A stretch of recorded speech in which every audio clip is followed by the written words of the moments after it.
watch every Rangers game right here on 880 ESPN. WHSQ and WCBS-FM HD2, New York.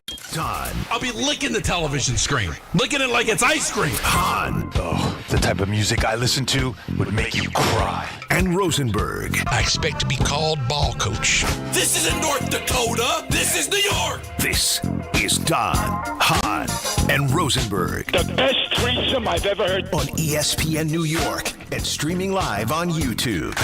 Well, Dick, it's not a threesome today. It's a twosome. It is Peter Rosenberg and Alan Hahn, who's at MSG.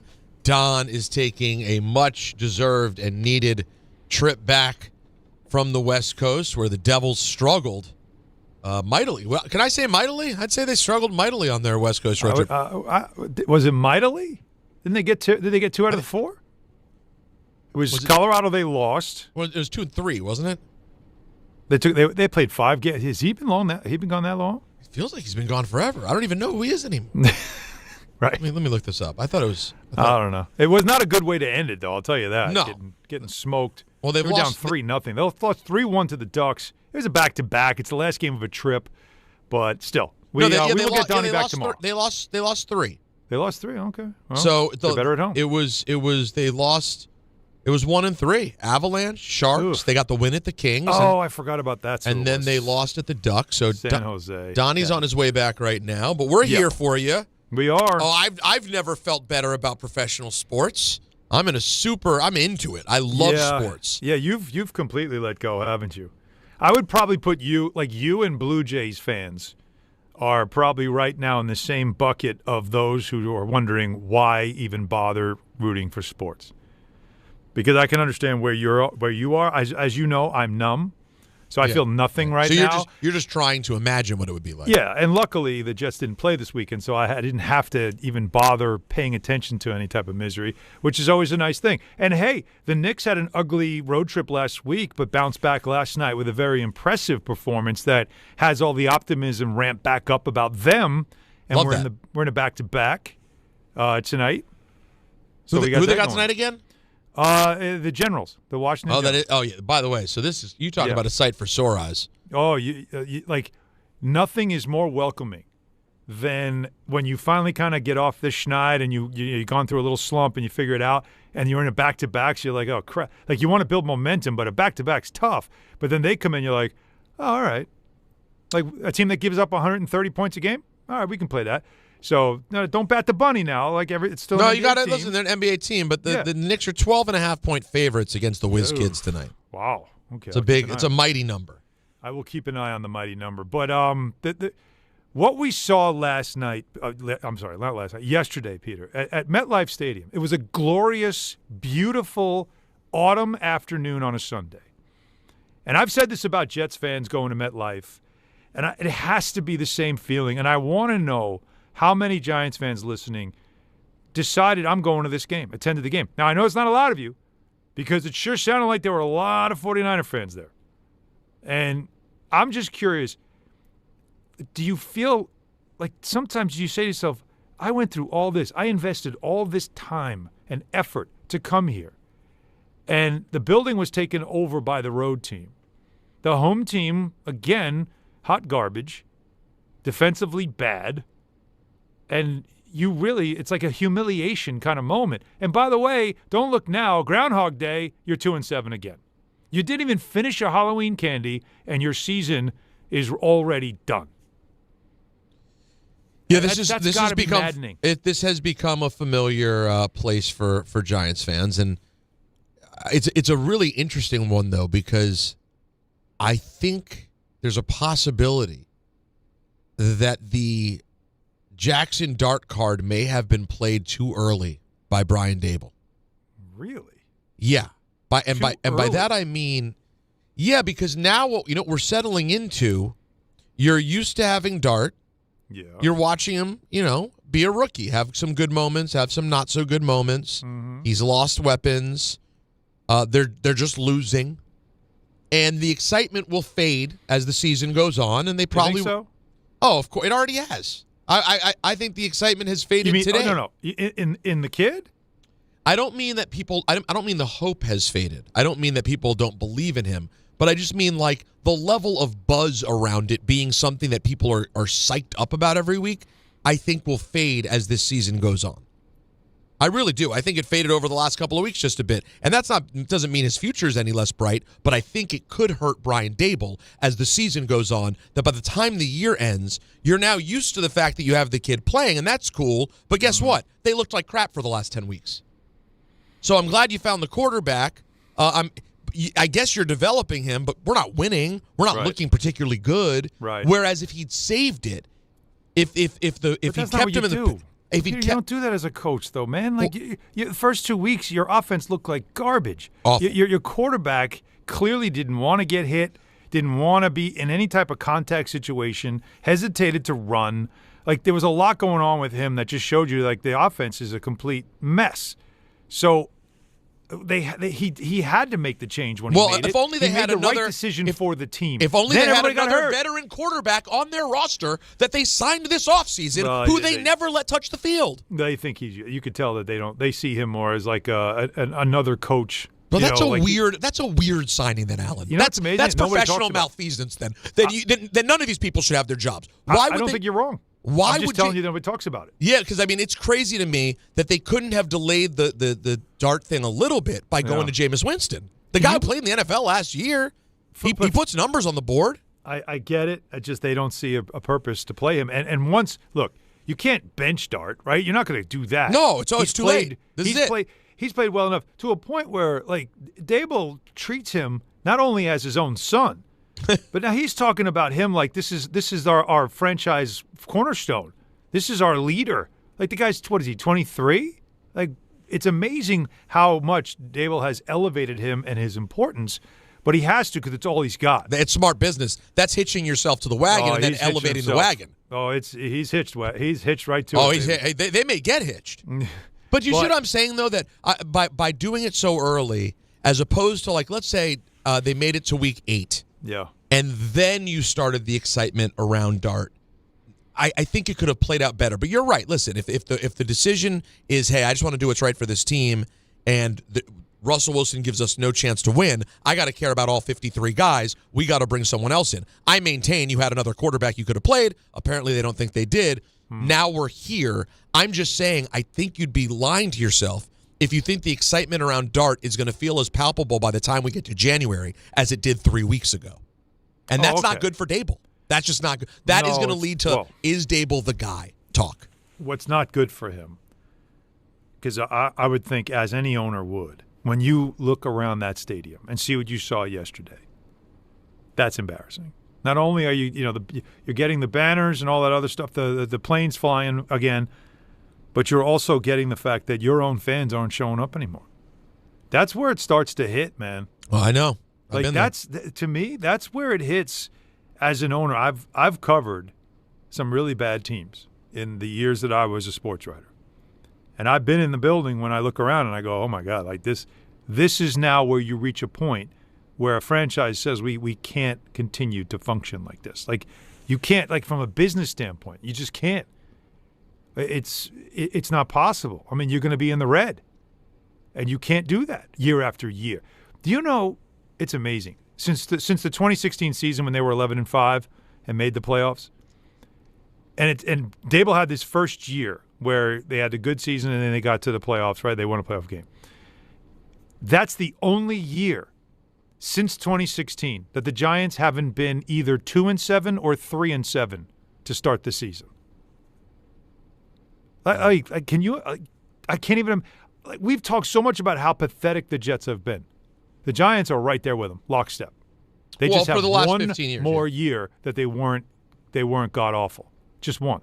But it's incredible if you think about it. 10 years of football, and in 8 of them, you're either 2-7 or 3-7 to start the season. By week 10, you're done. You're like, as I said, you're not even done eating your Halloween candy, and your season is over. That's to me a reality that I know John Mara is well aware of, and they've gone through how many coaches to try to fix the problem. It never gets fixed. But that's the business side of it is where all the decisions are made. And that's like we can't talk football anymore about the Giants. There's nothing to talk about. The secondary's trash. They can't stop the run. Their DC is overwhelmed. So they made a change to Shane Bowen. It was not the right move. He's overwhelmed. Doesn't know what to do. But there's that. You have a lot of injuries on your offensive side that's not helping your quarterback show out and give you a reason to say, this offense looks right. We got to keep this together. So all it is now setting up for another tear it up and try it over again. Do you see how you just made my point for me, though? I know. Because if you're telling me there's no football to talk about anymore, right? That means there's not going to be a lot of football being talked about, even with Jaxson Dart, and that's bad news for Daboll, man. It is. If there's nothing to if they don't have we'll pull the schedule up again, but if they don't have a couple of games over the course of this stretch where the kid gets to dazzle and you can really see, and again, they may not have the weapons to even do Peter, that. this was supposed to be one of them. The Niners came in banged up. They had Mac Jones as the starting quarterback. And look how they made Mac Jones look. I mean, think about it. Mac Jones lit it up. The running game, they couldn't stop that McCaffrey touchdown pissed me off more than anything. The little wheel route. Mm-hmm. Of all people to let get free on the outside. That's the one guy you're if there's anybody you got to make sure where is he, any of the linebackers, any of them. Okereke, I don't care who you are. There's only one dude you need to be worried about. That guy. And he ends up absolutely wide open for a simple little toss, and off he goes. That's the kind of stuff to me that's really alarming. But I don't think it's even worth it right now to talk football, X's and O's and plays and all these things. The only one worth talking about is the kid, is the quarterback. But he doesn't have weapons around him. And so we thought, like you just said, where are the wins? We thought the Niners could be one. You're at home. They're banged up. The backup quarterback's in there. And yet they put 34 on you. The Bears coming up. Now, yesterday, the Bears, we'll get to it in the binge. But the Bears looked like another team that defensively in the secondary can't tackle. They were disaster down the stretch. They had 41 on the board before 2 minutes were left in the game, and it's like they still needed 47. So there's a spot. Washington is clearly a spot where the Packers. Score. Look, you could also say what are the Packers? I know the Packers have a decent record. They had a bad loss yesterday. Yeah, but they still didn't give up. But they still didn't give up points yesterday. No. Their defense is good. Yeah, so that's not going to be a fun day. At Detroit is not even at Detroit to me. If the spread of that game is 14.5, I still might take the Lions. Honestly, no, it's the Washington game, the Chicago game. Yeah. Washington. Maybe at Chicago, but again, they're coming off. But that's a maybe. At Patriots, forget it, man. No, that's not a good day. Vikings, you're home. At Raiders, maybe. And then Dallas, you don't even know what that game's going to mean. No, but you could be able to move the ball at least. So there's that part. So you could have right. You could have three. Points. You could have 3 games here. But in those, my point is, in those games in which they're going to have an opportunity to do some things, he's got to do something. For the sake of Daboll. Jaxson Dart is safe, obviously. This kid, he shows the moxie week after week. Yesterday, he had some decisions. He knows when to put down the ball and go. Maybe a little too quick to it, but he doesn't have a ton of options. So what are you going to do? I felt like he was holding it a bit too much. Like what happens now, this is the danger zone that I worry about with him. Yeah. Choosing to do it too much. Yeah, in this game, because now you start putting the cape on. Because now there's no Scatterboo, there's no neighbors, there's no one to throw to. My tight end is now letting me down. He had a bad drop. Slayton had a bad drop. I feel like he puts the cape on now, trying to be a hero because look at his eyes. He hates losing, this kid. He hates it. He hates the fact that the stadium was filled with Niners fans. His post game, that's why I get so impressed with him because he's aware of everything. And he wants to change it. He wants to be the reason why there's change. But what you now have to do is protect him from him because he sits in the pocket now, and he's trying to find somebody. He's waiting for someone to get open. You could time him with a sundial. And yet he's got to know if it ain't there by the third beat, get rid of it or run. But don't sit there and start dancing around because that's how he's going to get hurt. Yeah, and also and offensive linemen are going to start to get frustrated by it too. Like there's only so much they can do. You got to be really careful that he doesn't try to wait until someone gets open because he's so frustrated that he can't make a big play. He's just got to know. But a young player, it's rare that they'll have patience and the awareness to know it's not here. Get rid of it, or just get out and run. Quarterback's getting hurt. That's a thing. By the way, let's hit that. I do want to speak about what happened last night. We get to that around 3:45. But I saw it with Dart yesterday too. He loves his contact, man, and at some point we're going to have a conversation about that, especially with how often he takes off. No, Peter, I could tell you they've talked to him already about this. They've already talked to him about it. And this is a guy who says, this is how I play. I did this in the SEC. I know what I'm doing. This is my game. And they don't want to squelch it too much because you gotta let him be who he is. Right. This was Josh Allen early on with Buffalo. Anybody that watched Josh Allen early in his career knows this. Josh Allen used to try to hurdle people. He used to put his head down, shoulder forward, and he also heard about it. Like, you got to stop. You got to stop trying to run people over. But Josh Allen's also 6'5", 240. Yeah, Jaxson Dart is 6'2". He's a little bit smaller and a little bit lighter. Like, I mean, he's got some meat on his bones, but he's not Josh Allen. No. Now, YouTube TV customers, get the sports you love on ESPN back, including college football, college game day, Monday Night Football, the NBA, college basketball, and more. Act now. Go to keepmynetworks.com to get ESPN back. And guys, game time real quick, brought to you by Tullamore Dew Irish Whiskey, because when it's game time, it's Tully time. Oh, yeah, it is. The Knicks and the Wizards with coverage immediately following us on 880 at 7. Nets and the T-Wolves in Brooklyn at 7, like you dream about. And you can hear coverage of St. John's Quinnipiac on the ESPN New York app. Wow. Oh, yeah. Tullamore Dew, the original triple distilled, triple blended, and triple cast matured Irish whiskey.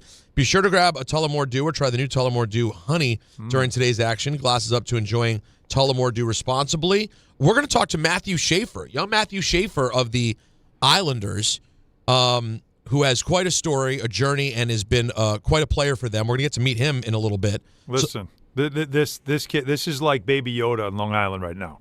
It's a great story. I know it's hockey, but this, and I wish Don was here.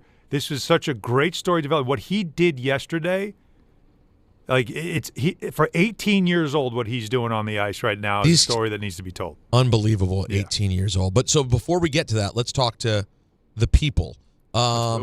Let's go to Manny in Flushing, who wants to talk Giants. Manny, what's up? What's up, guys? How y'all doing? What's up, man? Good, man. Listen, Alan, by the way, great analyzing the Knicks game today, which you and Brain. And I love it when you brought up the free throw drink thing. Was so great. I want to ask you this, Alan, before I get the Giants start. Is it really do you think the Grizzlies should part ways with John Morant after what's going on this Friday when he got into the coaching staff and got suspended? Yeah. And the Giants, the Giants, man, listen, if they'll miss the playoffs for the 12th time in the last 14 years. It's so embarrassing. I mean, as a Giants fan, listen, I know what it's like to be a team has been who are disarray, and the fans continue to show up because, listen, as a Knicks fan who dealt with the crap they had in the 2000s and roll into Melo's situation in the early 2010s, it's embarrassing. Yeah, well, I do want to get, by the way, at some point, Alan, I do want to get to the John Morant thing. Probably not till ENN because a lot of stuff to do. Yeah, but we got to hit it. We got to get to hoop. We do have to talk some basketball. We're well into the season now, and we're starting to see some things. But that John Morant story, I have a take on it about what it could mean. And if you're in New York, you want to pay attention. Let's go to Robbie in Massachusetts. Hey, Robbie. Hey, guys. How are you? Thanks so much for taking my call. I really appreciate it. And look, I started as a Giant fan in 1973 by the polls at Yankee Stadium. And I'll have to tell you, honestly, I'm fed up, okay? I'm fed up. I live here in Massachusetts. I do a radio show up here. And I'm fed up, guys. I've had it with Brian Daboll. I've had it with regime, okay? It's not all his fault because this is a product of bad drafting by Shane, okay? Why is De'Aaron Banks still on this team? Could you please explain? That's another point I'd like to make. The other point is, why can't this team get a kicker, okay? You come up with a great play. I mean, Brian, let's just think this out, all right? If Brian Burns could be Defensive Player of the Year right now, if Daboll had a brain. Okay, I mean, After the Denver game, that is a fireable offense. And if Don was there, he'd be saying it's the same thing. This is a fireable offense. This goes back to 1978. The same damn thing as the Miracle in the Meadowlands, watching Herm Edwards run into the end zone, okay, the opposite way, and all the Giant fans open their mouth like they were watching Springtime for Hitler, okay, Peter? I mean, this is like the most embarrassing thing I've ever seen. You gave up 34 points and you made Mac Jones, and I love Alabama, don't get me wrong, but Mac Jones, all right, you made him look like Joe Montana. It was ridiculous. How can you guys explain to me how Shane Bowen's keeping his job? How does John Mara put up with this BS every week? And by the way, you won't find a nicer person than John Mara and his father. They are the classiest people. I used to pass their house as a kid in Harrison, growing up in Westchester, and they're the classiest family, and they deserve better, okay? Now, I am faulting John Mara, because if you hire bad people, they do bad things, and they don't hire the right people. Guys, I got to ask you, who is out there? I mean, there's a million names, John Gruden, there's other names. We talked about Lane Kiffin. I think you guys mentioned about his former coach. I love this kid. I sent my girlfriend films, okay, of Jaxson Dart about 2 weeks before, because I was scouting quarterbacks, and I saw everything in this kid. This kid has great, amazing potential. He's got great leaderships. And the sad thing is the rest of these knuckleheads on this team, you hear the interviews yesterday, making excuses like almost they've given up already. It's not even about coaching sometimes. It's about effort. Do you watch Banks? It's about effort sometimes, guys, too. These guys don't care. Who cares on this team? A 22-year-old kid. Anyway, I'll get your thoughts. And one thing I want to say about Matthew Schaefer, I used to live in Erie, Pennsylvania, and I used to go to Erie Otters games. I tell you, this kid is special. I wish he was on the Rangers, but he is special, and it's a great story. I'm glad you have him on. Guys, thanks for the time. I really appreciate it. Continued success and good health. Thanks, Peter. Thanks a lot. Alan, you do a great job, too, Thanks, by the Robbie. way. Appreciate you. I'm a little concerned about his relationship that he sends videos of Jaxson Dart. Nothing gets a lot to get off his chest. Nothing gets my girl in the mood like highlights of my favorite quarterback. Although I got guys, I'll tell you that we'll get into like the details of stuff later, but I turned off the game last night, Alan. I made a decision. I texted the group, right? Didn't I tell you guys? Yep. I said this is rare, but I'm turning this off. Like, I saw you. I feel like it's the new me. I have a daughter now. I'm not going to get into a horrible mood on a Sunday. They didn't show up to play. Cool. I'm going to bed. Mm-hmm. And I struggled to do it, but I did it.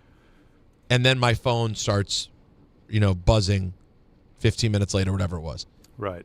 And then I say to Natalie, I go, oh, my God, Jayden's hurt. Like, hurt. Like, team's out on the field hurt. Mm-hmm. And she goes, did you see it? And I said, no. And I please remind me next time anything happens. She's like, I start pulling up, and she goes, let me see. And she started crying. And then she, couldn't even talk about it today. And, I was like, and don't get me wrong, I'm upset too, but I'm also a bit of a nozzle because I'm a sports fan. So I'm like, well, babe, it's his offhand. He'll be okay next year. It's terrible, but the season wasn't going anywhere. Yeah. And his arms, this will not hurt his long-term career. It was just a gruesome moment. Yeah. He's walking. I see him, baby. He's okay. Right. But to Natalie, who's not a big sports fan, she just likes him. It was an alarming play. Of course, but that's again, those are jarring things to see. And unfortunately, yesterday we saw two young, talented quarterbacks with some jarring injuries that do make you there's only one way to react. And that, like I said, we'll get deeper into that into the binge. But this is the life in the NFL, though. You either have it really is something. We talk about how it being short season, it's 17 games. And for some teams like the Jets and Giants, you're barely into November and your season feels over, yet there's still a lot of games left to play. And the phrase, the battle of attrition, it sounds so cliche, but it really is true. The teams that's what makes the Chiefs so remarkable. To be there year after year and avoiding any type of catastrophic injury that just costs you that. Even the Patriots, they went through 9 years of championships, but they also had a gap of years where they went to Super Bowls but didn't win them. And then there was one year they didn't have Tom Brady because he had hurt. That's the kind of stuff that does happen in this sport, which is why, forget baseball being a crapshoot. Football feels like at times a crapshoot. Aaron Rodgers, 4 players into a season, being out, and then the Jets season, the rug comes out from under it. It's to me, what makes football compelling, but also what makes it probably one of the hardest sports to root for when you have your own team. It's awful. One thing can just derail the whole season. Unlike any other sport, and the level of misery is it's a dumb. There are moments when I'm like, this is dumb. This game is absolutely dumb. All right, we will talk to Matthew Schaefer, then get to more of your phone calls on all things football. 1-800-919-3776 in the 4 o'clock hour. I do want to come back to the World Series, Alan. It's one of the greatest games we've ever seen played, and we got to talk about that. Plus, we'll get into the Daniels injury, the C.J. Stroud, a crazy week of football. But next, Matthew Schaefer. It's Hahn Rosenberg on ESPN New York. Friends, it's football season, the best time of the year. You should be out there tailgating, cheering on your team, and enjoying every Sunday. But if you're dealing with neck pain, back pain, sciatica, or nerve pain, even getting off the couch can feel like a challenge. You don't have to live like that. There's help. Dr. Jay Shaw at Sandwell Pain is New Jersey's top pain specialist. He's Ivy League trained, double board certified, and is dedicated to helping you get back in the game. Here's what makes the difference. No surgery, no scars, no long recovery, no pain medication. Just precise, non-surgical image-guided procedures that deliver real results. Dr. Shaw treats neck pain, back pain, joint pain, migraines, nerve pain, and sciatica with a plan that's customized for you. Same-day and next-day appointments are available, and with offices in Woodbridge, Livingston, and Inglewood, relief is always close. So don't let pain keep you on the sidelines this season. Visit SandwellPain.com to call, text, or book online. Most major insurances are accepted. That's SandwellPain.com. Relief is closer than you think, and it starts today. To help those who want to be helped, but may not be able to afford it. That's what PGA Tour winner Grayson Murray had envisioned for a foundation before he sadly took his own life at just 30 years old. His parents channeled their grief into creating the Grayson Murray Foundation, carrying out his vision to help those struggling with mental health and addiction. To donate and learn more, visit GraysonMurrayFoundation.com. When you're hiring, have you ever felt like you're missing out on meeting truly great candidates for your roles? It seems impossible to find them, but they have to be out there somewhere, right? Well, they're not hard to find when you know where to go, and that place is ZipRecruiter. And right now, you can try ZipRecruiter for free at ZipRecruiter.com/ESPN. ZipRecruiter helps 10 million people with their job search every day. And because these people are actively looking for jobs just like yours, it's easy to find the right person right away. In fact, 4 out of 5 employers who post on ZipRecruiter get a quality candidate within the first day. But if you're not using ZipRecruiter, you're missing out. So see what it's like when the impossible is easy. When you go to ZipRecruiter.com/ESPN right now to try ZipRecruiter for free. Once again, that's ZipRecruiter.com/ESPN. ZipRecruiter.com/ESPN. Never miss out on great candidates with ZipRecruiter. There he goes to the 20, 10, 5. That's a Jet touchdown. That's a Jet touchdown. Jets fans, be there at MetLife Stadium to see the New York Jets take on the Cleveland Browns on Sunday, November 9th at 1 p.m., presented by Verizon. Don't miss your chance to experience the excitement of game day at MetLife Stadium and cheer on your Jets. Lock in your seats at nyjets.com/tickets and get ready to clear the runway. And now it's time for traffic. Here's Brandy Scott. Thanks a million, guys. Good afternoon. We're going to start off in Nassau County, Wantagh southbound, jammed heading over to Old Country Road. Single car crash in the right lane. You're solid there from the Northern State Belt westbound. Some minor pockets of slowdowns heading over to the Verrazano in Brooklyn from Ocean Parkway.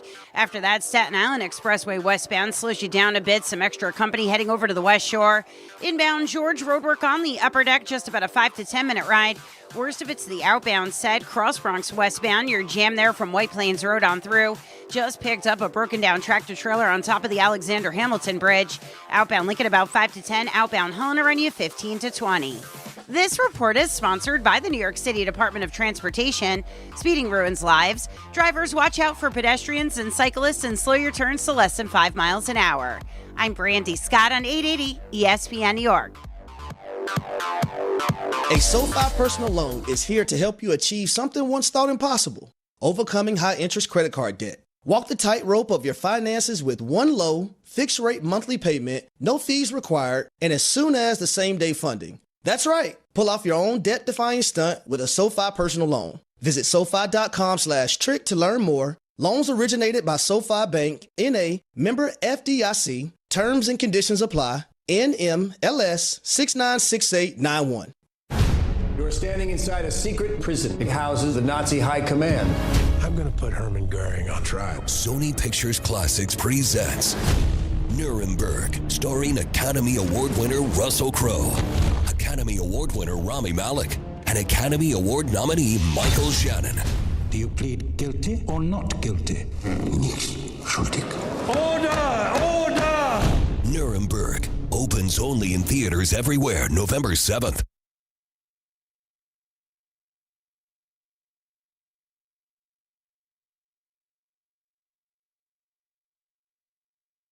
All right. Interesting. Big Austin Powers vibes. The sound of this song is not the feeling I had yesterday evening at all. No? No, it's movement. Not. My 0 for 3 on picks, the worst season I've ever had by far. Yeah.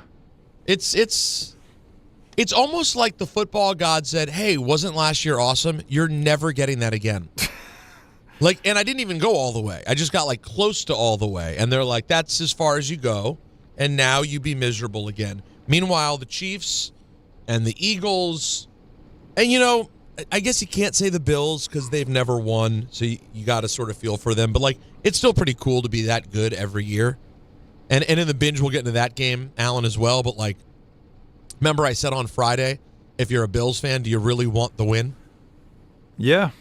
I really thought that watching it. I'm like, how good do you feel that you got this again? Doesn't it just guarantee you lose in the playoffs again? No, because at some point you got to solve it. And so maybe you just don't you think? At some point you have to solve it. At some point you got to get over look, you want to win every game. It can't be. I don't want to win this one so I can win the one in the playoffs. If you don't win this one, who knows if you even get to that game in the playoffs? True. You got to get over that stuff. I know. You got to get over it. But man, I'm looking forward to tonight because what does Dallas have in store for us tonight? You're of course you're in. It's your 3-point big play. 3-point night for me. I'm 2-0, baby. Yeah, I've already got 3 in the pocket. This is you win tonight, you're done with me completely. You're off and gone. I can't even. I got you at an arm's length. Don, it's a big win tonight for you against Don too. Yes. Now I won't even turn the game on. It won't even exist to me. I'm watching Raw tonight. Wait a minute. All right. Do you at least have me and Mike Breen on the mic? I got the calls this week. Oh wait, you're on the call this week? I was on the call last night. I'm on the call tonight. Then forget it. What do you I'm think? locked in. Are you kidding me? At least on a secondary. I don't know. Yeah, do they have breaks? Yeah, they have breaks. They have breaks. Because I know it's Knicks Wizards, and I don't expect you to be all locked in on that, even though you are a DMV guy. I can't imagine you're very much into Wizards stuff these days. It's been a while. Celtics aren't giving you anything either. They're giving more than the Wizards.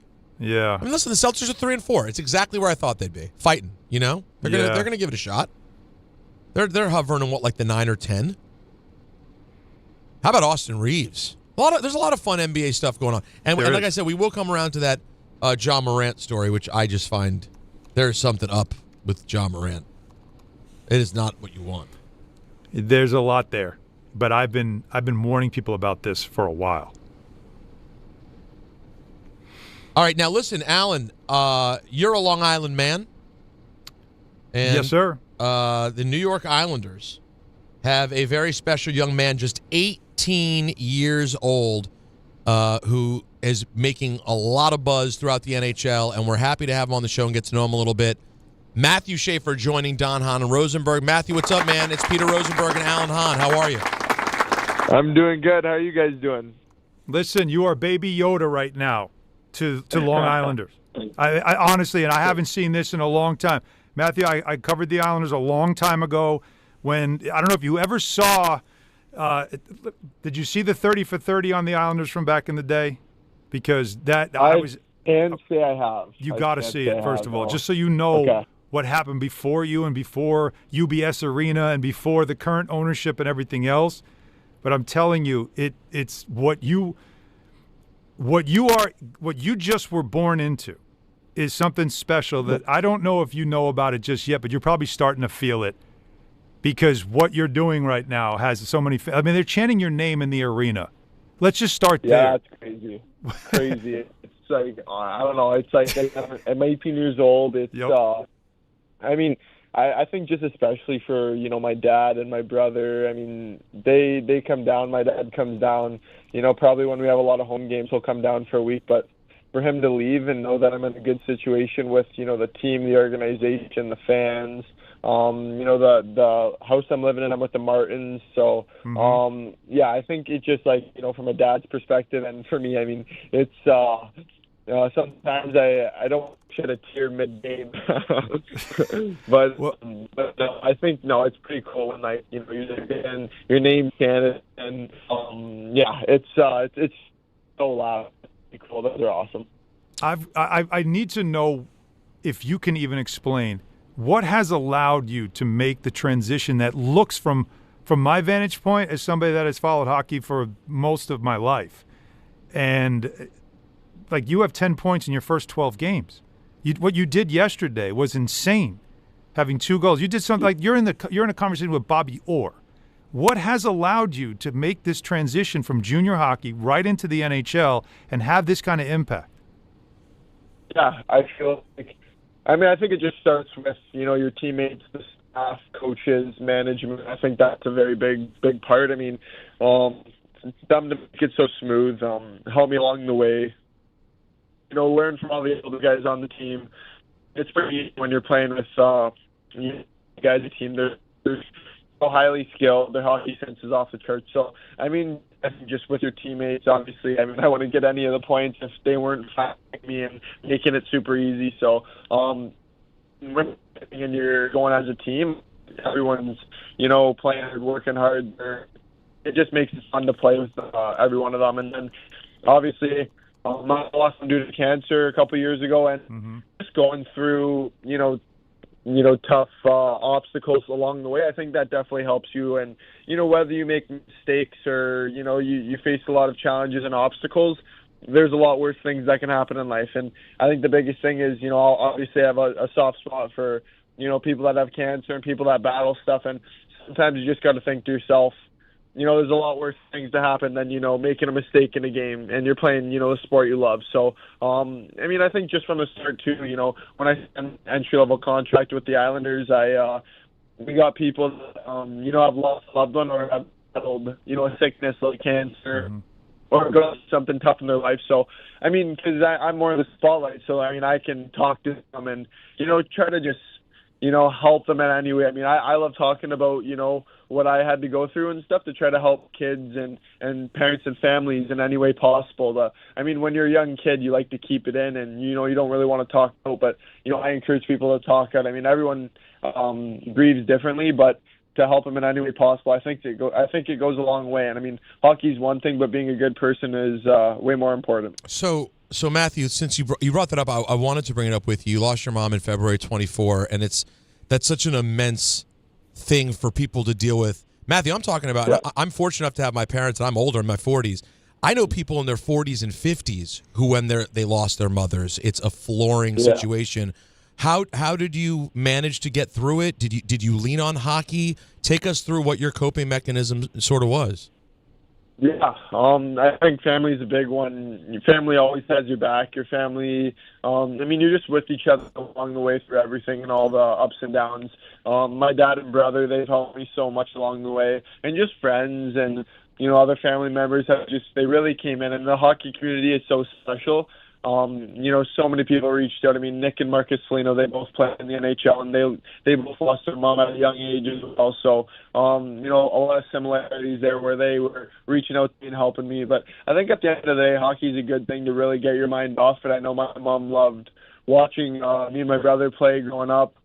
And my mom would always put the hockey equipment on in the driveway, and we'd shoot on her in net, me and my brother. So, yeah, it's, I mean, hockey was a big part of our family, but we were such a close family to begin with. So I knew, you know, me and my family were always, you know, right there by each other's side. But I think at the end of the day, me, my brother, and dad are just super happy that my mom's not suffering anymore and, you know, not battling cancer, which is a really, you know, scary thing to be dealing with. And, I mean, at the end of the day, she's always with us in spirit, and she is, you know, happy, healthy, and safe in heaven. So I think that makes us, you think about it in a little bit of a different way. Obviously, we wish she could be here, and I love praying to her and talking to her, but I know she's not suffering anymore, which is a good thing. And just watching her go through what she had to go through, it was super scary for me and my family. And I mean, my mom would get lose so much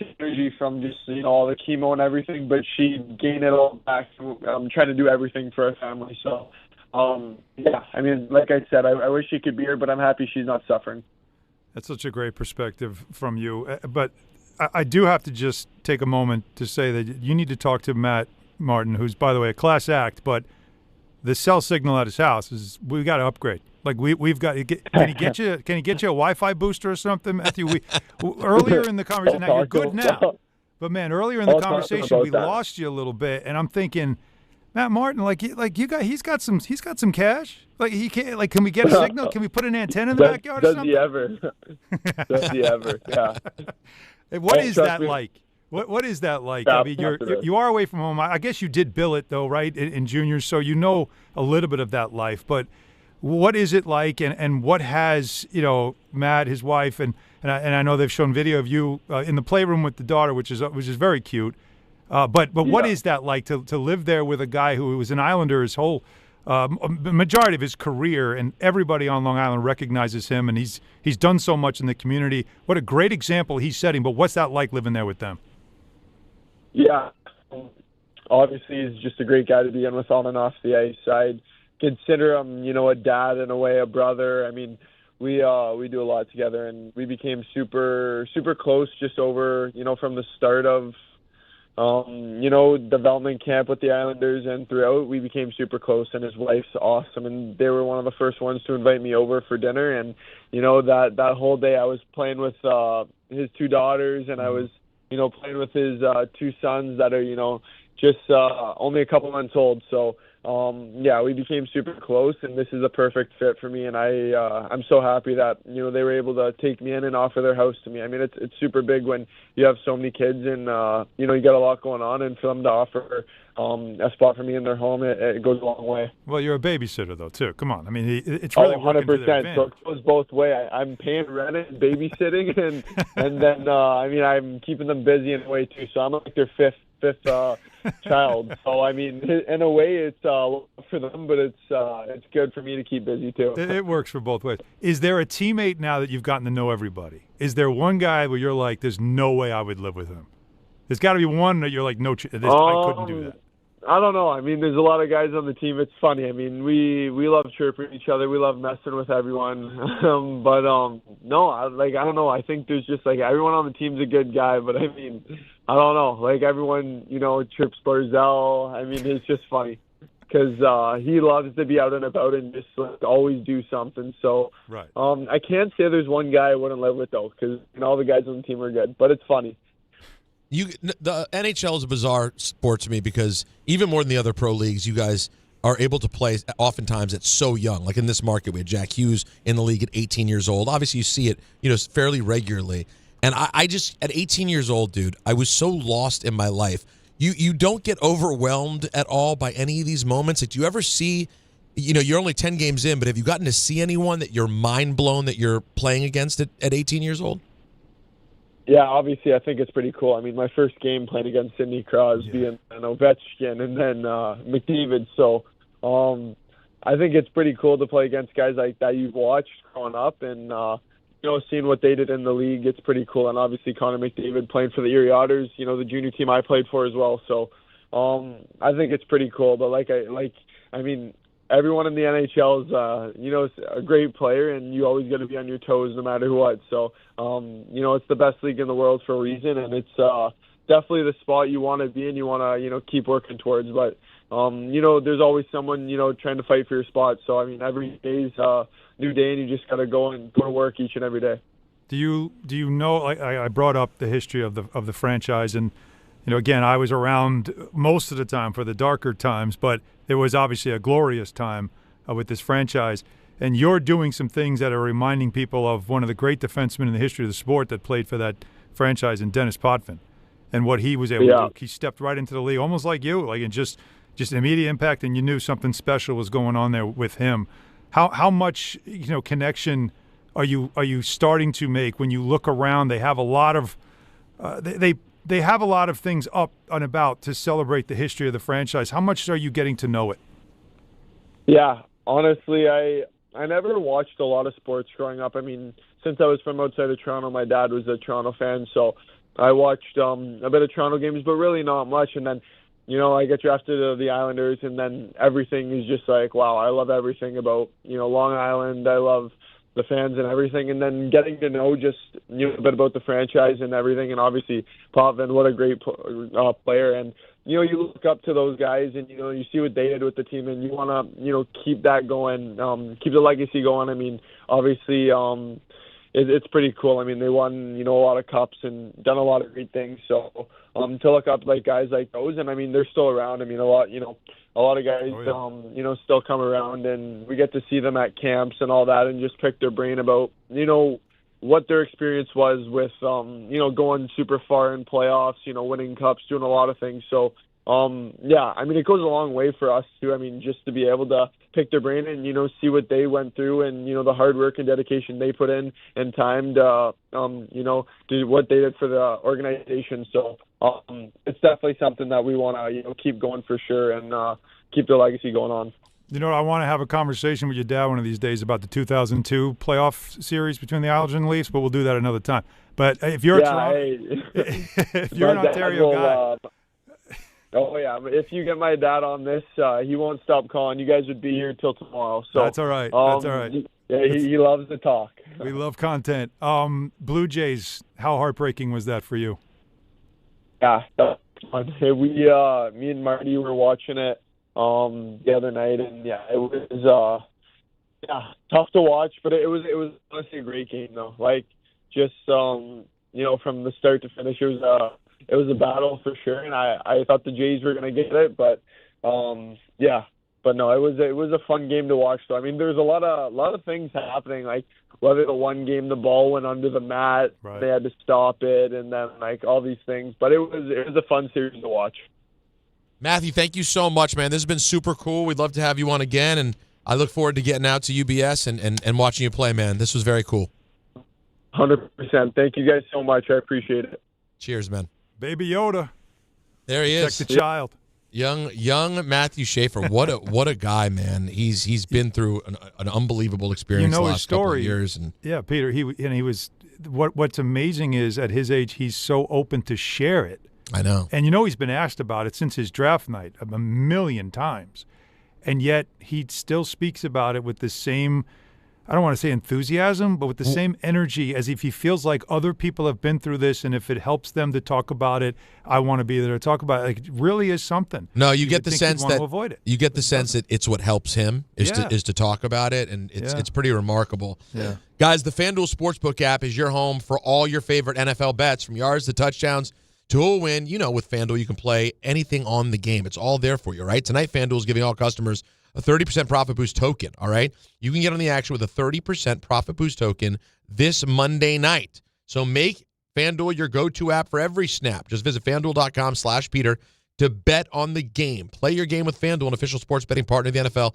21 and over, physically present in New York, opt-in required, bonus issued as non-withdrawable profit boost tokens. Restrictions apply, including any token expiration and max wager amount. See terms at sportsbook.fanduel.com. For help with a gambling problem, call 877-HOPE-NY, text HOPE-NY at 467-369. We still have a lot more to get into from the NFL. Plus, in the 4 o'clock hour, we're getting to the incredible Game 7 from the World Series this weekend in Toronto. It's Don, Hahn, and Rosenberg on ESPN New York. Every aspect of your business will operate better and faster with artificial intelligence. AI is a race, and companies that act first will win. Thrive Managed AI is your advantage over all your competitors. Thrive partners with you on a smart, secure AI strategy for your business. Then they deploy and manage it for you. Be first and win the race with Thrive Managed AI. Start with a complimentary strategy consultation at thrivenextgen.com/ESPN. That's thrivenextgen.com/ESPN. Michelle's Moment here for Gainbridge and their Give Back program, Gainbridge Assist, powered by Parity. Gainbridge and Gainbridge Assist, powered by Parity's goal is to empower girls and women through sports and education, providing 32 organizations in 21 states $222 of grant funding during 2025. These grants aim to level the playing field and expand access to sports and education for girls and women across the country. Here's to a future with no limits for women's sports with Gainbridge and Gainbridge Assist powered by Parity.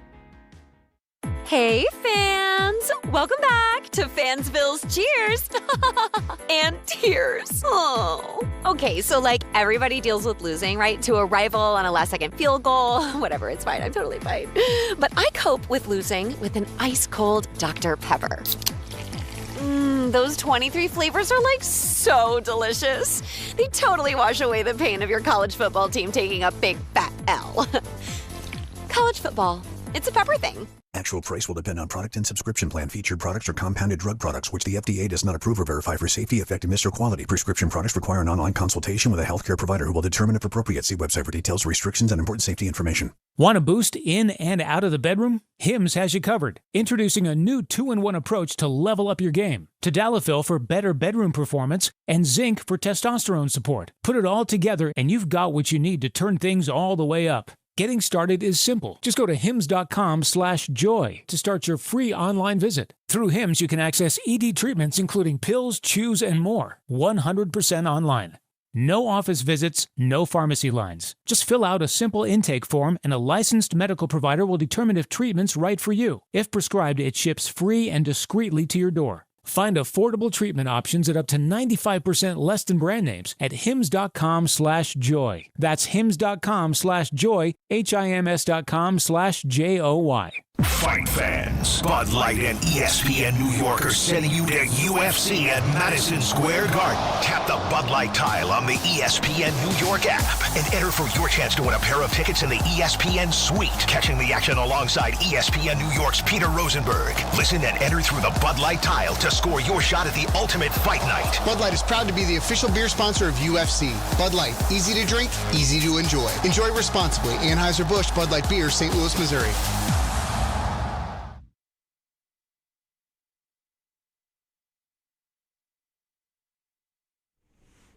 And just enjoy yourself.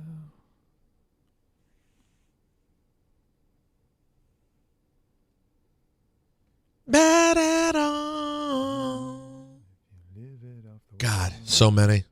Nothing better. To me, this is the best. Did you see the obligatory videos from the Halloween parade of people doing Thriller? Yeah. It's unreal. Like, it's unreal. First of all, I love seeing people do it well. Like, when you see a well-organized Thriller dance, I pop for it every time. Right. But I tweeted, and I ended up getting reaction from it all weekend long, even when I forgot that I sent it anymore, and people kept talking about it, was I reposted and I said, whenever anyone loosely throws out so-and-so is like Michael Jackson, I just want to remind you that that video came out in 1983.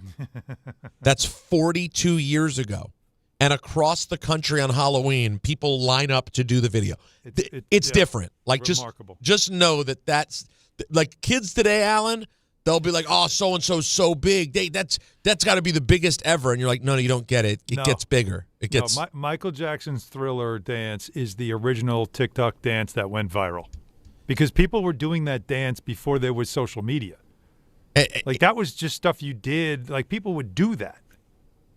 So, yeah. I've never been capable of doing any of them. Oh, God, no. Hell no. My sister, Debbie, though, who I lost in January, she used to do it all the time. No way. Oh, yeah. All I can do is the worst parts of it. She must have watched that video and several other of Michael. She loved Michael Jackson, but she would watch it so much she knew all the moves. So anytime we had a family wedding, and there's Debbie, and those who don't know, she had Down syndrome. And she would go into the middle of the dance floor.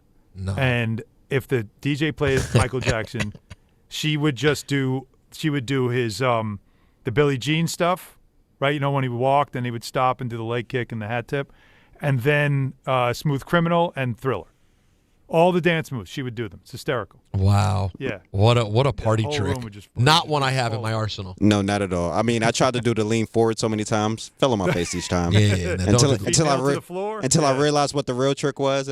Man, he got me this whole time. Shoes nailed to the floor, man. That's right. Oh, actually, no. It was like a hook, right? There was like a hook in the floor. Yeah, like a hook in the bottom of his shoe that he just hooked on the nail, yeah.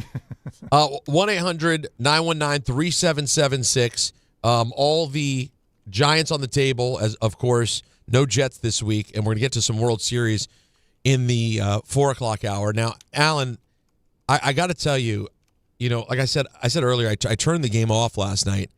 Apparently, Dan Quinn has taken full responsibility for the Jayden Daniels injury. I mean, I just don't. I cannot understand. I get if you bring them out into the third quarter. They get a stop early in the third, but then they move down and they punt. They end up getting nothing in the third, and then all that happens in the third quarter is another touchdown for Seattle. So at that point, Alan, it's 38-7. You really are having a hard time waiting for the binge. I'm not waiting for the. You are having such a hard time. No, I'm telling you, Alan. No, I'm not waiting for the binge. I'm doing it right now. Like you can't. You need to talk about it. You need to get it out. Well, I mean, it's unreal. Like I get it. Trust me, I get it. I mean, listen, I do a sports talk radio show, and my number one athlete on planet Earth crumpled in front of my eyes yesterday in gruesome fashion. You're goddamn right I'm going to talk about it. I don't care if it's Tuesday, Thursday, or Friday. We're going to get it in here at some point today. Oh, you're getting it in. But, how do head coaches, Alan, I know we don't do it. It's hard for us to, I can't imagine what it's like. But everyone watching across the league, now, I'm sure you saw, everyone was tweeting. Every athlete was, every NFL reporter, every pundit. Why is someone in the game at that point? Yes. Yeah. And it always seems to be the moment that someone gets hurt. It's always that where you don't think about it. But I'm telling you, man, if you know your guy, there's not a single person that has his ability and his leadership qualities that is going to ever surrender a game. Where if the coach says, listen, this is not winnable, we're taking you out. The hell you taking me out? Because it looks like I'm quitting. No. I'm not coming out. But now when you isn't that what great coaches do, is they know how to do it? When he got injured, how much time was left? 7.5 minutes.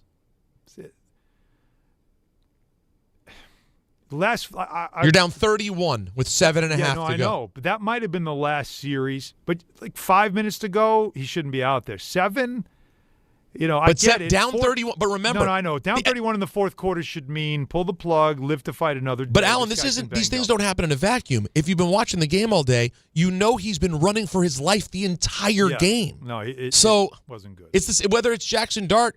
I don't care what the size of the quarterback is in an unwinnable game where they're on the run late. These guys are so valuable.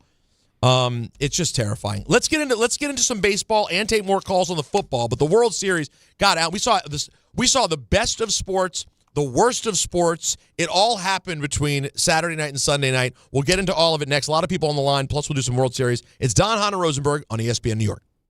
880 ESPN, WHSQ, and WCBS-FM HD2, New York. A Good Karma Brands radio station.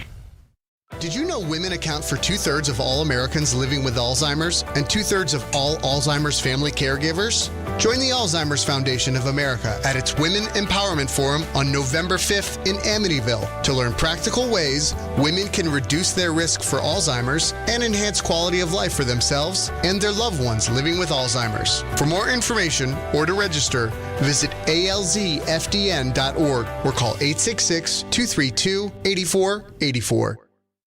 The Hess truck's back and it's better than ever. Roaring engines this year. Hess race cars are here. The Hess stock car racers are loaded with lights, sounds, and a powerful racing motor. Only at HessToyTruck.com. Free shipping and batteries included.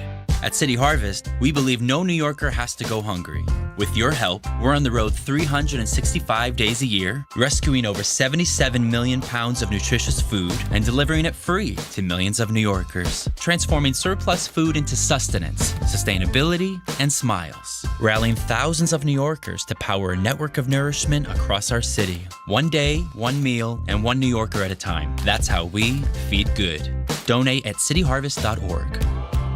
Hey, it's Alan Hahn. Let me tell you about my friends at Bath Fitter. They remodeled the bath by my pool. They converted a tub into a shower. The result is amazing. Bath Fitter offers all types of custom bath renovations, including their unique PermaFit solution for a watertight fit. It's done in one day, easy to clean, and durable with no demo or mess, and it costs less than a standard replacement. Plus, a lifetime guarantee. Right now, you get no money down, no payments, or interest until 2027. So start designing your bath today at bathfitter.com. There's only one Bath Fitter.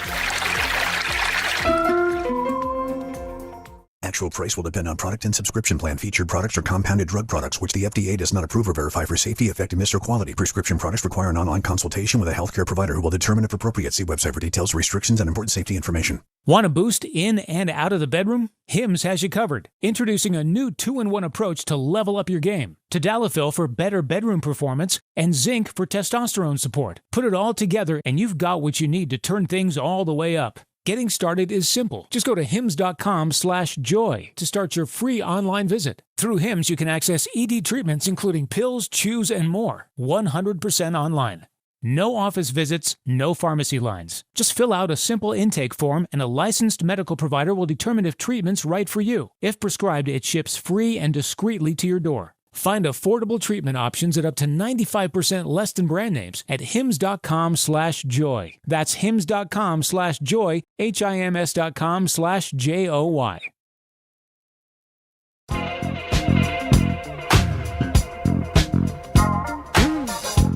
Don, Hahn, and Rosenberg on ESPN New York. Jake told me I'm getting dragged for the fact that I'm in a dark room, basically. Yeah, well, for those who don't know, it's a little scary looking.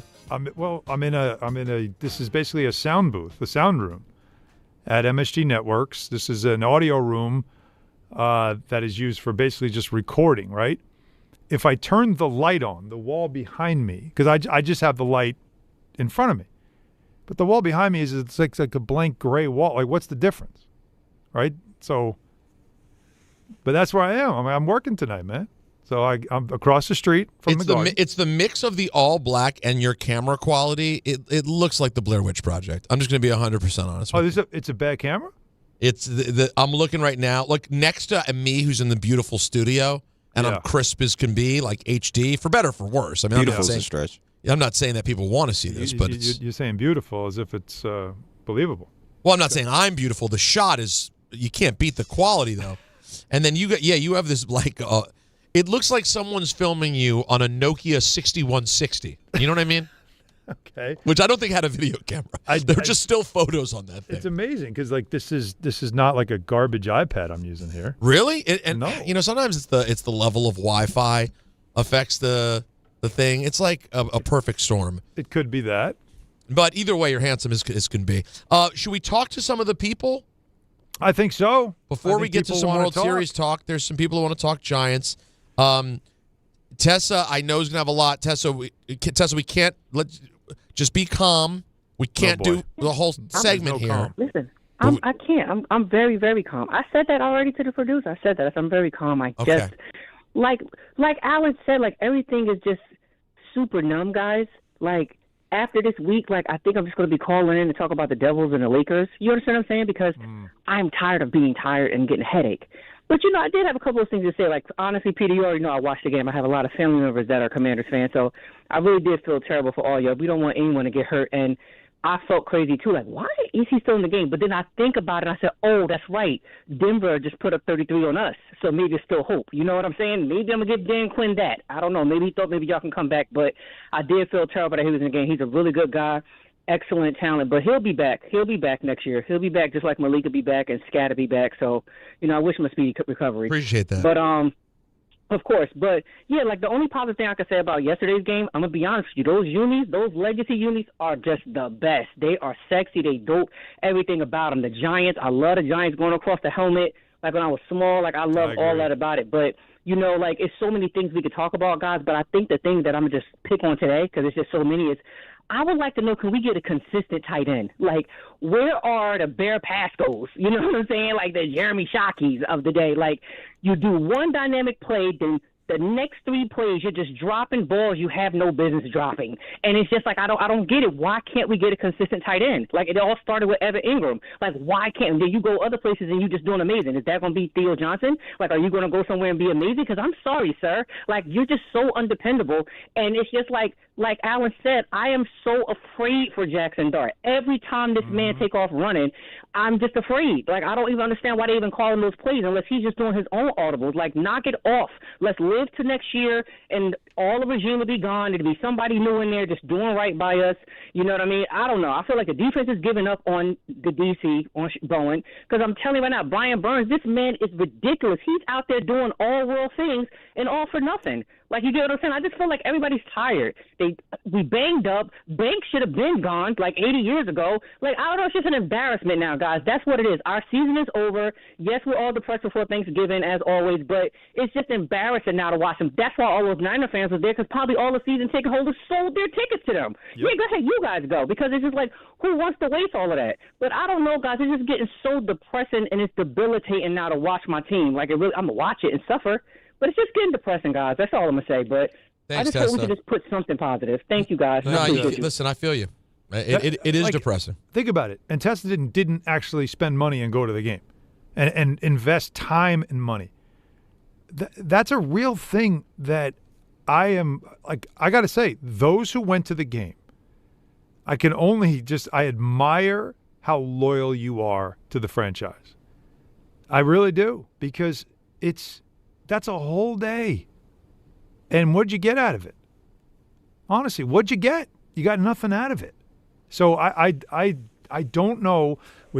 Think about it. I just told you 10 years, and only 2 times have the Giants not been 2-7 or 3-7 to start the season. Only twice. We already know the Jets. 15 years of just misery, right? But I'm talking about also the Giants, and so that's year after year. 10 years is a long time to be that bad, and yet you just keep coming back, and that's an expensive hobby, man. There's no investment that you return that you feel good about. The return investment on being a fan when you own season tickets is that you're watching success, you're watching winning. That's when you're like, this is worth every minute of it. Every Sunday we go and it's fun, it's a great time. Like, there's no return on the investment when for 10 years, for 8 of those years, you have barely gotten through your Halloween candy and your team is already out of it. God bless you for going to these games and being there and tailgating and all that stuff, because I don't know how you do it. I don't know how you do it. Let's go to Peter in Rockville. What's up, Peter? Hey, listen, we can all agree this season's pretty much done. Yep. Right? Daboll, Shane, everybody's got to go. So here's my plan, right? We have to get Mara and Tish 3 games before the end of the season, clean house. And then the great thing about coaching, it's not part of the salary cap, right? I can offer someone a bunch of money to come in. I need you to go pry Spagnuolo away from the Chiefs, because now, he had a rough run as interim coach, but he's been under Andy Reid for years. He now sees it. And the Giants have pieces. You have good pieces. Spagnuolo, if you watch the games, he's putting people everywhere. He's inventive. Besides Chris Jones, who are you really worried about on Kansas City's defense? No one. Carl Ostis is okay, but he's not great. Then, for the offensive side, bring in Lane Kiffin. He's got unfinished business in the NFL, and that's Jaxson Dart's mentor from college. Let them excite the team. You tell Kiffin, listen, 3 years, the offense is turned around, you know you're going to get another shot as a head coach. You got to do it. You got to make the fans excited. And we always say the NFL is the coach is the most important in this league. You have to change this. I don't think this is totally Daboll, but the effort's not there. Whatever number you had at the beginning of the season, that this is how many we need to win, we're not getting there. So we got to start looking forward right now. Don't be reactive, be proactive. Find the guys now. Well, that's Don and I talked about. Remember, Peter, Don and I talked about this Thursday and Friday about how right now in the middle of the season is when you got to start thinking, if I'm cleaning house, I better have a plan, because you can't do what the Jets did and clean house and then you're going to need a consultant to help you find who's interested in the job, because we don't know. You've got to know. Now, look, I'll give you Spags, right? He has proven defensively that he's one of the best coaches in the sport. He has been a head coach before, or at least he's had some experience with. It didn't go great. Lane Kiffin is one, though. While it does make sense if you connect the dots, obviously the Ole Miss connection, he knows Jaxson Dart well, that system and everything else. Lane Kiffin's on the contract until 2031 at $9 million a year. And the buyout, if they fire him after this season, which why would they, it's like a $36 million buyout. I just don't see him shaking free. And why would he walk away from guaranteed money for 5 more years? For, by the way, he's a head coach. He's in charge. He's the CEO there. To go and be an OC in the NFL, you'd have to pay him an exorbitant amount of money to be the offensive coordinator. I just don't know if the lure is there for him. But you don't know if college football has reached a point with him where it's just like NFL anyway. It's free agency, it's the portal, it's all this stuff. Would he want to? I think you'd have to write a huge check, though. I mean, he's already shooting down all the rumors with different openings that we already have, LSU, Auburn. He's already shooting those down. I will say it. I like it. I like bringing the big college stud in as coordinator much more than bringing in head coach. Well, like Cliff Kingsbury is a great example. Great example. Right? I do not want Cliff as my head coach. No, but he's a very good offensive coordinator. Brilliant offensive mind. Not last night, but at times. Well, listen. Let's go to Dave in the car. What's up, Dave? Hey, thanks for having me on, guys. Look, I'm going to say something. I want to get your opinion. I'm looking at the Giants organization right now. I'm looking at Daboll, and I see desperation. The desperation showed when he went into the tent. He's probably the only coach in NFL history to break that code. Mm-hmm. You have a man who's done nothing since they beat the Vikings. His record since then has been utter trash. Now you mean to tell me on that rotten turf at Giant Stadium, you're going to let this man put Dart in a situation, and the rest of the season, as far as I'm concerned, is garbage time. It's like having Derrick Rose out there when he wasn't supposed to be out there, and he ripped his knee apart. The question should be, when are you going to sit Dart down? He's going to get crushed. He doesn't have it in him to let up. He does not have it in his spirit. You can see he wants contact.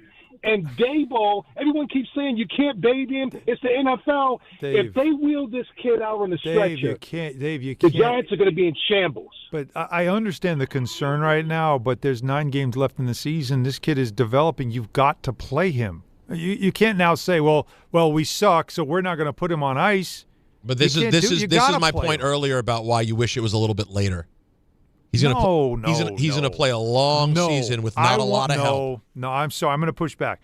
Do you need to keep reminding him? Don't put yourself in compromising situations. He's got to learn.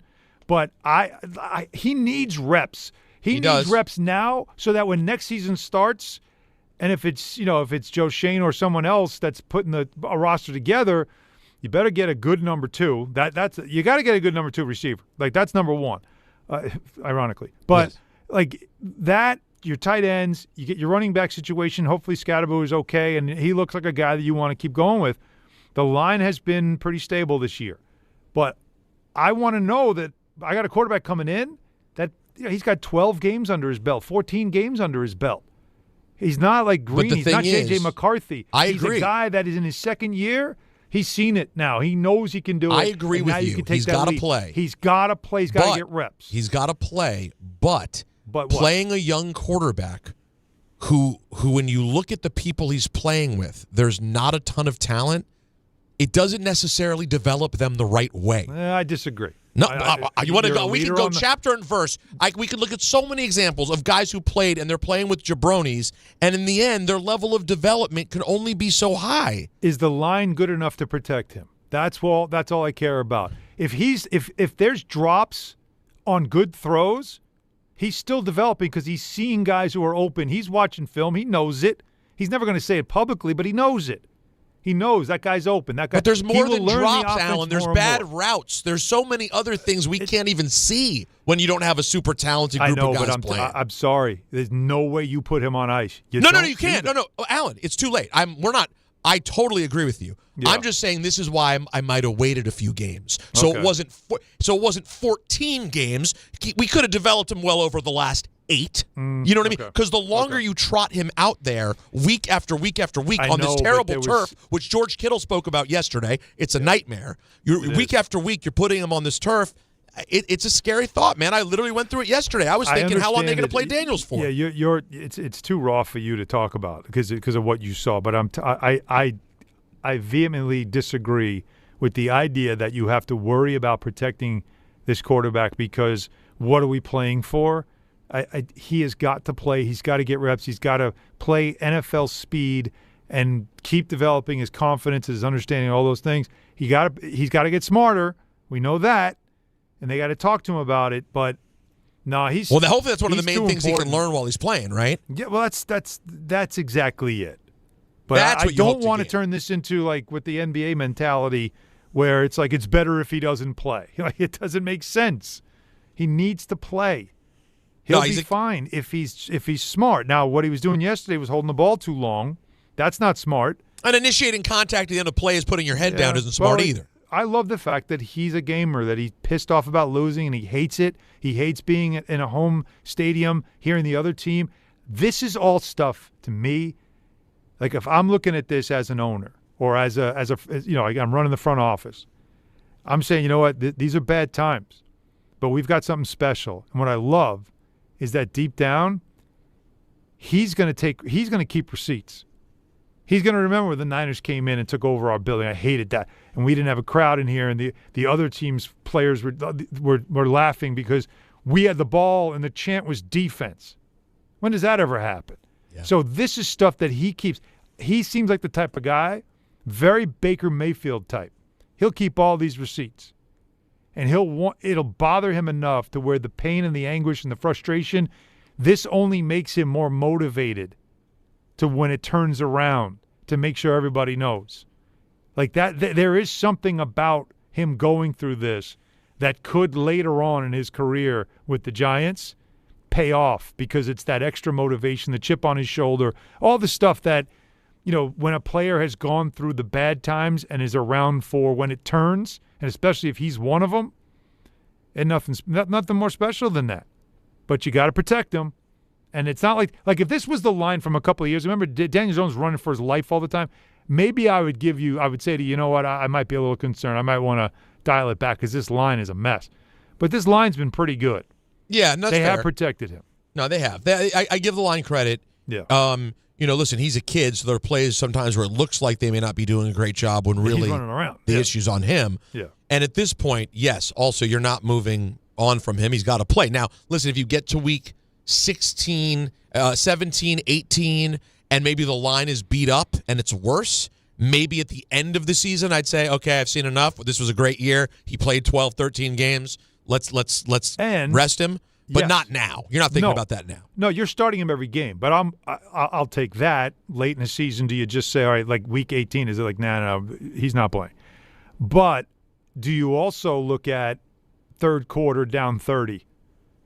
Fourth quarter, or whatever it is. Yes. Like when the game's out of reach, do you just take him out and put Russ in because, let's live to fight another day, especially if it's a very physical game and you just don't like the direction it's going in. That's, again, as a head coach, you just got to make that decision when I'm protecting the future of this franchise more. Like a coach is about today, the GM is about tomorrow. There does have to come a point this season in certain games, especially late, that you start coaching for tomorrow, even if you're not going to be part of it. Right, and that's exactly right. Alan, so let's take a moment. We've been talking about horrible things basically nonstop since 3:00. Except for Matthew Schaefer. Matthew Schaefer was fantastic. If you missed it, make sure you go listen on the podcast or watch the YouTube show later. Such a great kid. But Game 7 on Saturday night was about as fun a baseball game that I had nothing invested in that I can recall. It was the definition of an instant classic. In fact, we could play a game right now. Don't name like 5. Mm-hmm. What do you think was the most compelling moment of the game? When Pages trucked yes Kike Hernandez for that ball. That's mine too. When it was that the catch ball's in left the field. air and Hernandez turns, I said this game's over. Me too. He ain't getting that. I He's not getting said that. the exact same thing. And then all of a sudden Pages comes out of nowhere like he's Bo Jackson and just absolutely trucks him to make the catch. And I'm like, oh my God. That I felt, even though there were other plays that, like, again, all of them that we can name. The home run, the out play at the plate. the play at the plate. But that, just because of the physicality of it, the speed of it, how he just took out, like Hernandez laid, like he was out cold. Like it was, what a compelling moment that was. And it just kind of typified that game. And I'll take it a step further. You said it was one of the most, what did you say? Like compelling? One of the most compelling baseball games you've ever, I think it was one of the most compelling sporting events I've ever watched. And I think the last time, now I was invested in 2001 in that Game 7 with Mo on the mound, and because I had already been trained, I have the muscle memory of Yankees have the lead, Mo's coming in, game over. Like I was like, they're going to win this thing. They're winning again. They're going to win a fifth. And that, that was such a compelling ending and a stunning ending. But I was invested in that, so I couldn't enjoy it for what it was with Randy Johnson and with, just all of the dramatics of that game. This one, because I was watching it with just curiosity. Yeah, it's a different experience completely. Think about it. Think about the Patriots comeback against the Falcons in the Super Bowl. And just how you're watching that unfold and you're thinking, my God, this thing's unraveling so quickly. And all the Falcons have to do is kick a field goal and this thing's over. But they just couldn't do it, and the Patriots just kept coming. Like, that was compelling. There's just moments that stand out to you of, like, this has got me drawn in, and it's all or nothing time. Game 7, extra innings. It's all, ninth inning. It's all or nothing time. It's very rare we get treated to something like that, and we did on Saturday night, and it's great for it's absolutely great for baseball. It was such a good weekend for baseball. Yes. At some point before ENN, Joe or Jacob, can you guys find me? Do we have the numbers yet for the whole series? I would love to see how it ended up, because it really did feel like culturally the games were impactful. Like as the series went on, there were multiple moments where it really did feel like something, like were people beyond. All right, it averaged 26 million viewers for Game 7, the most watched baseball game since 2017. It peaked at 31 million during the late innings, of course. That's pretty good for a Saturday night. Now, again, remember, Canadian audience is not included in this. So this is strictly in the U.S. Because there's also, obviously, it was shown in Canada on Canadian, was it Sportsnet? So, you have to add those numbers to the Canadian viewership. But peaking at 31 during the late innings, that's a bit on a Saturday night. And remember, it's Halloween weekend. Yep. Saturday night, that's big party weekend. And 31 million people tuning into this thing, 26 on average, the most watched in almost in about 8 years. I found myself in 2017. You remember, was the Astros. Oh yeah, I do. I found myself. That was also a Game 7, Astros Dodgers. They averaged 12.5 million for the series. I found myself oddly nervous during Game 7 with nothing invested in it. I don't even know what I was nervous about. Same. Yeah, Isn't that weird? Like you don't have a dog in the fight, but there was something. Yeah, I felt it too. You had that little flutter of like what's going to happen, and even when Kirk he had the broken bat, and they turned the double play, and it took me a second to realize that's the game. That's it. Because you're so drawn in. I know, you don't want it to end. That you're like, wait, that's it? No, we can't end this now. Wait, no, this has to keep going. And then we went from, and we got to take a break. We'll talk about it more on the other side, and your calls as well. By the way, if you just want to wax poetic and tell us how much you loved it, what other historic baseball moments popped into your mind, or sports in general, Game 7s, 1-800-919-3776. Love to have some just positive, God bless it, sports enjoyment talk. It's rare in sports talk radio, but I'm up for it. we were talking about Ohtani's historic play. And then Yamamoto plays on no rest and gets his third win in a series. Unreal. That is 3 out of 4 wins in the World Series. Alan, that's Randy Johnson. It's insane. How many people are on that list? Is it just Randy Johnson? Yeah, Randy Johnson did. His numbers were almost identical side by side to what Yamamoto did in the 2001 World Series. Randy Johnson did pretty much the same. But what Yamamoto did in Game 7 was it's more. Yamamoto and Randy Johnson. Yeah. You realize how insane a list that is to get on? Yeah, but Yamamoto pitched more innings in the second the second time around in Game 7. I think Randy Johnson, if I'm not mistaken, only pitched like an inning and a third or something like that, which is still amazing. Wow. But no, there's just so many levels. It was such. I hate everybody says cinema now, but it was such theater. It really was. It really was, and like it just made it shows you that baseball in the right context it can be that thrilling type of sport because it's the drama and the tension. Because it's not constant motion. Can I give you a hot slower. take into the? You know what? Please do. And I want to get your thoughts on the other side of this. Yep. Hot take. The baseball season is entirely filled with too many baseball games. That is part of why these moments feel so rare. I understand there's a day in, day out quality that people love. Like it's on every day and it's just nice.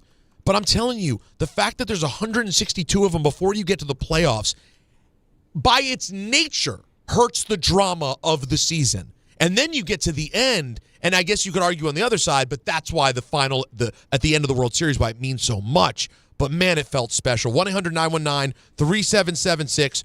All of your thoughts next. So much to do here on a Monday. And hold on, I have to talk to you about something before, Alan. I'm getting so ahead of myself. Do? Yeah, and it's important, particularly this week, because as you can tell, I'm very wound up. And so maybe I could use a little BetterHelp. And this November, BetterHelp's encouraging everyone to reach out, check in on friends, reconnect with loved ones, remind the people in your life that you're there for them. Now, personally, for me, I'm always trying to check in with my friends and always appreciate it when my friends check in with me. Matter of fact, I haven't heard from my friend Allison since the game last night. And we're both huge Kami fans, and we haven't even spoken yet. So I need to make sure I pick up the phone and check in on her. So you head over to BetterHelp. You fill out a short questionnaire.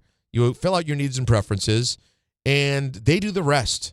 They have an incredible match fulfillment rate, which means they get it right the first time in terms of finding the right tailored recommendation for a therapist for you. With over 30,000 therapists, BetterHelp is one of the world's largest online therapy platforms. They've served 5 million people globally, and it works. With an average rating of 4.9 out of 5 for a live session based on 1.7 million client reviews. So don't wait to reach out this month, all right? Check in on a friend. Check in with a therapist. BetterHelp makes it easier than ever to take that first step. Our listeners get 10% off their first month. Call pound 250 and say the keyword timeout. That's keyword timeout after calling pound 250. The FanDuel Sportsbook app is your home.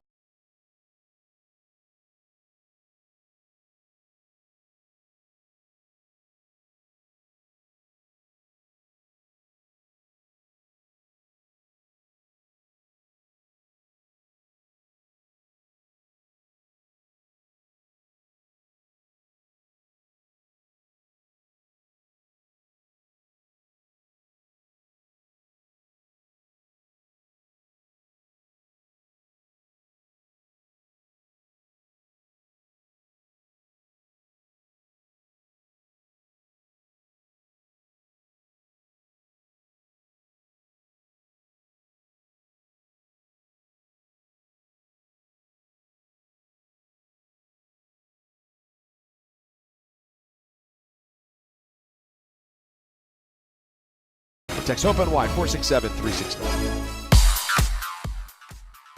Now let's take a look at the traffic with Brandy Scott. Thanks so much, guys. We're going to start off again in Nassau County, LIE westbound. No access to New Hyde Park Road. It's a crash taking out that ramp. You're jammed there from the northern state.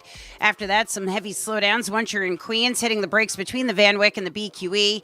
Roughest ride to the outbound George Deegan northbound. A collision by the Willis Avenue Bridge. Solid slowdowns go back onto the Triborough and the Bruckner. You stay packed on the northbound side, heading over to the Cross Bronx. Inbound George, just about 5 to 10 for both the upper and lower decks. Outbound Lincoln, your best ride, about 5 to 10. Outbound Helena, running you 15 to 20. This report is sponsored by the Positive Coaching Alliance. Questions about youth or high school sports? Well, the PCA can help. It's a national nonprofit developing better athletes and better people through youth and high school sports. More info at positivecoach.org. I'm Brandy Scott on 880 ESPN New York.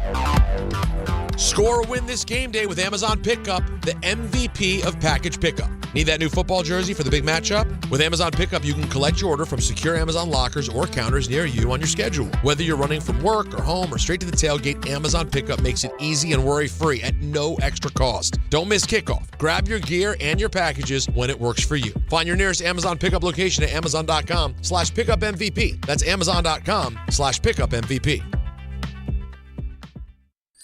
Target's early Black Friday deals are almost here, and they're bigger than ever. Take 40% off select gifts and holiday decor for 3 days only, starting this Thursday. Score can't-miss deals on new fits for the whole fam, festive lights and decorations to brighten your home, and even top toys like select Lego sets for endless holiday fun. Shop in-store or online, but don't miss out. These deals are going fast. 40% off gifts and holiday decor starts Thursday, only at Target. Restrictions apply. Empower. Tim collects bobbleheads. A lot of bobbleheads. Baseball bobbleheads. Race car bobbleheads. Little chihuahua bobbleheads. He's got an entire room strictly for bobbleheads. Does he need them? No. Is his wife mad about it? A little. But Tim works with Empower, and he got good at money, so he can be a little bad. Ooh, horse bobblehead. Classy, Tim. Empower. Invest well, live a little. Start today at empower.com. Actual price will depend on product and subscription plan. Featured products are compounded drug products, which the FDA does not approve or verify for safety, effectiveness, or quality. Prescription products require an online consultation with a healthcare provider who will determine if appropriate. See website for details, restrictions, and important safety information. Want a boost in and out of the bedroom? Hims has you covered. Introducing a new 2-in-1 approach to level up your game. Tadalafil for better bedroom performance and zinc for testosterone support. Put it all together and you've got what you need to turn things all the way up. Getting started is simple. Just go to hims.com/joy to start your free online visit. Through Hims, you can access ED treatments including pills, chews, and more. 100% online. No office visits, no pharmacy lines. Just fill out a simple intake form and a licensed medical provider will determine if treatment's right for you. If prescribed, it ships free and discreetly to your door. Find affordable treatment options at up to 95% less than brand names at hims.com/joy. That's hims.com/joy, hims.com/joy. This is... We're going to rub football all over ourselves today. I did consume a lot of football back in the day, pre-kids, in my underwear. The NFL Binge. You watching every game, baby? Are you watching? All righty, kids. By hook or by crook, we made it to 4:30 on Monday, which means it's time for the NFL Binge. Before we get to that, go ahead. Can everybody now let me know with the light on? Is this better? Hold on, I haven't looked at you yet. Take a gander. Hold on. Is this more appropriate? Vast improvement as far as I'm concerned. That you're going vast? With the light to no light, yes. I thought he was Bart Scott before this, so we're in a good spot right now. All right. Okay, so here's the thing. Yes, it looks better, but like I'm just being honest. The clarity of the actual camera, guys, it's still blurry, no? Oh no, he can't fix. He has to fix the iPad clarity, but in terms of actually seeing Alan, yes, for sure, we can actually see Alan. Yes. How do you fix the clarity? Honestly, I would give it. I know this is super basic. Do you have like a glasses wipe? Like a little wipe to the actual lens would probably help right now. But This is here. Should I try this? There you go. That's it. Even that will help a little bit. No. But did you do anything? Did you wipe it with anything, like a thing? You used your finger. You can't use your finger, you animal. Well, what? You can't use your finger. Oh, Natalie would be sick. What? You have to use like cloth. I did. It has to be either a cloth or like a wet wipe, and then you just wipe it with the dry cloth right after. I'm having fun watching you do it. Hold on. Okay, stop. Enough. We got it. Yes, there's some improvement. You guys, there's some improvement there. Some improvement? Yeah. You're a little less fuzzy than you were. It's a high-quality iPad. It's just the camera setting. You remember this app that we use, not app, but this link that we use, it wants to do the wide camera, the 0.5 that the kids would say. Yeah. Oh, is that what the so kids I don't say? know if the 0.5 takes away some of the res, but if I go to the regular, it's like it's literally like when Don, when Don's in his basement, we can see up his nose. I'd have to be sitting like against the wall. My favorite comment about Don when he's from home, and I don't want Don to yell at me, so I'm not going to. He gets so mad though. The shot of his ceiling, like someone last week said Don's ceiling gives serial killer vibes. It's like that old school sub. He's got a drop ceiling in his basement, yeah. And the little panels look like you're in a classroom kind of vibe. Yeah, I definitely feel that, but. All right, guys, let's get to it. What we're doing today. We'll be back in the studio all together tomorrow. That's right. All right, binge time, kids. It turns out Jonathan Taylor, Daniel Jones, and the Colts are all human.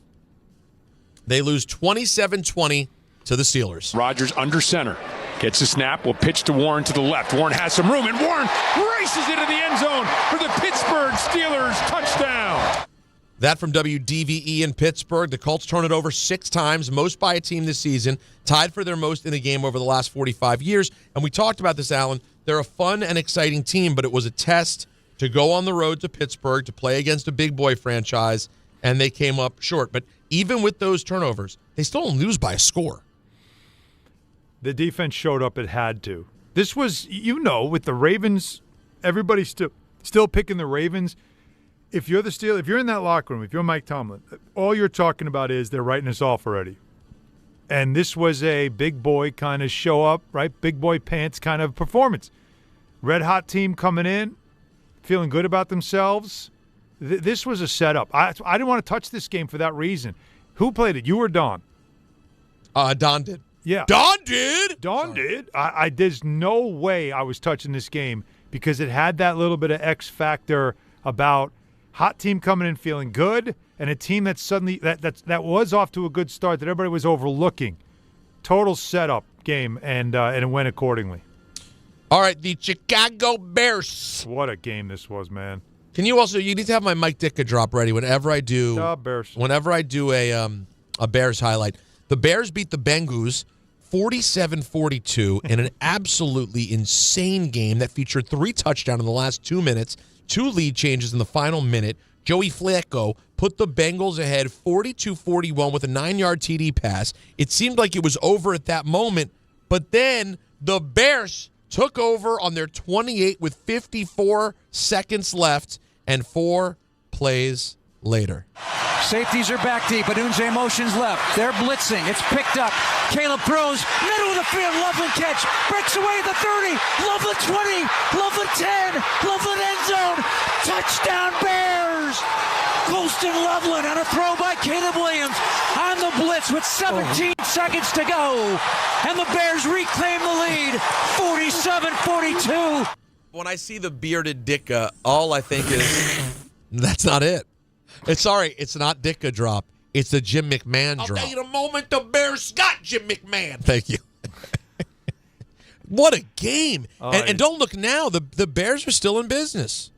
That game was, first of all, it was 41-27. And I think there was was it under 2 minutes? That's what you said earlier. I didn't realize that because I saw the way end. I saw the final 2 scores. First of all, this again shows you that the safety's back. They're trying to they didn't take away the sideline on the first drive. But Flacco has got a bad shoulder. He never I'm going in many different directions because it's all coming back to me watching the end of that game back. But Flacco, to remind everybody, I took the Bears in this. This was one of my games. Yeah, right. It was. He had the shot in his shoulder. He has an AC sprain in the shoulder, AC joint. He's struggling to throw the football. But for some reason, they're giving him the sidelines. That is the definition of grizzled vet who is going to take advantage of dumb defense.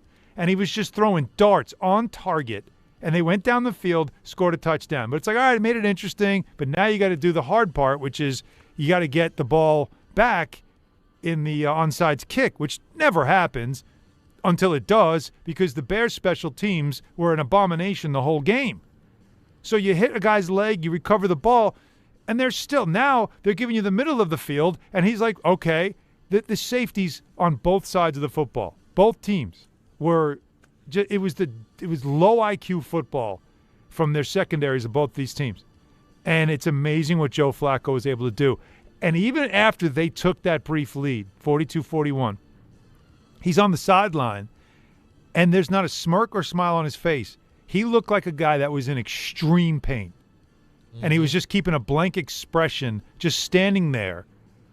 And he had done something remarkable. Yeah. And yet you could just see it. But then, of course, the Bengals can't tackle anybody either, and they didn't deserve to win the game. It's unreal. Well, here's the losses that the Bengals have suffered the last couple of weeks. This brutal. It's just unreal. The fact that it happened again. Oh, my God. Here's Jamar Chase. It's not fun when you're losing. At some point, as a leader or any of the leaders on the offense, is it good to get on the defense or stay in your lane?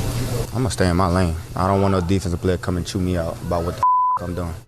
By the way, to whoever's asking the question, I'm sorry. That's just when reporters are like being that guy. I love Jamar Chase for just being like, what? Yep. I'm not burying my defense. Hell no.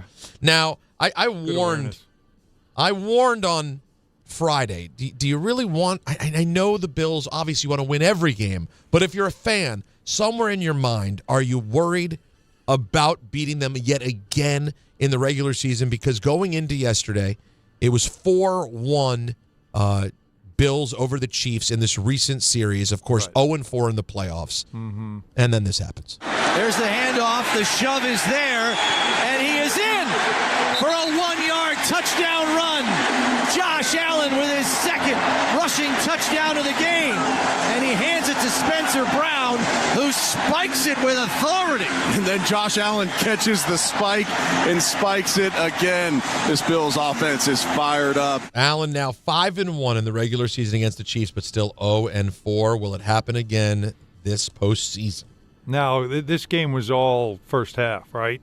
Second half, there wasn't much scoring being done whatsoever. So you could tell two teams that know each other, two coaching staffs that know each other. Like this, I think we almost should hope. We should be rooting for these two teams meeting.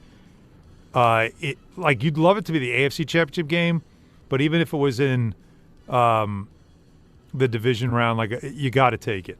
You got to take it. This sets up. You need to see if the Bills and Josh Allen can finally slay the dragon when it matters most. Oh, it's going to be. But they know each other so well. Like, there was nowhere to go in the second half. Both teams locked it up. I said last year when the playoffs were coming, I went, can you think of a more high-pressure situation for a fan than being a Bills fan doing it again? And I guess the answer is, yeah, apparently there is. It will be this year. Now, yeah. Obviously last night was a disaster for my football team, and Dan Quinn taking ownership on the Jayden Daniels injury. I would, I'll fill you in on my thought process. At the start of the fourth quarter, I guess it was probably like 12 and a half minutes left in the game, and that was going to be the last drive for a couple of guys, Jayden and Zach and Debo and LT, and so we're going to have any read run plays and meaning no carries, for the quarterback on a run. And honestly, man, that's where I missed it. Of course he could scramble. It's Jayden. It's what he's special at, and that is 100% that's on me. Listen, he's saying all the right things. But didn't I say this earlier to you when you first brought it up, and I said it's still with 7 minutes to go. That's probably the last drive. Yep, and right? It was. And it was going to be his last drive, and you just don't like pulling the plug. Your quarterback is your leader. He's a competitor. He's the one that wants to be the last one off the field, right? If I'm out, all the starters are out. We're not doing this, right? Like, I don't want special treatment. So he wasn't going to go for it. But it's tough as a coach. You can't predict. You can't see that happening. You don't know this is happening. It's extremely unfortunate, but at least it's not his throwing arm. Well, I got more. How about this? Say, at least it's not his throwing arm. How about this? It's being said, no fractures for Jayden Daniels. So it's just a dislocation? An actual dislocation, meaning technically his season might not be over, which, by the way, guys, you have to shut him down. I don't listen. If God willing, it's not a catastrophe. It's like, it's a 4 to 6 week thing. No Alan, you shut him down no matter what, right? I can't even imagine that. You're telling me that nothing tore? That so just far popped out? It's like a shoulder joint? Because even the shoulder, when you pop a shoulder out, you technically have stretched the ligaments enough that it's dangerous and it has the ability to pop back out again, which is why you can't just return right away once you pop it back in. But the elbow especially. Wow, I can't believe that. As of now, they believe that the worst was probably avoided, which is... Look, now can you calm down? It makes me feel better. Good. It does. But his elbow was hanging off like RG3's leg was that time. Well, that's the thing. The way it turned. Different limb, but same feel. I know. But by the way, it goes from being the worst thing ever to making me think, actually, this guy's got an interesting body type that wouldn't be catastrophic, because it looked absolutely catastrophic. That'll do it for your NFL binge on this Monday evening. No C.J. Stroud injury, though? You didn't want to bring that one up? Because that was pretty devastating. Well, we still have ENN. Don't you worry about it. But, yeah, the C.J. Stroud thing's another thing to get into. He'll obviously be week to week with a concussion. Now, fight fans, I do want to talk to you guys because Bud Light and ESPN New York are sending you to the UFC at Madison Square Garden. Tap the Bud Light tile on the ESPN New York app and enter for your chance to win a pair of tickets. It'll put you in the ESPN suite, catching all the action alongside me, all right, which means we'll rejoice in a delightful adult beverage together. We'll have a time. So through November 7th, listen and enter through the Bud Light tile to score your shot at the ultimate fight night. Bud Light is the official beer of UFC, so make your move now on the ESPN New York app. You got to be 21 and over, no purchase necessary, void or prohibited. Rules on the ESPN New York app. Please enjoy Bud Light responsibly. More of your calls, 1-800-919-3776. It's Don, Hahn, and Rosenberg.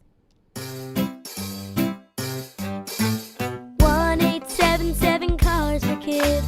KARS, Cars for kids. 1-877-CARS for kids. Donate your car today. 1-877-CARS for kids. Donate your car today. Ready to get rid of that old car? Donate it to Cars for Kids. Call 1-877-CARS for Kids to reach a friendly live agent. Donation's super easy, and your car can be picked up as soon as tomorrow. Call us now, 1-877-CARS for Kids. That's Cars with a K to donate your car today. 1-877-CARS for Kids. KARS, Cars for Kids. 1-877-CARS for Kids. Donate your car today. Did you know you can donate real estate too? Go to carsforkids.org. That's carsforkids.org. There he goes to the 20, 10, 5. That's a Jet touchdown. That's a Jet touchdown. Jets fans, be there at MetLife Stadium to see the New York Jets take on the Cleveland Browns on Sunday, November 9th at 1 p.m., presented by Verizon. Don't miss your chance to experience the excitement of game day at MetLife Stadium and cheer on your Jets. Lock in your seats at nyjets.com/tickets and get ready to clear the runway. Did you know women account for 2/3 of all Americans living with Alzheimer's and 2/3 of all Alzheimer's family caregivers? Join the Alzheimer's Foundation of America at its Women Empowerment Forum on November 5th in Amityville to learn practical ways women can reduce their risk for Alzheimer's and enhance quality of life for themselves and their loved ones living with Alzheimer's. For more information or to register, visit alzfdn.org or call 866-232-8484.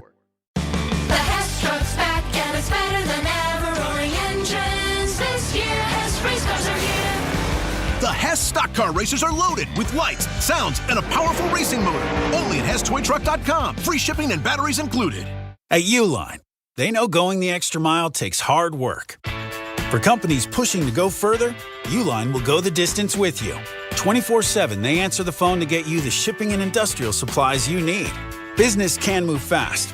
Unexpected large orders, adverse weather, new safety guidelines, and changing economic trends. Uline works hard keeping 41,000 items ready to ship, minimizing detours on your way to the extra mile. Visit uline.com.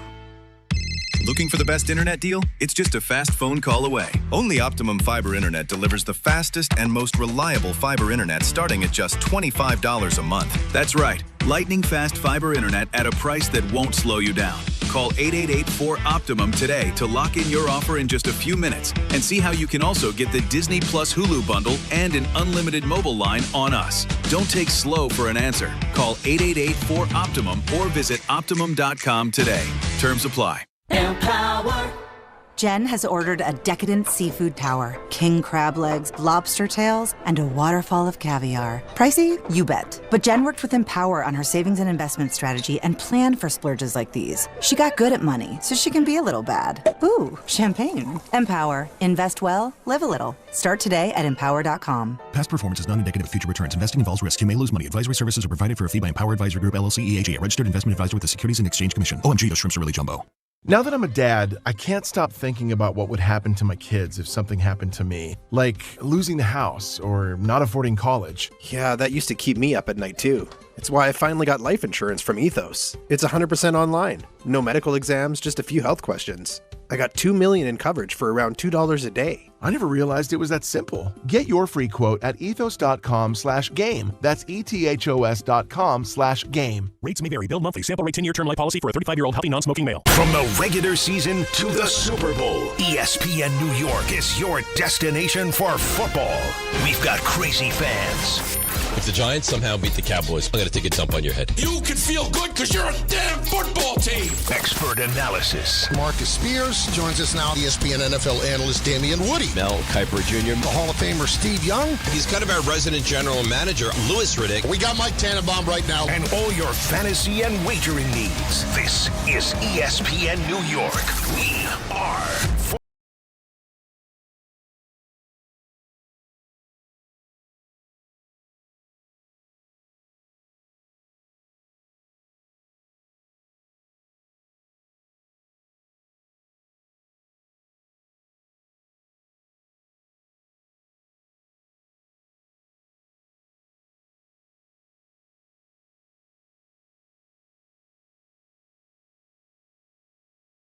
being at Hot 97, I got to interview Quincy Jones because he came in one day to do an interview at Kiss FM. How much time did you have? Because, I mean, how did you... Not enough. Where did you even begin? We had like 30 minutes. Right? Like, where would you even begin?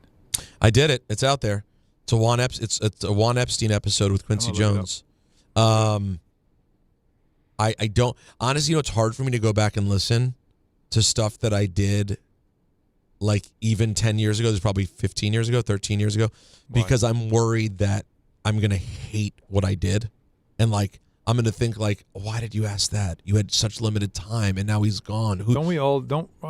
I think that's a normal, first of all, if you're somebody that watches anything back you did younger in your career and thinks, wow, that's awesome, I was great, then you're a narcissist.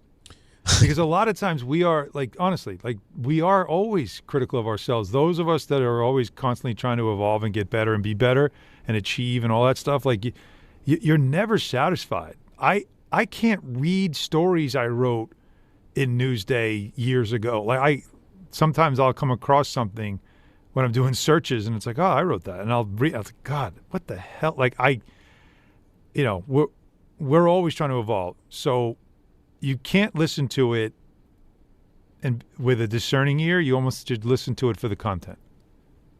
Yeah. You see what I mean? Exactly. Just so I know. Just so, because you do want to listen to it. You want to see it. When you're retired, you'll probably appreciate it more because the memory will matter more than, was it good or was it bad? But you're still in your career, so being good at it still matters. No, I have a handful of interviews that I love that as big as the podcast world has gotten, where everyone has a podcast. Yeah. I have like a handful, like 10 or 5 to 10 interviews that are just like, you're not getting that. Like, Jay-Z ain't doing podcasts. Not happening. Mm-hmm. Eminem went to Detroit, did Eminem. You're not getting it. It's not happening. Quincy Jones, of course, no longer with us. MCA from the Beastie Boys, not an option. You're not getting it. Like, we have our share of stuff that's just like... Oh yeah. That was quite a few there. Yeah, definitely. I was sleeping on it, but that finally woke up. I was waiting for it, but Peter not only took it out, he laid it on the table. Whoa! I'm just saying. I like when he lays it on the table. He just laid it right on the table. Let's talk to the people. Phone lines are jammed up. Alan, you want to do it? Yeah, we got a lot. We're all over the place too, which I like. Let's go. Yeah, let's go right back to the baseball, man. Let's spend some time. Flavio in Brooklyn wanted to talk World Series. Is it Flavio? I don't know. Flavio. Hey, what's going on, Alan? What's going on, Peter? What's up? What up, man? So I wanted to ask you guys. So I thought this World Series was very intriguing. I enjoyed it. I had no dog in the fight, but as a baseball fan, this lived up to expectations. It needed to go to Game 7. What I wanted to know to ask you guys, right, is which one was the worst collapse? And you can rank them in order. Ooh. Was it the 2025 Blue Jays? Was it the 2011 Texas Rangers? Or was it the 2001 New York Yankees? I was talking to my buddies about this, and I was like, I felt like these three teams within the last 25 years had epic collapses in the World Series, and I just wanted to see where would you rank them. And do you think baseball is going to go to a salary cap after next season? I'll answer that. I do think a cap's coming. Too many teams want it, and one of the powerful teams, the Yankees, are behind it. I think it's a good question, but I got to be honest. I would, in all of sports, how could this not be the most painful loss ever? Like, think about it, because of how close they were. Even the Falcons, that was happening over. Like, it was it was halftime. But it was happening. It was an excruciating avalanche, right? Like, it was the snowball. You saw it coming. You could feel the momentum turning. This was sudden. How many chances did Toronto have to win that game? At 4-2, how could you not feel like this is destiny? It's unreal how, like we talked about, bases loaded, one out. We talked about the catch in the outfield where Pages trucks his own outfielder, the left Hernandez. He trucks his own teammate to make a catch. The play at the plate. It's when you're 90 feet away like that. I don't know how it's so sudden with chances to win. And you got to understand, it's a Game 7. It's the ultimate do or die moment. So you can think of other, a buzzer beater miss and stuff like that. That's painful. But this, man, I don't know how you can think of another moment in sports where it was all on the line and everything was riding on one play, and you just couldn't make the play. And I mean, Connor Falefa, I don't know how. You talk about better help, and I'm not joking. Like, I hope he's going to get some support. How do you wake up and not just be tortured by that thought? Should I have slid head first? Should I have just run through it? Should I have had a bigger lead? You're going to ask yourself this question over and over and over again. Maybe if he doesn't win if they don't come back and win, or he goes somewhere else and wins a World Series, he'll never let this go. This might be worse than Buckner. No. They had another game left, Peter. I know, but the play wasn't as bad. No. I'm not saying the play. I'm saying the memory of it, the pain. You still had another game. This was it. That was Game 6. This is Game 7. As Connor Falefa, how does he ever let go of that? Should I have had a bigger lead? He is going to constantly ask himself, what more could I have done? Hoffman throws the pitch that obviously changed everything too. Gave up the home run in the ninth. I'm sure that's going to weigh on him as well. But, man, Connor Falefa was a fingertip away from the World Series winning run. Are you of the philosophy that you absolutely, based on where you should be, how big your lead should be, you have to score on that play? Have to score. There's the whole idea of you can't get thrown out at third, you can't get caught off base and all that stuff. You have to be aggressive in that moment, and you've got to be gone on contact. You've got to be gone. And I don't believe he was being held. I don't believe there was anybody sitting on third. I think there was enough distance. What do they say? The same distance the third baseman is from the bag that you should take the lead? Correct. You should, because you just figure you'll beat him back, right? Yep. It's to me that. And I don't know enough, so I'm not pretending I'm not going to start saying this is what he should have done. I'm looking at it more from the human side of it and saying, how does he not constantly ask himself, what could I have done to buy back 1 second? And how about We got to let's take a break. Let's keep going. Hour. Yeah, let's keep going on I this. I like this conversation, though. Yeah, let's keep going on this and much more. It's Don, Hahn, and Rosenberg on ESPN New York. Now, let me talk to you guys for a moment, if I can and will, about FanDuel Sportsbook. All right? Because FanDuel Sportsbook is the app for all your favorite NFL bets. From yards to touchdowns to who will win with FanDuel, any play can be the play of the game. Tonight, FanDuel's giving all customers a 30% profit boost token. That's right. You can get on the action with a 30% profit boost token this Monday night. So make FanDuel your go-to app for any snap. Just visit FanDuel.com/Peter to bet on the game and play your game with FanDuel, an official sports betting partner of the NFL. 21 and over, physically present in New York, opt-in required, bonus issued as non-withdrawable profit boost tokens. Restrictions apply, including any token expiration and max wager amount. See terms at sportsbook.fanduel.com. For help with a gambling problem, call 877-HOPE-NY or text HOPE-NY at 467-369. Now, also, people, before we get into this big 5 o'clock hour, I want to remind YouTube TV customers, get the sports you love on ESPN back, including college football, college game day, Monday Night Football, the NBA, college basketball, and more. Act now. Go to keepmynetworks.com to get ESPN back. This is Jalen Brunson. Jalen Brunson for three. And this is your home for New York Knicks basketball. This is 880 ESPN. WHSQ and WCBS-FM HD2, New York. Make cancer screening a part of your annual healthcare routine. New York Presbyterian offers a full range of cancer screenings, including lung, cervical, prostate, colorectal, breast, and more. Regular cancer screenings could save your life by detecting cancer at its earliest, most treatable stages. Screenings are available across New York City and Westchester. Learn more at nyp.org/cancer screening. Stay amazing. New York Presbyterian. And now it's time for traffic. Here's Brandy Scott. Thanks, guys. Not so great over in Jersey, 80 westbound, right before Hudson Street in Hackensack. A crash in the express lanes blocking the left lane. Traffic is crawling there from before the Turnpike in Richfield Park. That is, you jammed on the Turnpike northbound, heading over to 80, bumper to bumper from 46. Inbound George looking good. No delays for both the upper and lower decks. Still your worst ride to the outbound side. Deegan northbound, a collision by the Willis Avenue Bridge. Only the left lane is squeezing by. Delays go back across the Triborough into Queens and up onto the Bruckner. You stay on the brakes northbound, heading over to the Cross Bronx. Outbound Lincoln already about 5 to 10. Outbound Holland 30 to 40. This report is sponsored by Mothers Against Drunk Driving. For victims of drunk and drug driving, your grief is unique, but you're not alone. You always have a place at MAD. Visit MAD.org. I'm Brandy Scott on 880 ESPN New York. When you're hiring, have you ever felt like you're missing out on meeting truly great candidates for your roles?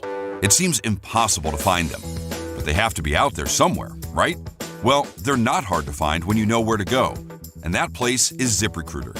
And right now, you can try ZipRecruiter for free at ZipRecruiter.com/ESPN. ZipRecruiter helps 10 million people with their job search every day. And because these people are actively looking for jobs just like yours, it's easy to find the right person right away. In fact, 4 out of 5 employers who post on ZipRecruiter get a quality candidate within the first day. But if you're not using ZipRecruiter, you're missing out. So see what it's like when the impossible is easy. When you go to ZipRecruiter.com/ESPN right now to try ZipRecruiter for free. Once again, that's ZipRecruiter.com/ESPN. ZipRecruiter.com/ESPN. Never miss out on great candidates with ZipRecruiter. All the way over Barzell, score! New York Islanders hockey is back at UBS Arena, and it's time to bring the family and make some noise. With more afternoon games this season, the Islanders have special kids-themed games and activities for young fans. Play games pregame at the park and head inside for fun on the concourse and on the ice. Tickets for the 2025-26 season are on sale now. Get your tickets at NewYorkIslanders.com. Your fantasy roster is set. The smack talk is heating up, and this season, ESPN Bet is giving you more ways to ride with your squad. Introducing the ESPN Bet Fan Center, where you can instantly link and bet on your fantasy teams right in the ESPN Bet app. An enhanced sports betting experience only from ESPN Bet, the sports book for sports fans. Make the connection today with ESPN Bet Fan Center and the ESPN Fantasy app. ESPN Bet Sportsbook. Download the app today. Must be 21 plus. Gambling problem? Call 1-800-GAMBLER. Terms and conditions apply. See app for details. A SoFi personal loan is here to help you achieve something once thought impossible: overcoming high-interest credit card debt. Walk the tightrope of your finances with one low, fixed-rate monthly payment, no fees required, and as soon as the same day funding. That's right. Pull off your own debt-defying stunt with a SoFi personal loan. Visit SoFi.com/trick to learn more. Loans originated by SoFi Bank N.A. Member FDIC. Terms and conditions apply. NMLS 696891.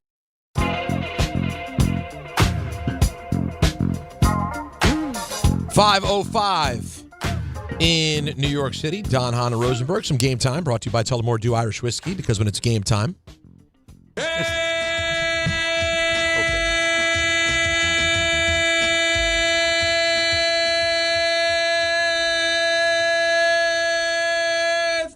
I like when he holds it. It's totally time. Let's see. You got the Knicks and the Wiz coverage right here on 880 at 7. And, of course, Allen on the call on MSG. Sir. Nets and the T-Wolves, the Twolves in Brooklyn at 7. The matchup you dream about. Throw the record books out. And coverage of St. John's Quinnipiac, which I'm also very, very in on. I bet I have 2,500 already on this game. Yeah. You can hear that on QPAC? Oh, yeah, of course. You know how I do with QPAC. I saw it. I went, let me go. You know, when QPAC plays before election night, everybody knows you let it all ride on QPAC. You can listen on the ESPN New York app. Tullamore Dew, the original triple distilled, triple blended, triple cast matured Irish whiskey. Be sure to grab a Tully or try the new Tullamore Dew Honey during today's action. Glasses up to enjoying Tullamore Dew responsibly. You know, I poured myself a delicious Tully last night to watch the game. And at 28-0, I went, it's going to be just a one and done kind of night. Not going to go ahead and waste the calories or a hangover. Like, pour the rest in the sink. There is nothing to see here, folks. I would think that you would have gone well double into down the bottle. You know, I don't get that. Like, maybe I'm lucky, and this means I don't have like alcoholic genes. I've got other problems, but I don't ever get the drinking in misery. I like to drink for fun. I fortunately don't. So it's the opposite. So I'm like, once it's a nightmare, I'm like, I want to sober up. Now it's like, I don't want to feel it. I just want to go to sleep and not wake up tomorrow with a headache. I'm miserable now. The last thing I need to do is be miserable tomorrow over get my team getting crushed and losing my 3-point pick. If you're just tuning in, the word they're saying is that Daniels avoided the worst of it. We'll find out more, I'm sure, from Shefty tomorrow on the exact details, but they're saying they don't think it's the worst. So all of New York is it's waiting for that Shefty report. Well, you don't have to mock my news and my pain. It's funny though. You really, I've never seen you like this. Well, how would you? But should it really be surprising? Told you. In 2012, I am not surprised. In 2012, my life was made. I found my guy, and he crumpled against the Seahawks. On that field. 13 years later, whole new life, new regime, everything's better. New guy. Playing the Seahawks. It's a Sunday night again. New guy who's not even really like the old guy in a million ways. Right. And so it's like a nightmare. It's like Halloween was Friday. Why am I living a nightmare on Sunday? I told you I went numb when Aaron Rodgers went down. Exactly. Didn't get right up and then started limping. I would say right in that moment, I said that's it. Like that's it. That broke you permanently. No, I'm telling because I kept saying you never recovered. How can I be upset? I should know better. This is just what happens. And so that did it for me. And I'm wondering, this hasn't done it for you yet because you're still like worried about the updates and all that stuff. You care. Well, no, I know, but again, my ownership changed. So I believe that maybe that's. I don't believe in the curse anymore. I just believe this is an unfortunate season. With the Jets, you're still stuck in this is just who we are. It can never be better. It can't be good. It can't be good. And I don't know if maybe Joe Namath just needs does he need a visit from Joe Boo? Do we need to sacrifice Joe Namath and Joe Boo? Joe Na and Joe Boo? Yeah, like we somehow, some way have to have an exorcism so we can say this house is clear. Because it's not, and I keep blaming ownership, but maybe it's a true curse. Maybe it's a real thing, and I've just let go. I mean, that one, the Rodgers injury. I don't know if Don ever made the list, but in terms of most heartbreaking franchise injuries, the Rodgers one, it's definitely making a top 5. I mean, Testaverde hurt also because of what they were coming off of and what they were supposed to be that year. Right. And he had been like this otherworldly version of Testaverde. It was so good, but he was But it also, though, I don't remember feeling that. I didn't feel as empty in that moment. It was just more of like a frustration. But I didn't go like, "Oh, we're cursed." Like I maybe I was too young at that point to think about the history of it. I don't know. I don't remember being like that with that moment. Yeah, I'd have to think, though, and I'm talking about across all franchises in the sports. Ewing injury early in the season, 97, 98, when he got pushed from behind, broke his wrist, and was out, and then they weren't that was just the season's over already. The season, this is it. That was frustrating because it felt like at that point you were a good 8 years into trying to win a championship with Ewing. And that happened. You're like, the guy is he's not going to get any younger. You just felt like that might have been the last true chance to win with him. The following year, they ended up winning without him, going to the finals at least. But I can't think of something injury-wise that gutted me, or at least just. But can you think of even in other sports and teams you don't root for? No. That's what I mean. I'm trying to think of injuries that happen where it just. The second it happens, you go, "Oh God, that team's entire plan." Yeah, everything's over. Yeah. Yeah, I mean, the Jacob mentions the Brady injury. Yeah, but they're already in the middle of winning at that point. Yeah, come on, yeah. They were a few in already. Yeah, how bad do you feel? You'd be greedy if you're mad. The Bledsoe one at the time would probably be higher. That might have, yeah. Because that they were poised. That team was ready to go. But they didn't do anything yet. But you're right. That's what I'm saying. So at the time, it didn't last. It didn't last because the guy that replaced him was. Yeah, it takes in 3 weeks. You go, "Oh, we're good." In 3 weeks, you think we're all set here. I think we could still survive this. No, I'd have to have someone. If Don were here, he could think of one that changed. Yeah, it means that you thought a team's entire fortune was going to change in this season. Yeah. And in one play, it ended, right? Yeah. So that's what makes it rarefied air for the Rodgers. All right, let's go back to the baseball because people are stoked to talk a little baseball. Let's start with, and I love that, to actually have a major event that completely delivers in every way. Let's go to AJ in the car. What's up, AJ? Hey, guys. How you doing? Yeah, how you doing, man? Hey, good, Alan. I just want to say I'm a big fan of yours. You do a great job with the Knicks. Thank you. Yeah, so talk about edge of your seat with no skin in the game. First off, that play by Pajes, I'm watching with my wife, and when he caught that ball, I literally got on my knees with my hands on my head, where the heck did he come from? Right. That was he came out of nowhere. When you saw the replay, I agree with you. He wasn't. When you watch the replay of him sprinting across the field, because you know that Hernandez had no chance of catching that ball. It was unreal. I agree. I said there's no way. I felt so also. He turned around. That was it. I thought it was over. Yep. And also, I'm talking about moments, great moments where, my heart's pounding, no skin in the game, big Knicks fan. Ray Allen against the Spurs, Game 6, that three-pointer to tie it. For some reason, I just remember, my heart was racing that play. That was one of those moments.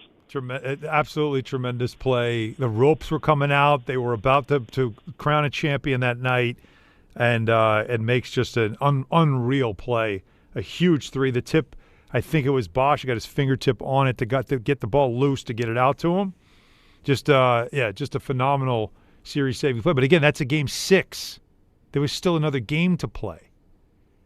That's again, Peter. I just can't wrap my brain around the fact that what other ultimate moment type situation where it was this play is either going to win it or lose it. That's it. There is no tomorrow for both teams, not just for one, not an elimination game. This was one team is going to lose, one team's going to win in this moment. Crazy. Yeah, it's rarefied air. Let's go to our guy Danny on the island. What's up, Danny? Good afternoon, gentlemen. It was quite a weekend. It started with my beautifully prepared Halloween cocktails, playing wedding according to Believe It or How Not. did Friday night go, Danny? Yeah. Really good? Friday night was beautiful. Let me tell you, between 8 and 8:17, it was really rocking. After that, it was... By the way, 8 and 8:17. That's what'd you do with the other 15 minutes? 17. That's a good number. I got to tell you, it's a great number. And the beauty of it is that the missus fell asleep shortly thereafter, and I got to watch the full game. With, nothing. But listen, I'm staring at him. First of all, that guy, Peter, I'm sorry for your loss. I watched that play live. I'm so sorry for your team. And as far as the coach is concerned, as Michael Kay would say, sorry hasn't fixed the lamp. That guy should never have been in the game, and I don't know what happened there. Now, I'm watching a frozen screen of the ill-fated Kyle Falefa. And I'm going to give him a pass, except for the slide. I'll tell you why. I'm watching the batter. Now imagine I'm looking at it from behind home plate. The batter was in mid-swing. The ball is about to be struck. Falefa is literally 6 feet from third base, standing still. The man at second base has a better lead, maybe 10 feet, but not as far as the shortstop. The runner at first base is standing on the bag. Literally, he is standing one step from first base. So they all had the marching orders of do not get doubled off on a line drive. Okay. So that thought was definitely put into his head. Now, I don't care if you're a Major League Baseball player or you've coached a million games. The fundamentals don't change from U6 to Major Leagues. When the double play is in order, the runners can get their good secondary lead. They ought to be frozen at the moment of contact because you need to go back if necessary. With 2 outs, the minute the guy starts to swing, you start to run because nothing bad can happen. But with 1 out, you have to wait that little bit of a second. He did. He didn't get a big lead, and, of course, he should never have slid. But I absolutely believe that when he said that they were told with double play because you're watching 3 separate people all doing the same exact thing he did. And believe it or not, if that guy feels the ball without the stumble, the double play is in order. Yeah. Because if you look at where all the runners are, it really is. And last but not least, Mr. Clement, that catch, as I said last week when we were doing greatest catches, I said Sandy Amoros's catch, Game 7 of the World Series. That was the 7th inning. This is the greatest catch in the history of Major League Baseball when you put in the totality of the circumstances. There is no other play. There is no we may have won. That's the catch. And that guy, I mean, there wasn't a player, a fan in the world, anyone watching television that didn't think that ball was dropping in. That guy Clement hit that ball, and for 3 seconds, he was never going to have it by another order of Pontine, however you say that in Canada, for the rest of his life. He was going to be eating cheese curds for the rest of his life for free, and it got taken away from him. He was absolutely a hero for 3 seconds. The look on his face was unbelievable. You know, Danny, I'm curious now. Again, Buster Olney will ask all of our baseball historians: is that the greatest catch in baseball history when you consider the context of what that moment was, where he came from, the fact that he was put into the game just before that at-bat for defense? He trucks his own teammate to get to that ball. Which, by the way, is the right thing for the center fielder to do. It was a do-or-die moment. Do or die moment. You don't get there, the game is over. Oh, forget. And did he just call Poutine Pontine? Something like that, yeah. Pontoon. I think he was thinking pontoon. Take it out of the lake. Whatever. We knew what he meant. Yeah, but it was still fun. Look, he's still riding high off his 15 minutes of fame on Friday night. God bless him. We all need it. God bless him is right. How about the fact that then she takes a nap so he can watch sports the rest of the night? Hey, good for him. Is that not that's Nirvana? He's living the dream right there. That's the old man's dream. And by the way, let's be honest, it was a subtle flex. Danny's what? We think Danny's what, like early 60s? All right. I don't know. Probably like mid 60s, maybe. You think he's that old? Okay. Yeah, that's not that old. How dare you? Mid 60s. I don't think he sounds that old, but I'm just saying. No, I hear you. But I just want to say, mid 60s, dropping a little Friday night 17-minute. That's such a subtle flex. But I'm here for it though. Yeah, no, listen. I'm just saying, like, he tried to act like he said, because the truth is 17 is probably exaggerated. It's probably 9. Right? Probably 9. I mean, he went up to 17. It might have taken 17, but most of it was within a 2-minute. Right, that's what I'm saying. So, like, the whole beginning of, like, hey, babe, how was your day? Right. To, like, snoring was 17. And he just tried to lope, Hey, listen, hey, I'll save it for a Hot Take Tuesday. Let him have it. I'll save it for a Hot Take. I have theories on this. Let me go to the phones here. Let's keep going. Thanks, Danny. Let's go to Tim in the car. What's up, Tim? Hey, guys. How's it going? Good. Good, man. Looking to see, not living in the moment, but whose performance in the World Series is better, Mad Bum in 2014 or Yamamoto? Yeah, the Bumgarner one, he had pitched, I think it was 2 days rest because he had that big Game 5. And then I think he pitched like did he pitch 4 innings of relief? Yeah, I think he went 5 innings, 3-2. He came in, it was 3-2, I think, in the 5th. And the game finished 3-2. Like the fact that he's like I'm curious how many pitches he threw because Yamamoto pitched, because Randy Johnson I think was 1, maybe 1 1/3, and Yamamoto was obviously multiple innings plus. But yeah, Bumgarner, that's a huge to come in and pitch 5 innings of relief in Game 7 after pitching a complete Game 5. Pitched 9 innings, Game 5. That's it. That part is what makes it just absolutely. Who went 2 2/3? Yamamoto went 2 2/3. Okay, he went 2 2/3. So, yeah, I but he also pitched the day. He pitched the day before. Bumgarner had 2 days rest. That's the only thing that you could give, if you wanted to make the argument, is that the guy just pitched the night before, and gave you 6 innings. And then he's going to come in and give you 2 2/3. That's pretty impressive stuff, man. Let's go to Nick. What's up, Nick? Hey, guys. Loved the game the other day, just watching it, neutral observer. I think one part about Game 7s is just that it's the last game of the season, the last baseball game until April. And it's just nice to tune in that way, but talking about just like as a neutral observer, someone who has no investment, I think you can't beat the 2016 Game 7 between Cubs and Cleveland. Yeah. The Cubs were down 3-1 at one point in that series. Chapman, had a ton. Both teams hadn't won in forever. I think that is probably the more compelling thing in my mind. I get it because you add the context of 2 franchises that hadn't won in 100 years. Yes. So there's that and then too. You kind of have the franchise who hadn't won it forever, kind of coming back after down 3-1.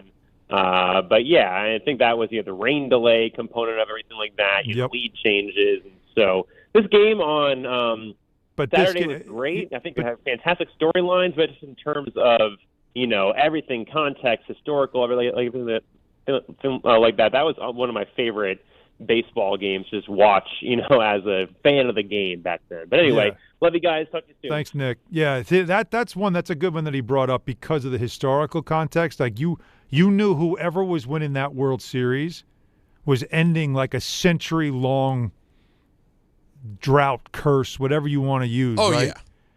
Two franchises just hadn't won in a million years, and some history was happening one way or another, and there were compelling moments in it. I just don't know how you take Game 7. Game 7 could be a movie unto itself that we watched on Saturday night. Yeah, it was that Game 7 just standalone was it could have its own 30 for 30. Well, but I think it will.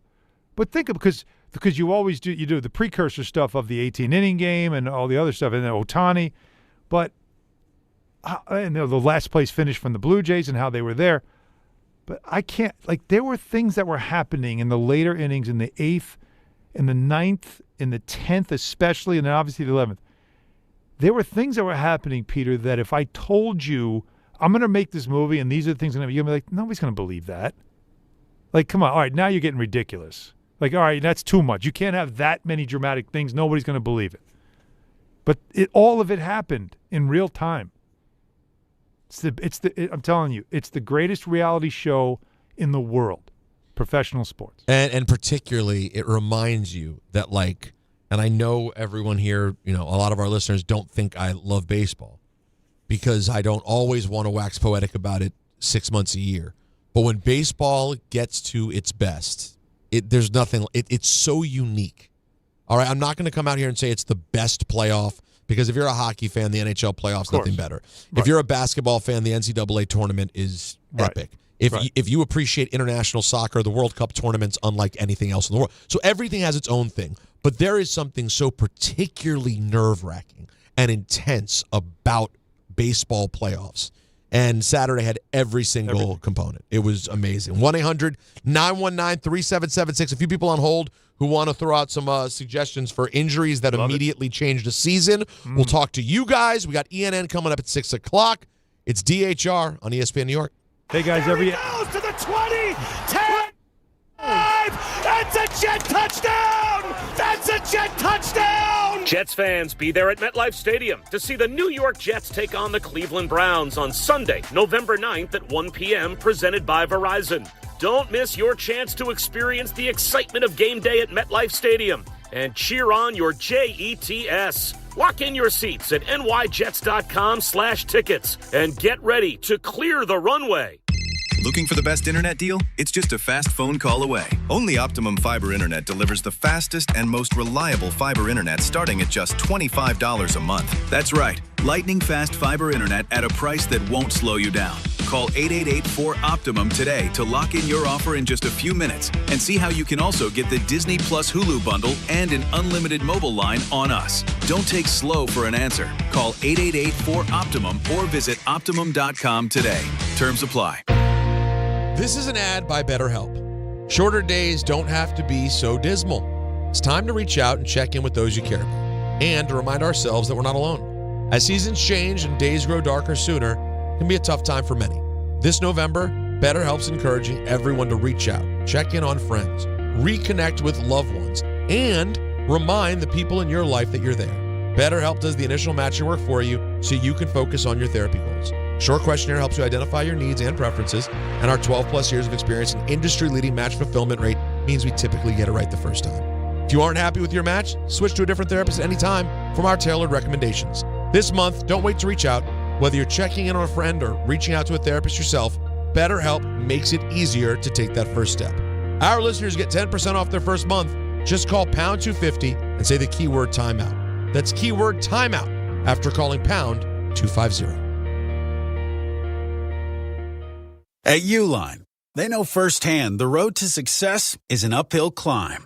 Uline started in the family basement, and through hard work is now North America's most trusted shipping and industrial supplier.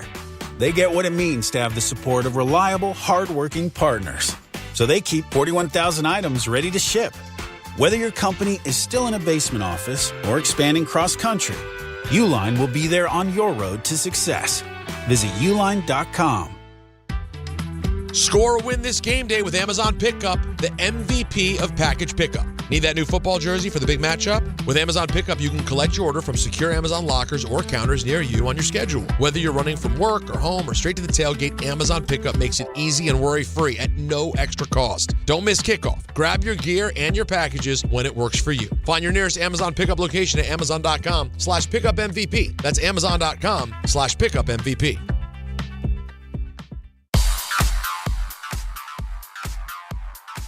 Now let's take a look at the traffic with Brandy Scott. Thanks so much, guys. Best of it right now. Heading over to the outbound George Henry Hudson and southbound Deegan. Northbound Deegan, they did pick up that crash over by the Willis Avenue Bridge, but it was out there for over an hour. Damage is done. Still have some solid slowdowns going back across the Triborough and up onto the Bruckner. You stay jammed northbound, heading over to the Cross Bronx. West Side Highway northbound, a broken down SUV in the 150s. Packed heading over to the outbound George from the 79th Street Boat Basin. Inbound George, just about 5 to 10 for the upper deck. Outbound Lincoln Orynya 5 to 10. Outbound Holland 20 to 30. Over in Jersey, Seton Hall men's basketball tonight at the Rock in Newark. 280 crawling in both directions, heading over to 21 in the Stickle Drawbridge. This report is sponsored by the New York City Department of Transportation. Speeding ruins lives. Drivers, watch out for pedestrians and cyclists and slow your turns to less than 5 miles an hour. I'm Brandy Scott on 880 ESPN New York.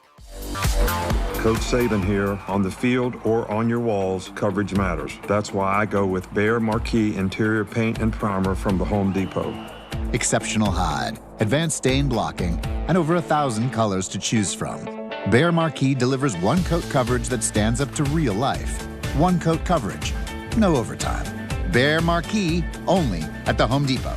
How doers get more done. Valid only when tinted to colors from the Behr Marquee Interior One-Coat Hide Collection. This college football season, show your school spirit every time you pay. Introducing college-branded Venmo debit cards. Rep your team on and off the field with custom school designs that let everyone know who you root for. Whether you're tailgating, grabbing snacks for the watch party, or celebrating a win, you can unlock 15% cash back at ESPN, 1 free year of Perplexity Pro, and more. This college football season, score more with the Venmo debit card. Get yours now in the Venmo app. Learn more at venmo.com/collegecard. Max cashback varies. Terms apply. The Venmo MasterCard is issued by the Bancorp Bank, N.A.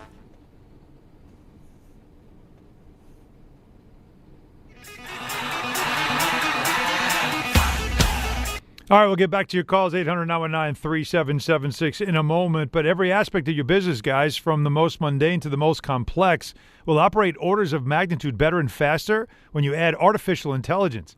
AI is literally a race to the top. Companies that engage AI first, they're going to win. Will that be you, or will it be your competitors? Thrive Managed AI is your advantage over all your competitors. Founded by tech powerhouses, Thrive partners with you on smart and secure AI strategies for your business. Then they deploy and manage it for you. Imagine AI solutions working across every part of your business, automating support, powering chatbots, analyzing competitors, even managing billing, collections, and orders. That's just a taste of what Thrive Managed AI can help you achieve. It makes your talented team even better by letting them focus on what they do best. The race to the top will be won by those who engage Thrive Managed AI first. That, of course, needs to be you. Go to thrivenextgen.com/ESPN and get started with a complimentary strategy consultation. That's thrivenextgen.com/ESPN. thrivenextgen.com/ESPN. Peter, shall we get back to the phone calls? I love the fact that we have, it's a mix of different topics to get into. This what makes the conversations more fun. How about we go to Luca in Soho? What's up, Luca? Luca. Hey, what's up, guys? Hey, Peter, I don't know if you remember a couple of weeks ago I was proclaiming Jaxson Dart as the next Jayden Daniels, but, I actually wanted to say how, an injury that actually derailed a franchise was yours, RG3. I mean, he was never the same after that injury 12 years ago. So, the RG3 one's in the conversation. That is it. That's 100%. That was supposed to be the turnaround. He wins Rookie of the Year. They make the playoffs. Yep. It looks like it's going to change dude, they did everything that year. They went to Dallas on Thanksgiving and blew them out. It was so compelling. And then a lot of people think his game wouldn't have resonated as the years went on, but you never got to find out because it really ended right there. Nope. Yep, exactly. Thanks, guys. Thanks, Luca. No, it's a fair one. It's certainly in the conversation in terms of you see it and you go, and also with knee, not to be like a selfish sports fan who doesn't care about the kid's well-being last night, but just being honest, I'm sure he feels the same way. When you see it's their offhand, you certainly feel much better than it being a knee. Well, you're just being practical, right? You get devastated, and then you try to start finding, okay, well, what is all right, wait, there's silver linings to things. At least you try to find the positives. I don't know if you've ever been through. I went through a devastating injury for me. It pretty much ended my college career. I didn't have much of a college career to begin with. I wasn't a great player or anything, but I was very athletic. I could run around. I loved to play. I played every day. In the summer, I played every day. And this stopped me from doing that. And it was I tried to find silver linings. There weren't any. They just weren't. It was, no, you're done. This is it. You can't do what you normally do. And that's really hard to do. So when you find silver linings, you say, well, the idea, Scatterboo. In the moment, that's devastating, right? Wait a minute. You worry about infection. The bone literally broke through. All the things that would make you think this is such a terrible moment. But then it's, okay, it's bad because your season's over, but you'll be back in time for training camp. Now it's going to be an arduous, very difficult, very frustrating rehab process once everything gets set, but there is a recovery. There's a light at the end of the tunnel. So you're looking at a quarterback that if this happened to his throwing arm, there's no way you could say, well, they'll pop it back in, no ligament damage, he'll be fine. Because you worry, well, the ligaments were stretched, which means you got to give it more time. You might have to tighten them up. It's just you find reasons. And you kind of have, to have a silver lining. Listen, I'm sure he was doing the same thing within 45 minutes. It was well, hold on, this is my left arm. We can probably deal with this. But, man, it's crazy, too. Just like the Jaxson Dart conversation, It's amazing that these kids can go so far in their career, but there are like some sort of self-preservation techniques they just haven't learned, or haven't been able to fully adopt. Like Jayden shouldn't be throwing his off arm out to try to brace for a fall. You have to just take that on your shoulder pad, right? Yeah, like you can't. I guess it's natural instinct, but it's instinct. Yeah, but as you get older, people learn. I mean, listen, there's a reason Tom Brady didn't throw his. You know how many times I saw Tom Brady get sacked hard and nothing happened? There is a bit of an art form to it, but when you're constantly moving, believe it or not, it is true. It is true.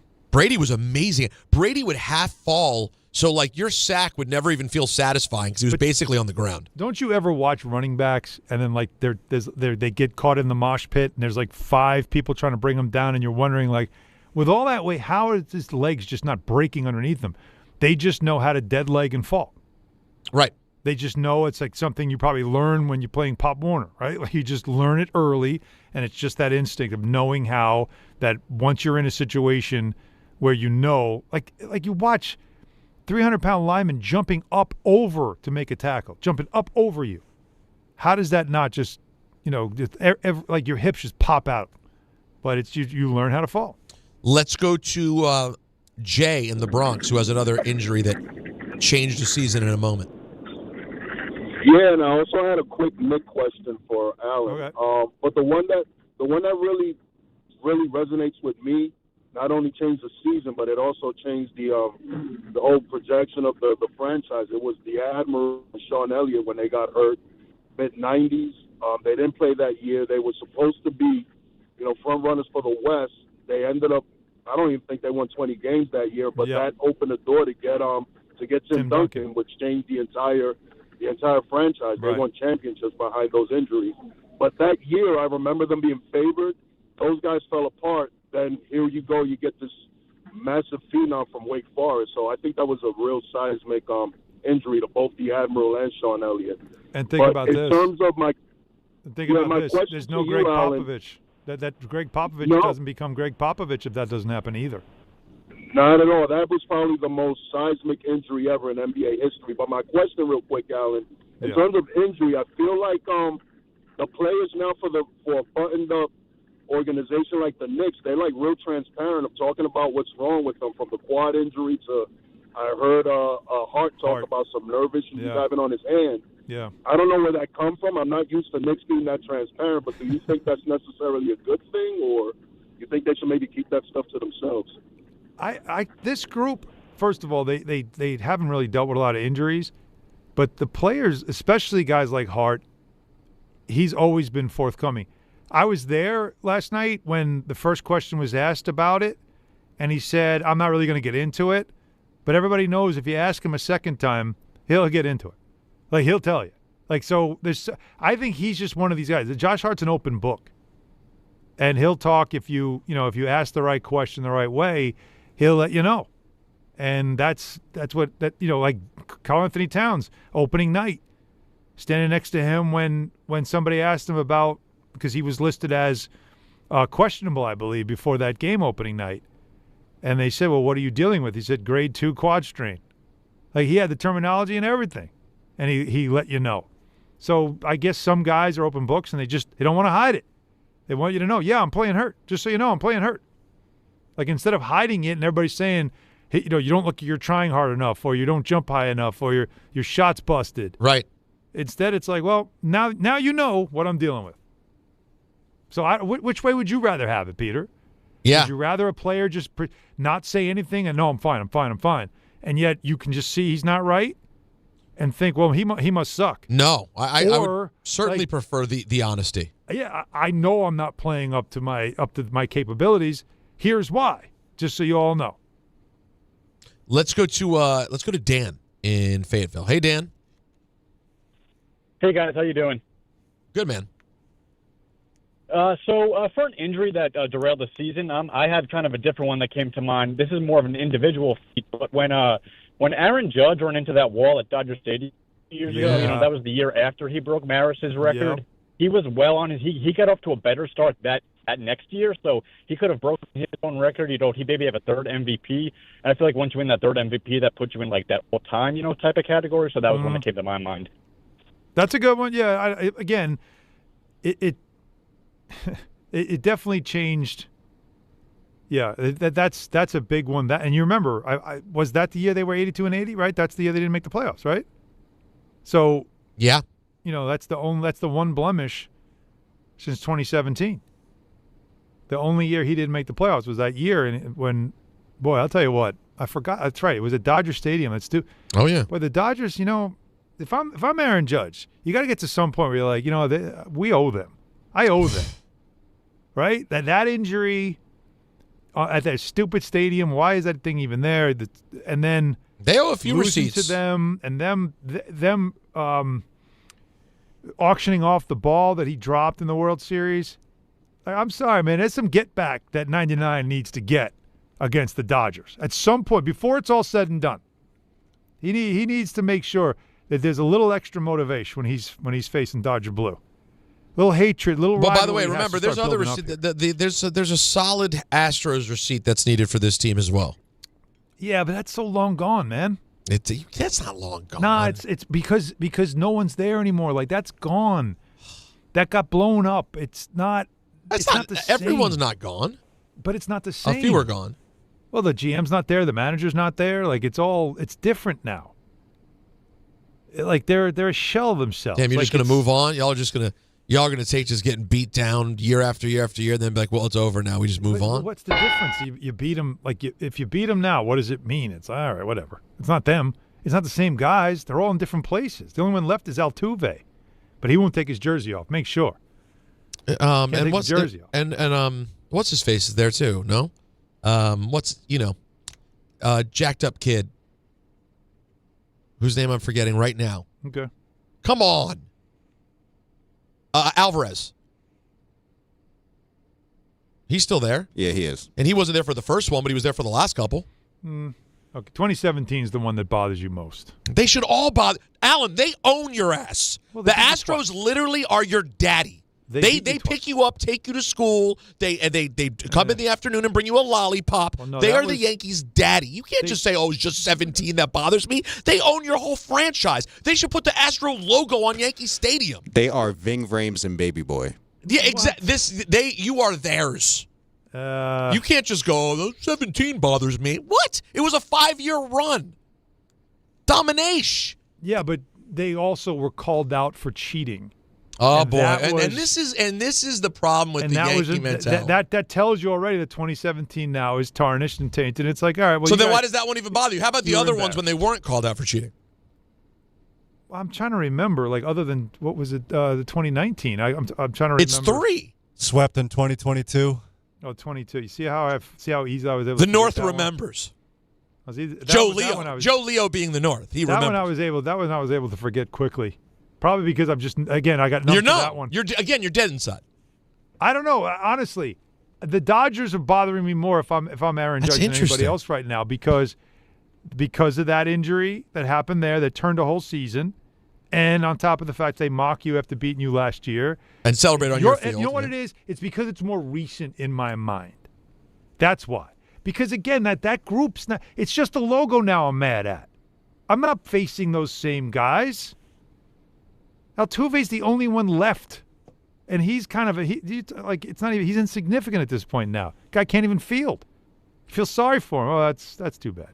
You'll never really have the adulation of your career now and the great story you once were because now nobody trusts that you did everything on the up and up. It's kind of tough on him, right? He was a great story. Yeah, guy's like 4'6", and he's like he was a great baseball player. He did all right. And then you realize, like, oh, wait a minute. Now we know more. But the Dodger thing is more annoying because it's more recent. Yeah, I hear you. The Astros thing just lasted so long to me. But no, you're right. But again, because it kind of broke up, it's like what are you fighting other than the logo? It's like going back to a high school rival, and it's like 20 years later, nobody's there anymore, and you just want to fight people. It's like nobody knows you. You don't know them. What does it matter? Yeah, I'm going to look up the list right now during this break of who exactly is left. Because I don't think it's as empty of that roster as you're saying right now. A lot of most of the main characters are gone. Well, we're not gone. We're here at 7 o'clock. ENN's coming up at 6. 1-800-919-3776. I got some info on our big UFC giveaway on the other side and a whole lot more to do. It's Don Hahn Rosenberg, ESPN New York. This fall, don't sit on the sideline because of pain. If you're tired of waking up stiff, fighting neck, back, or joint pain, and missing out on the things you love, it's time to take action. Call Dr. Jay Shaw at Sandwell Pain, New Jersey's top pain specialist. Dr. Shaw is an Ivy League trained, double board certified, and laser focused on one thing: getting you back in the game. Living pain-free, no surgery, no cuts, no downtime. Just precise image-guided treatments that deliver real results. Whether it's sciatica, nerve pain, migraine, or chronic joint pain, Dr. Shaw will personalize a non-surgical game plan just for you without pain medication. Same-day and next-day appointments are available with offices in Woodbridge, Livingston, and Inglewood. Most major insurances are accepted, so what are you waiting for? Don't let pain keep you out of the action this season. Visit Sandwell Pain to text, call, or book online. You'll wish you met Dr. Jay Shaw a lot sooner. Relief starts today, and victory over pain is closer than you think. To help those who want to be helped but may not be able to afford it. That's what PGA Tour winner Grayson Murray had envisioned for a foundation before he sadly took his own life at just 30 years old. His parents channeled their grief into creating the Grayson Murray Foundation, carrying out his vision to help those struggling with mental health and addiction. To donate and learn more, visit GraysonMurrayFoundation.com. The Hess truck's back and it's better than ever. Roaring engines this year. Hess race cars are here. The Hess stock car racers are loaded with lights, sounds, and a powerful racing motor. Only at HessToyTruck.com. Free shipping and batteries included. Murray to the net. Score! The New York Islanders are back in action with a brand new theme night schedule you won't want to miss. Bring your friends out for the holidays and take home a custom holiday replica jersey or arrive early for special bobblehead giveaway nights for Matt Barzell and Bo Horvat. Barzell for Horvat. Score! Explore the full theme night schedule at NewYorkIslanders.com.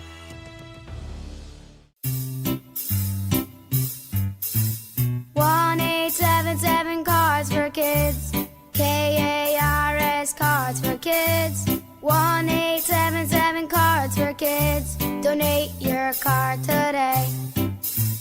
1-877 Cars for Kids. KARS Cars for Kids. 1-877 Cars for Kids. Donate your car today. Ready to get rid of that old car? Donate it to Cars for Kids. Call 1-877-CARS-FOR-KIDS to reach a friendly live agent. Donation's super easy, and your car can be picked up as soon as tomorrow. Call us now, 1-877-CARS-FOR-KIDS. That's Cars with a K to donate your car today. 1-877 Cars for Kids. Donate your car today. Did you know you can donate real estate too? Go to carsforkids.org. That's carsforkids.org. Whether you're building a single roof or a successful roofing business, roofing contractors like you need the right tools for the job, and software is no exception. Service Titan is on a mission to be the most powerful software platform for the trades, with purpose-built technology proven to maximize revenue, streamline operations, and deliver 5-star customer experiences. We are taking roofing companies like yours to the next level and beyond. Service Titan, we are built for this. See what we can do for roofers at servicetitan.com. Who knew caffeine could taste this good? With 5-Hour Energy Shots, caffeine just got a serious flavor upgrade. We're talking big flavor, from watermelon to strawberry banana to sour apple. Packed into a tiny 2-ounce bottle, you'll get as much caffeine as 12-ounce premium coffee with 0 sugar and also 0 crash. And with 17 bold flavors to choose from, there's a shot for every mood. Find your favorite flavor in-store today or grab a variety pack online at 5hourenergy.com or on Amazon and give your caffeine a flavor upgrade. You live for this. The wins, the losses, the slam dunks, and the buzzer beaters. The dream that this is your team's year. Hope, it's what keeps you coming back. So you represent with anticipation and with pride. Because when everything's on the line, your support means everything. That's why the NBA Store is here to support you. Check out the largest selection of official NBA gear at NBAstore.com. A Fanatics experience.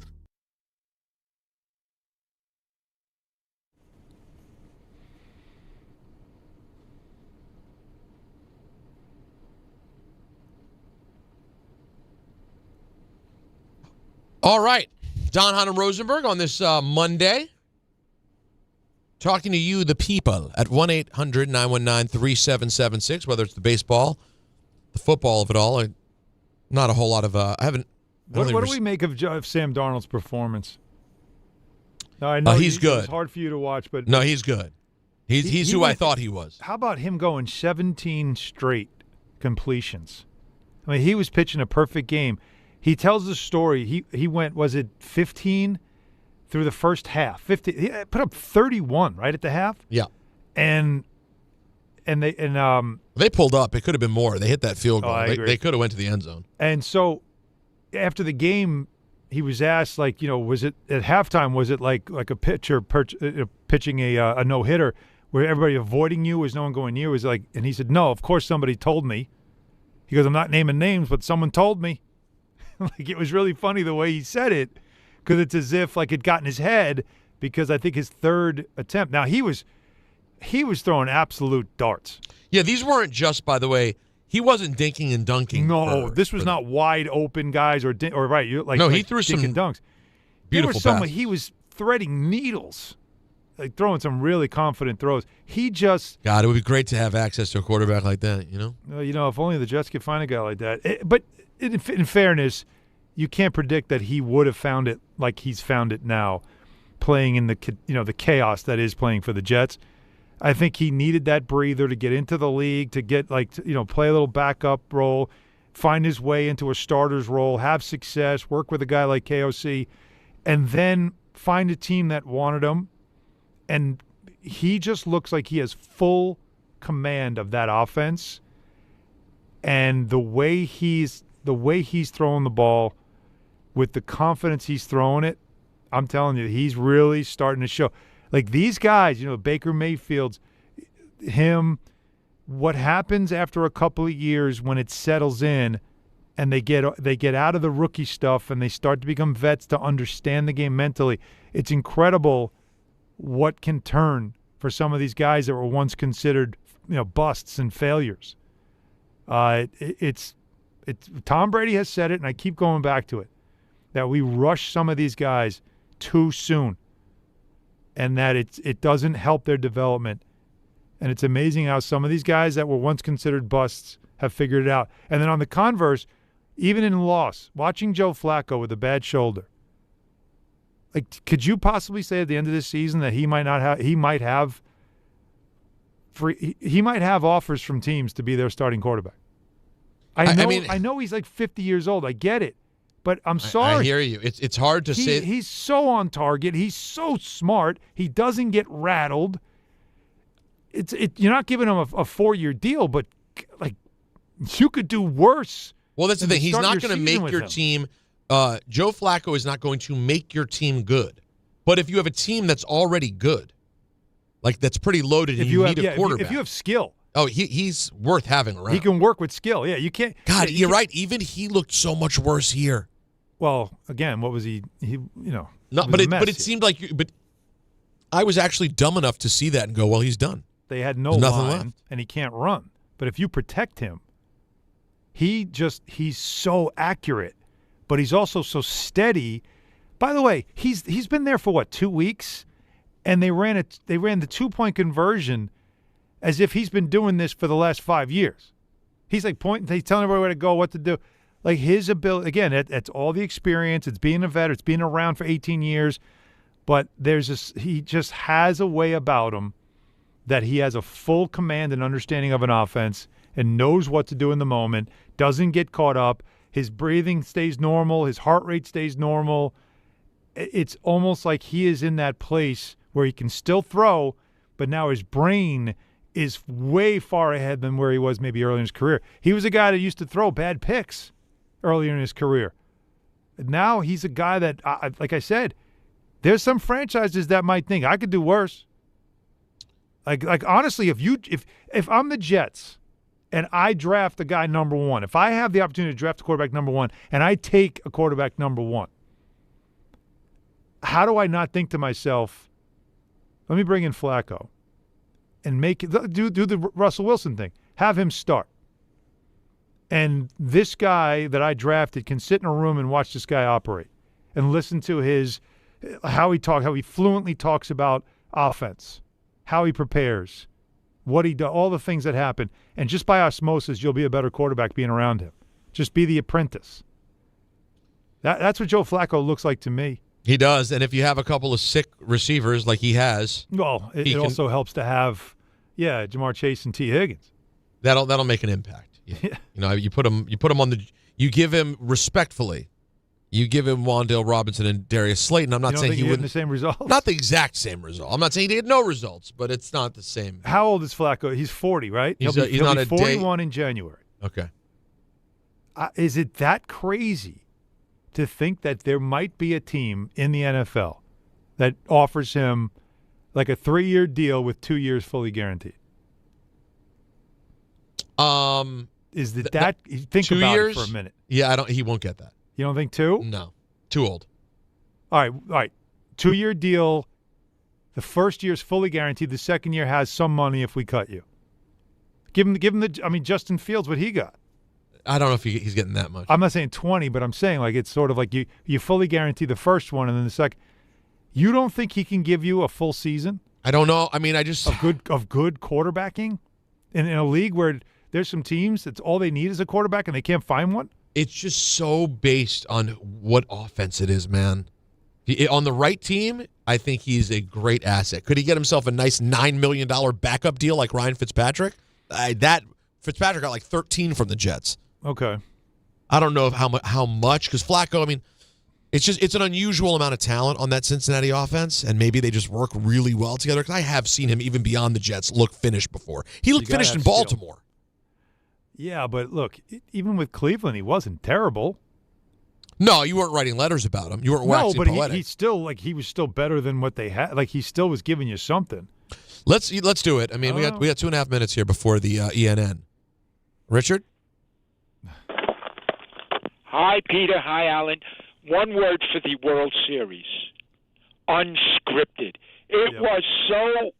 Oh, it was the best World Series I've ever seen, really. Wow. And I'm 70 years old. And for me to be in that gauge with two teams I could care less, I don't understand people saying they don't like this team, they don't like that. This was like watching Sinatra or Michelangelo. It was beautiful baseball. There were no losers here. One was just a little more unlucky than the other. It was great, though. Everything about it, I couldn't believe it. It was, I'll never forget this. For sustained action, total, and nothing. I mean, you get used to watching the Yankees. I know the moves already. I know what they're going to do. This World Series, I didn't know these guys. I didn't know what they'd be doing. The great place. I never saw a first baseman that big dive, full body dive in foul territory. Go where I've never seen that, ever. Like that. It was fantastic. Fellas, I just want to touch on Bob Trumpy passed away. Man, that guy was a great tight end, and I'll tell you what I remember. A great broadcaster. He had some voice. I would say he had the best voice of an ex-athlete. He used to do the AFL games with Charlie Jones, I remembered. And a great tight end. I wouldn't say he was Merlin Olsen, but he was right up there. He was a fantastic announcer and a fantastic football player. I don't know if he's a Hall of Famer, but borderline Hall of Famer. But just to get back to the World Series, Yamamoto, to do what he did, in a million years I would have never thought that could be possible. Never, the way baseball is going now. And just Dave Robertson. Fellas, interviewing the manager while the plays are going on, 7 games in a World Series. Didn't you find that a little ridiculous? Yeah, there were times where I was like, "Why? Well, let the guy manage."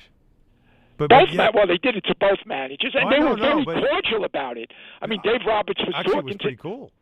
Yeah, they were. And he was addressed, I forgot who he was talking to, and he addressed him by his first name, very courteously, and it was great. It was great, but I thought that was a little too much. Okay, fellas, a pleasure. There Thank you, it is. Peter. Good job, Thank you, Richard. Alan. Thank you, buddy. It's interesting to see him nail the name Yamamoto and struggle with Dave Roberts.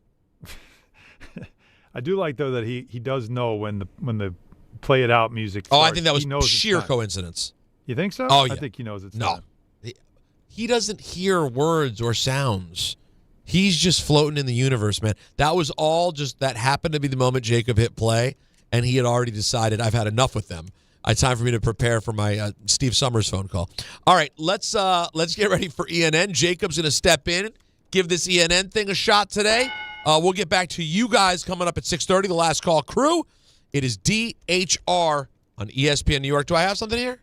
No, I don't. All right, we'll be right back with ENN. For over 100 years, Slomin's has been your trusted partner in comfort. When it comes to home heating oil, we deliver more than just quality fuel. We deliver peace of mind. With price protection, automatic deliveries, 24/7 service, and up to 30 days to pay your invoice. Our dedicated team is just a call away, ensuring you stay warm and comfortable all winter long. Slomin's, New York and New Jersey's largest heating oil provider, proudly serving our community for generations. Give us a call today at 866-GET-HEAT or visit oil.slomans.com. Hey, it's Alan Hahn. Let me tell you about my friends at Bath Fitter. They remodeled the bath by my pool. They converted a tub into a shower. The result is amazing. Bath Fitter offers all types of custom bath renovations, including their unique PermaFit solution for a watertight fit. It's done in one day, easy to clean, and durable with no demo or mess, and it costs less than a standard replacement. Plus, a lifetime guarantee. Right now, you get no money down, no payments, or interest until 2027. So start designing your bath today at bathfitter.com. There's only one Bath Fitter.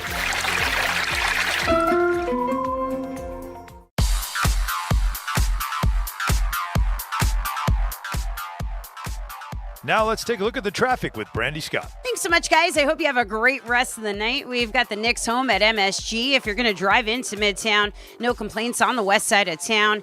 FDR just a bit heavy in both directions, heading over to the 59th Street Bridge and Midtown Tunnel. Nets are home at the Barclays in Brooklyn. Your typical delays on the BQE heading over to Atlantic Avenue. Westbound, especially tough. Your jam there from the LIE in Queens. Looks like we've got something brewing on the Whitestone Expressway northbound, right before the Bronx-bound Whitestone Bridge. Not moving much, heading over to 20th Avenue. Delays are backing up onto the Van Wyck. Best of it's the outbound George, southbound Deegan and Henry Hudson. Cross Bronx westbound, solid from the Bronx River Parkway through to underneath the apartments. Inbound George, stick with the lower deck. Upper level will run you about 15 to 20 minutes. Outbound Lincoln, your best ride at 5 to 10. Outbound Helen will run you 15 to 20. I'm Brandy Scott on 880 ESPN New York. There he goes to the 20, 10, 5. That's a Jet touchdown. That's a Jet touchdown. Jets fans, be there at MetLife Stadium to see the New York Jets take on the Cleveland Browns on Sunday, November 9th at 1 p.m., presented by Verizon. Don't miss your chance to experience the excitement of game day at MetLife Stadium and cheer on your Jets. Lock in your seats at nyjets.com/tickets and get ready to clear the runway. At Uline, the prevailing opinion is, if you don't live it, you don't believe it. The people at Uline believe in hard work, and they live it by being there 24/7 to answer your call, having 41,000 items in stock, and offering same-day shipping from 12 locations across North America. Business owners, sellers, buyers, shippers, and packers believe it. Uline is the hard-working, dependable source for your shipping and industrial supplies. Visit uline.com. Clinton Yates here. The holidays are upon us, and so are the savings at Total Wine & More. Discover thousands of wines, spirits, and beers like my favorite, IPAs, perfect for every celebration and every budget. From bold reds to sparklers, you'll find the perfect wines to raise a glass this season. With the lowest prices for over 30 years, you'll always find what you love and love what you find only at Total Wine & More. Curbside pickup and delivery available in most areas. See TotalWine.com for details. Spirits not sold in Virginia and North Carolina. Drink responsibly. B21. Progressive knows there's so many great things about being a sports fan. Like scoring the company box seats. How great is that? Trick plays that actually work. Prevent defense when your team is winning by a lot. And even more preventative prevent defense as they're hanging on by a thread. And of course, saving money when you bundle your home and auto with Progressive. That's pretty great. Just like trick plays that actually work. Yeah, but how often does that happen? Complaining about sports. Not so great. Progressive Casualty Insurance Company affiliates and other insurers. Not available in all states or situations. 880 ESPN, WHSQ, and WCBS-FM HD2, New York. A Good Karma Brands radio station. This is an ENN Special Report. Now reporting... The very handsome Jewish man, Peter Rosenberg. We should talk some sports. Do what you want. It's ENN.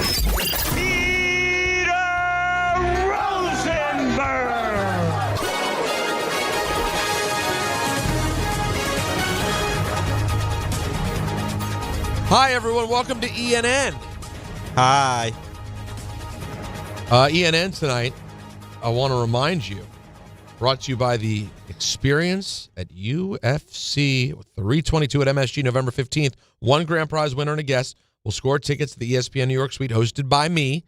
Enjoy the energy of the garden, the comfort of the suite, the world-class toilet that we have. It's fantastic. Plus, I'll make you a beverage. I know how to operate that bar in the suite. Trust me. I know what I'm doing. Now, all you doing is a Bartesian. Sorry? It's a Bartesian. The Bartesian. You never had a Bartesian? You never seen one? That means what a Bartesian is. It makes the drink for you. Yeah. That's not called a bartender?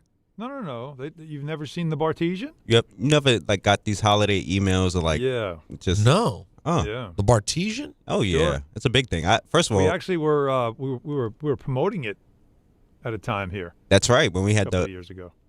Actually, we still might. I don't know if we are going to give it away this year, but it's a thing we do. I love the bar. Yes. Well, listen, if they're a sponsor, I'm a big fan. If we're if they're not a sponsor, I don't know what you're talking about. Okay, I have no clue then. You just basically put alcohol in different containers within this machine, and then you just press a button for what drink you want. It mixes it for you. Oh, got it. Delightful. It's like a Keurig, but for alcohol. For booze. I like that. But for raging alcoholics. Yeah, I love it. It's a Keurig for alcoholics. That's tremendous. And I need one in my kitchen.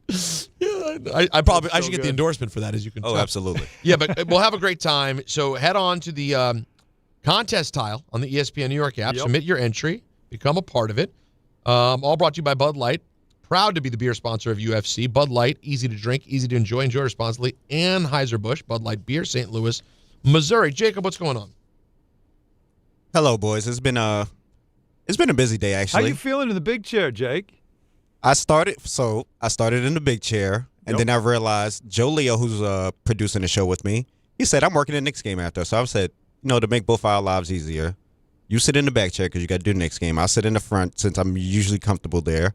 Huh. And what I'll do is I'll be Anthony up front, but still be myself, Jacob. So we know who you are. Yes. So Joe Leo kind of Bigfooted you out of the big chair. He was just like, listen, kid, I've produced things. You know what? He dropped the hint that, do you want me in the back of the front? I said, I'll sit back here. Let you see, let you run the board. Boy, you give a guy and then he dropped the hint about the Knicks. I was like, you know what? Let me just get up front because you already had enough, didn't you? Yeah. We got a little beef in the control room, Pete. But I don't want it. I don't want any problems Anthony here. Pusick, who had jury duty today, he That's was right. doing, of course, his civil duty. He's already made it clear he will be back tomorrow, so he's been released. Yeah, he's free. Yeah. By the way, free man. Was it me, Alan? And I texted Anthony on Saturday to let him know I felt this way. He was doing his usual Pusick thing on Friday of beating himself up and saying he was dropping the ball in the show. Yeah. I'm pretty sure it's the fact that you and Don are pathetic old geezers who can't do anything, and yet he blames himself for it. Am I inaccurate in seeing it that way? No, that feels more correct than him saying that he's the reason why things go wrong around here. Yeah, you and Don were both at a studio dealing with different equipment. It was a Don disaster could barely for get us. on the stream. You showed up, and none of the things that you needed worked. were there. Yeah. It's unfortunate because the only person you can count on to always get the tech right is me, and I don't have one of these big-time Ranger Nick jobs, so my talent is wasted. Yeah. I might have to do – maybe we'll do a little coaching session. Me, Don, and Alan get together on the weekend and put in a few hours working through all the different ways to connect it so we don't have these issues. And then I got my guy Anthony then, of course, blaming technology problems on himself for no reason. You know what's so crazy?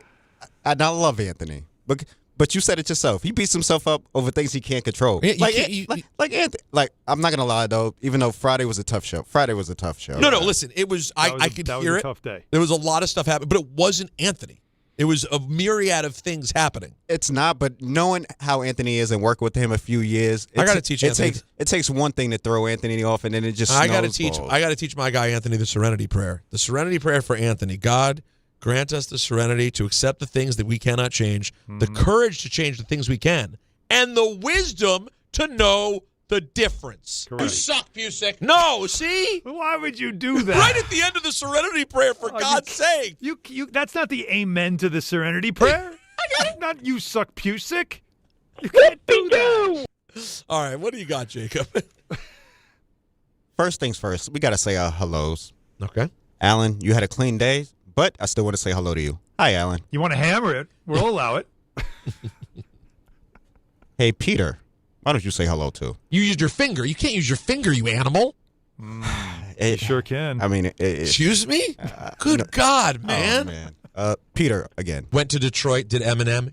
You did what now? Wow. I missed that, but good for you, Peter. You know what? I was going to let that slide, and then Joe Leo said, Who's the real Slim Shady? Joe Leo asked me. He said, I'm not going to cut it. I said, no, it's CNN. Yeah. This is what we do. This is what we do. Will the real Slim Shady please stand up? You know what I mean? Apparently did. Let's say hello to myself. Will the real Slim Shady please slide over here? You know what I mean? I like when he lays it on the table. Yeah. Well, Jake, that was you almost were trying. I felt like that was a hustle harder moment for you. You wanted that one. Man, listen, I feel like I had to stand in for Don today because that would have been something Don said, or at least like plugged it in some way. So, yeah, and I get yelled at because I'm the one that every now and then says, the what, or just catches something. Listen, Don gives me that look like, can we just get through a conversation? I'm like, stop it. You were thinking it too. We were all shifting duties. We had Peter. A lot going on. We had Peter driving. You had to fill in Don's seat. I was taking over Alan, Don, and myself. So we were doing a lot here. All over the place. And Joe Leo doing nothing. Feet up, just sitting back. That's right. He's just waiting to work later. I mean, he's doing exactly what his Nets do. Collecting a check. Absolutely nothing. Wow. Barely having a season. Let's say hello to Danny and Long Island. He was never going to have it by another order of Pontine. Yo, it was better than I remembered. Poutine to Pontine is just so different. Yes. Pontoon. I immediately looked in the control room. I'm like, did he say Pontine? Yeah, the hell's a Pontine? Also, I got to tell you, a lot of people get this wrong about poutine. Yeah. Everyone just throws out loosely when they hear Canada. It's really a Montreal thing. Like, don't get me wrong. It's French. It's French, so you can get it in Toronto because, but it's a Montreal. It's a French thing in Montreal. It's Quebec. It's a Quebec. It's a Quebecian It's thing. Ottawa. Like it's more like in those places. Yes. They definitely speak English in Ottawa, but continue. And by the way, yeah, they do. Well, they speak both in Ottawa. No, they don't. They certainly do. I'm not saying there aren't people in Ottawa who speak French, but it's not a French province. It's bilingual though. I don't think it officially. I've been there. Hold on. I've been there multiple times. It is bilingual. Well, while we do our research, let's react to Book Shambi on ESPN Radio because the Andy podcast catch that we talked about all day, and it was an awesome catch. It almost felt like I didn't know if he was going to crash into the wall or his own teammate. And here's the call, Book Shambi, ESPN Radio. With the bases loaded, Barger's at third. He's the winning run. Yamamoto deals. Swing and a high fly ball left field. That's well struck. That's back there, and that one is caught by Pages. Pages catches it as he collides with Kike Hernandez in left center field, and this game continues. I got to say, a big fan of Boog. That call needed Kevin Harlan. No? What do you mean? You wanted to hear? He needed. You know how Kevin Harlan just loses his mind, right? I needed the screaming as soon as. With no regard for human life. Yeah. Like, it would be because. Right? Like, didn't that. He absolutely just ran. He like it steamrolled his own teammate to make a game-saving, series-saving catch. Just the way Harlan would steamroll whoever's sitting next to him on the call. Come on, don't you? Am I wrong? I mean, listen, I love Boog Shambi, so I won't stand for slander. This is not about Boog Shambi. This is about everything's about Boog Shambi. That moment felt like it needed it. Like it needed Gary Thorne. It needed Kevin Harlan. It needed somebody who was notoriously over the top. It you know what? It needed the Korean basketball announcer. Either that or the Charlotte Hornets announcer. Well, no. Listen, no. I love their excitement. Come on, man. No. See, wow. Listen, Alan's got heat with excitement. I'll take these guys. Those guys would have been. No, those guys are also no too. Pages. That would have been amazing. But you're right, though. I think Harlan definitely is the ball elevated and going to the warning track and going into the crowd. Yeah, he would have rose as the call went on. Like, you're not wrong about that. Let's hear certain guys that just have that way. That's all. Anyways, good. Let's hear from Blue Jays manager John Snyder. He says he felt like his team could have beaten the Dodgers, maybe even sweep them. Well, swept them, actually. Or sweep. I thought we had chances to sweep them. You know, I thought that we played our game. Our game is as good as anybody in baseball. Is it two heavyweights going back and forth? You know, going back to the beginning of this series when people were calling it David versus Goliath, it's not even close. They're good. I put this group of guys against any other 26 players in the entire planet. Yeah, we had our chances. We had our chances to beat them soundly, and we didn't, and that's baseball. That's baseball, Susan. That indeed is. He's not wrong, though. He's not wrong. That team was, look, that's why it went 7. That's how they recovered from an 18-inning epic, emotional, exhausting loss in Game 3. They went home needing to win one game. They were in full control of this series. So they weren't outclassed. They were toe-to-toe, and they lost. They went toe-to-toe, and they lost by a heel. Think about that. So, yeah, they the heel. It's either a heel or a finger digit, unreal. Depending how you look at it. It's just. Yeah, listen, I think Alan's take of him not knowing whether IKF will, him comparing it to Buckner, I think is borderline professional malfeasance. I think it's an embarrassment to you and the Hahn family because while it's a tough thing to get over, there's nothing like the ball bouncing through your legs. There's just nothing. Like we can argue about should his lead have been bigger. And yes, I'm sure he's going to go. My point is, but it's not the same as the ball through your legs. But there was a tomorrow. I get it. He woke up knowing it was so bad. No one remembers there was a tomorrow, Alan. They don't even remember. Because they ended up losing. But they had a tomorrow. The Heat, for Leffer, there was no tomorrow. Well, that's it. I get He's going to think about that. Now, look, Buckner had to think about that forever also. He had to hear about it. So I'm not saying it's way different. It's the same thing. I imagine. I'm curious though, and I'm saying this actually with compassion. How is this guy going to be? How is he today? How's he going to be tomorrow? How's he going to be when he's just he's on vacation somewhere, getting away from the game, and he just wakes up in a cold sweat nightmare? But there are just so many. There are just so many Peter, little things. things. Have you ever relived a sport? When you have played sports, there's always one moment that you go back to and relive in your head. If I just did this, if I just did this, I have it. Like you just never forget it, and there are times where you wake up in a nightmare of it, and that's like regular sports. This is the ultimate moment, and I'm really concerned about his. My one thing like that mental was health, his well-being. My one thing like that is that in my early 20s, I went out one night with my friend Julie, and she brought her friend Aaron, who I'd wanted to hook up with since high school. Shoot your shot. I'd never had an opportunity to, and I was really doing well.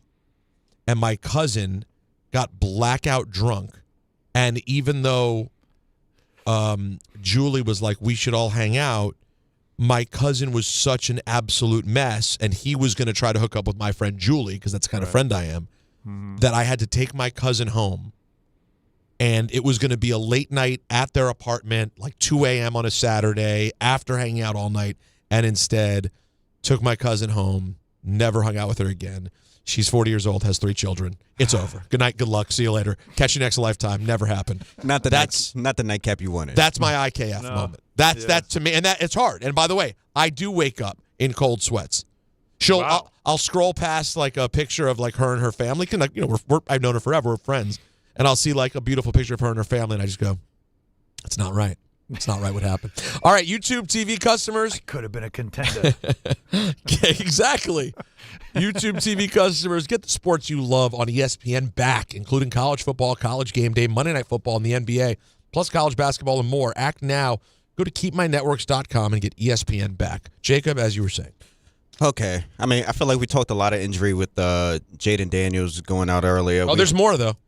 I don't mean on him. I mean more. Oh, no. We do have more. We also have C.J. Stroud out with concussion protocol. He had an awkward slide, which, I mean, it wasn't the hardest hit either from the cornerback, but he took a nasty hit to the head, which led him to be taken out the game in the third quarter.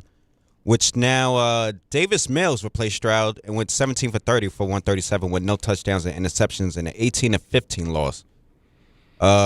Also, Joe Alt, he'll undergo season-ending surgery for the Chargers. And a devastating injury for them. Listen, and mind you, this is his second injury. The first occurred against the Jets in week what was that? Week 4, I think, or no, the Giants in week 4. That's what it was. Yes, the game yes, they yes, lost. yes. Yeah, he got hurt in that game. Yeah. One more injury, and I think Alan is all too familiar with this one because we talked about it earlier. Josh Hart. He admitted to a nerve issue in his hand after his breakout game last night. We had 14-9, a goal along with 3 assists, and a 128-113 Knicks win over the Bulls. Here is Josh Hart on how he's dealing with the nerve damage. My nerve hasn't fully got back to what it was before, so there is a little bit of tingling, a little bit of numbness in part of my hand, and hopefully at some point, that nerve will get back. I guess is also answering your question too. Hopefully sooner rather than later, but right now it's just a process. It's amazing how much he's admitted in this, but it does explain a lot. Like that's the finger that he had surgically repaired. It's the one that really bothered him in the playoffs that cost him. Teams were leaving him open, and he really struggled with his shooting. And now, since the surgery, he had a complication he talked about in the offseason. And now he's having some numbness in that finger, and it's a shooting hand, so it's certainly having an effect. But he showed you last night. Now they're saying he's a game time decision tonight because he messed up his ankle last night as well in everything that he did. But it shows you this guy, and Mike Brown's still learning about him. He's a Draymond Green kind of piece for the Knicks, whereas you don't see it in the box score all the time. But there's something glue guy about him that when he's with the main guys, like he's not a guy you just bring in off the bench and have him as a bench guy. He's got to play with good players, like high-level players, because he does all the dirty work so that the stars don't have to. And he's just that kind of a catalyst, and I think he learned that last night. And we'll see how his role continues. Let's see if it goes back to what it was in the past. But the finger thing is something he's just going to play with. But we'll see if they put him in tonight or they give him rest until Wednesday because they're playing the Wizards. The Wizards are 1-5. It's kind of a rinse-repeat, unfortunately, for this franchise. It's so bad. You don't want to waste any time. They're a top 5. Wizards are getting to top 5. All-time worst franchises in professional sports. Yeah, it's really been a run now. Guys, in my entire life, what year did they win with Wes Unseld? 77 or something? I thought it was 78. 78. Right? 78? Right. Yeah. So my entire lifetime, nothing. Yeah. You're talking about moments for a second. They went to the playoffs with Chris Webber. Seconds. Little second here or there. They had a couple of good teams that would take on LeBron and the Cavs. And that was fun. That was a rivalry Arenas, for a minute with Wall, with Gill. And then Wall and Beal had something where it felt like it was going the right way, but then they kept getting hurt and they just couldn't get healthy. And yeah, man, and then since then they've kind of just been in this lottery hell with just young play. They have the second youngest roster in the league. But we use the phrase "bat the bunny." The Knicks coming off a win last night. Don't bat the bunny tonight, man. Blow this team out. Keep it moving. That's the only thing I worry about tonight is that they don't build off last night. And they bat the bunny against the team they should beat that's lost 4 in a row, giving up over 130 a game. There's a little preview for you, by the way, Joe Leo. You're welcome. Well done. Yeah. Hope he was paying attention. I don't think he was, but no, clearly not. He's looking up pregame stats on Nets versus Timberwolves. But he's locked into that. Yeah, he definitely is. It's a Peacock vehicle, so I won't be able to watch it here. and boys, hold on. That's the Peacock took that game. That's the Peacock game tonight. Yep. Are you kidding me? Nope. You're telling me Maria Taylor and is it the whole crew when they do that? Yes, they do. It's usually Maria, I think it's Monday night, right? It's their Maria, Blake, Steve Nash, and then I forgot the last one. But all your rowdy friends are coming over to watch the Wolves and the Nets. That's right. Julius Randle versus Cam Thomas. Oh my gosh, this is a terrible game. By the way, Blake's been really good, Edwards, man. Right? Blake's stuff on John Morant this weekend, and I want to get into the John Morant next. Blake's stuff on John Morant was fantastic. Hey boys, Alan, I know you got to go. That's ENN. ENN, well done. Very good. Thank Alan, you. Thank have you. yourself a call tonight, buddy. I will be looking forward to watching it.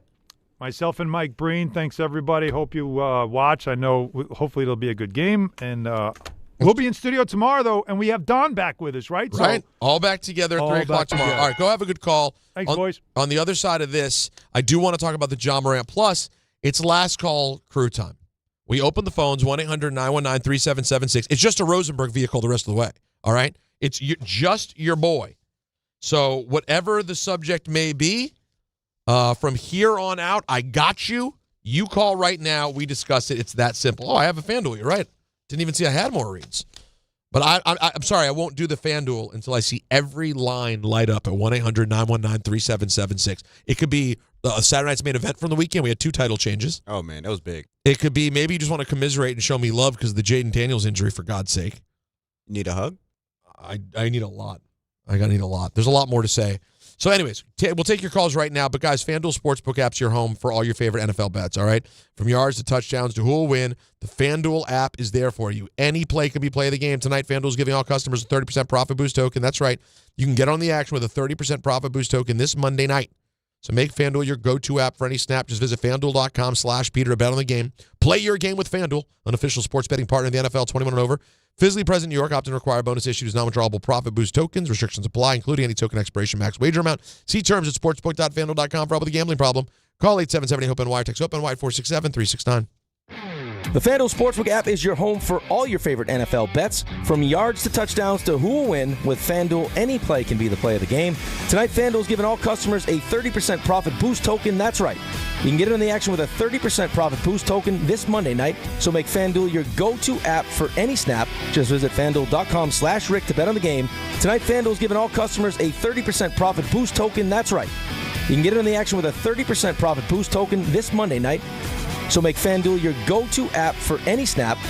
Play your game with FanDuel, an official sports betting partner of the NFL. Must be 21 and older and physically present in New York. Opt-in required. Bonus issued as non-withdrawable profit boost tokens. Restrictions do apply, including any token expiration and max wager amount. See terms at sportsbook.fanduel.com. For help with a gambling problem, call 1-877-8-HOPE-NY or text HOPE-NY at 467-369.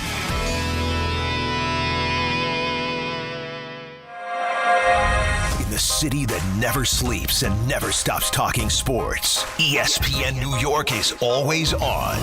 Now you can live and breathe everything New York sports wherever you are. On your radio dial, on the ESPN New York app, and streaming live on YouTube. However you watch or listen, ESPN New York is always on for you. Hear us, stream us, watch us. This is ESPN New York.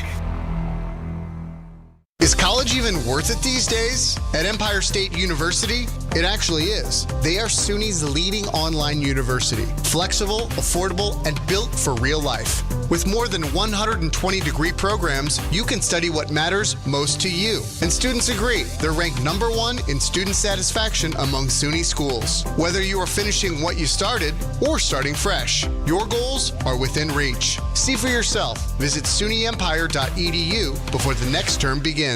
Hey, it's Alan Hahn. Let me tell you about my friends at Bath Fitter. They remodeled the bath by my pool. They converted a tub into a shower. The result is amazing. Bath Fitter offers all types of custom bath renovations, including their unique PermaFit solution for a watertight fit. It's done in one day, easy to clean, and durable with no demo or mess, and it costs less than a standard replacement. Plus, a lifetime guarantee. Right now, you get no money down, no payments or interest until 2027. So start designing your bath today at bathfitter.com. There's only one Bath Fitter. Score a win this game day with Amazon Pickup, the MVP of package pickup. Need that new football jersey for the big matchup? With Amazon Pickup, you can collect your order from secure Amazon lockers or counters near you on your schedule. Whether you're running from work or home or straight to the tailgate, Amazon Pickup makes it easy and worry-free at no extra cost. Don't miss kickoff. Grab your gear and your packages when it works for you. Find your nearest Amazon Pickup location at amazon.com/pickupmvp. That's amazon.com/pickupmvp. Listen up, New York. It's football season, and you should be out there enjoying every play, every tailgate, every moment. But if you're dealing with neck pain, back pain, joint pain, or sciatica, even getting off the couch can feel like a challenge. That's where Dr. J. Shaw at Sandwell Pain comes in. He's one of New Jersey's top pain specialists, Ivy League trained, double board certified, and dedicated to getting you back in the game. Here's the difference. No surgery, no scars, no long recovery, no pain medication. Just precise, non-surgical, image-guided procedures that get real results. Dr. Shaw treats everything from neck pain, back pain, migraines, nerve pain, and chronic joint pain. And he builds a custom game plan that's right for you. Same day or next day appointments are available with offices in Woodbridge, Livingston, and Inglewood. And yes, most major insurances are accepted. So don't let pain keep you on the sidelines this season. Go to SandwellPain.com to call, text, or book online. Relief is closer than you think, and it starts today.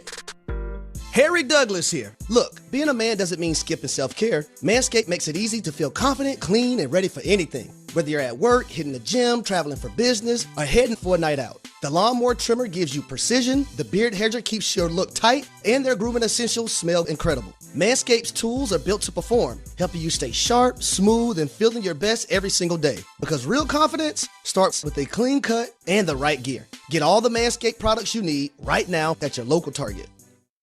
This college football moment is brought to you by ServPro. College football teams have moments they recovered from and made it like it never even happened. Like on October 2nd, 1993, when the University of California faced a 30-0 halftime deficit to Oregon. Cal went on a remarkable 42-11 run in the second half to capture a 42-41 victory, one of the largest comebacks in college football history.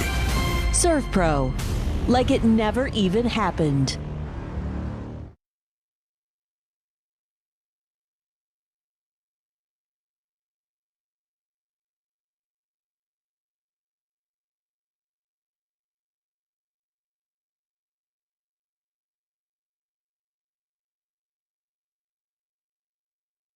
Oh, look at that. All the phone lines jammed. I'm going to just tell you guys a pet peeve right now because I've been saying it to Joe and Jacob all day anyway behind the scenes. I was like a little annoyed I didn't get a little more room at one point to really talk about the Jayden injury. I mean, I know you guys like don't. I'm not saying New Yorkers live and die with like what happened to Jayden last night, but this isn't like me wanting to break down a Commanders game and go, well, I got to tell you guys about some of the play calling by Cliff Kingsbury last night.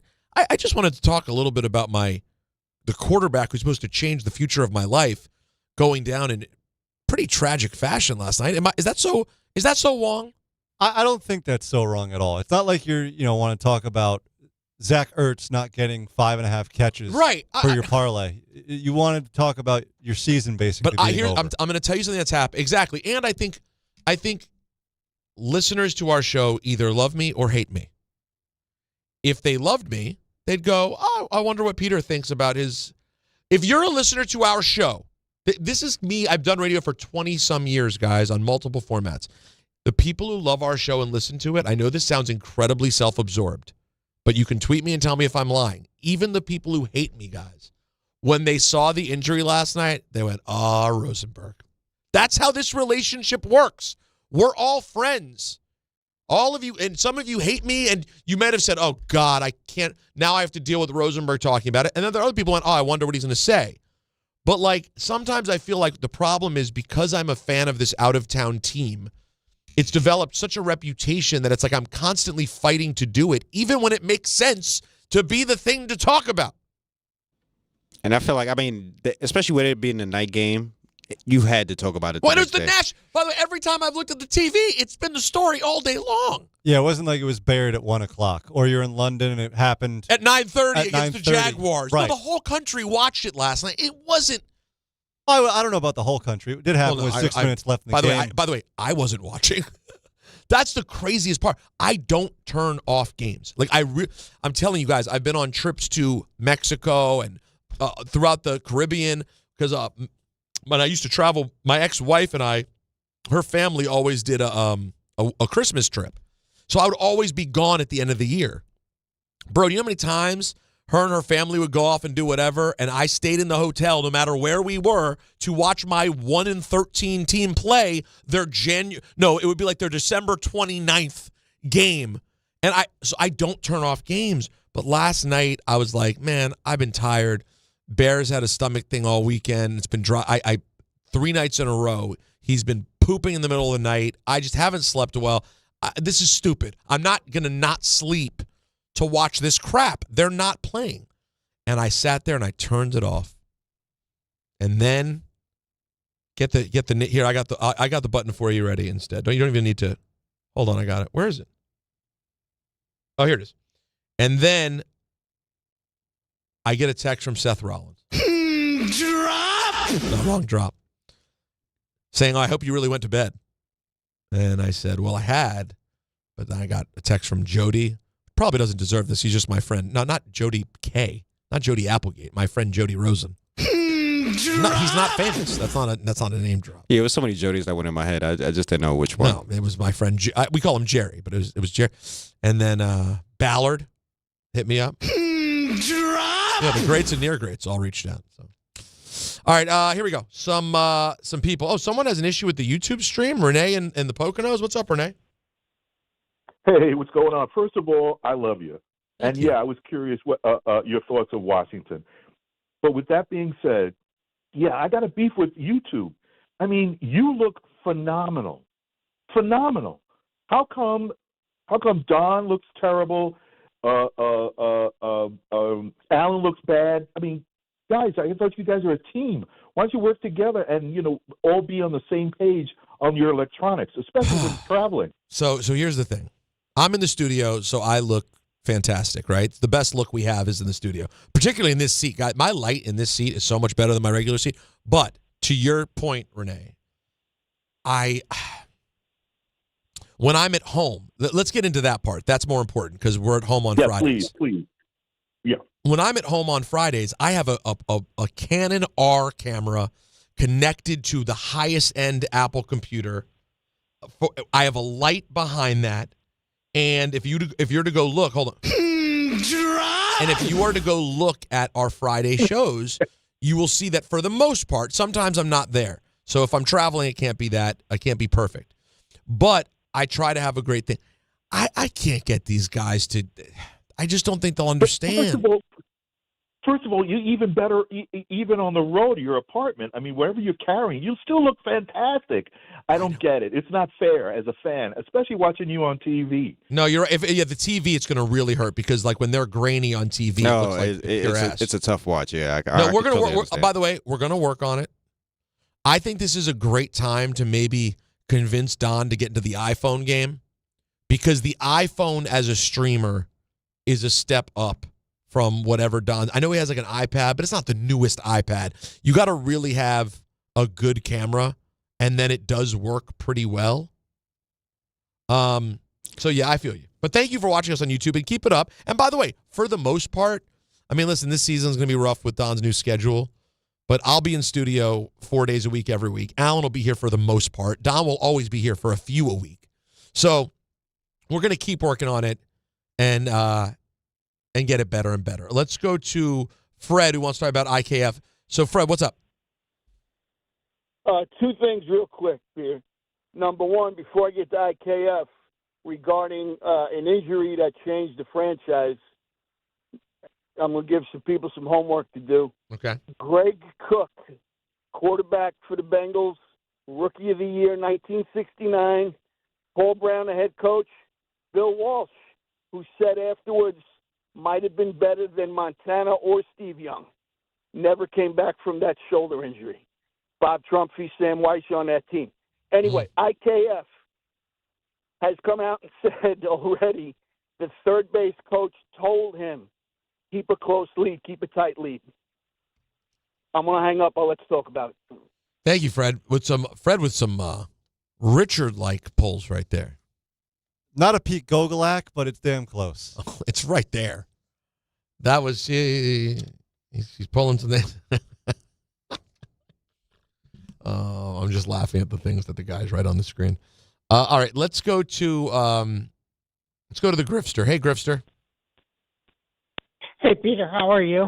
I'm surviving, given everything. You know what I mean? I'm pushing. I know. I thought we would get into more of that today because I even heard Carlin and Bart was talking about that earlier today too. So You tell me in that 3-hour show we couldn't break down about how weird that was that he was still in the game. And first off, before I get to my point, why are we running an RPO when he's still in the game? Dan Orlovsky said that on First Take today, and that was smart. Why are we having him run?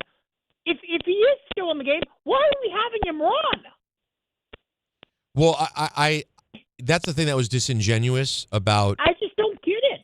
About the one thing that was disingenuous. I liked Quinn taking accountability, but he did say, yeah, with Jayden he might scramble. No, well he'd scramble. It's an RPO. Why wouldn't he scramble? You got to. I know. There shouldn't be a run.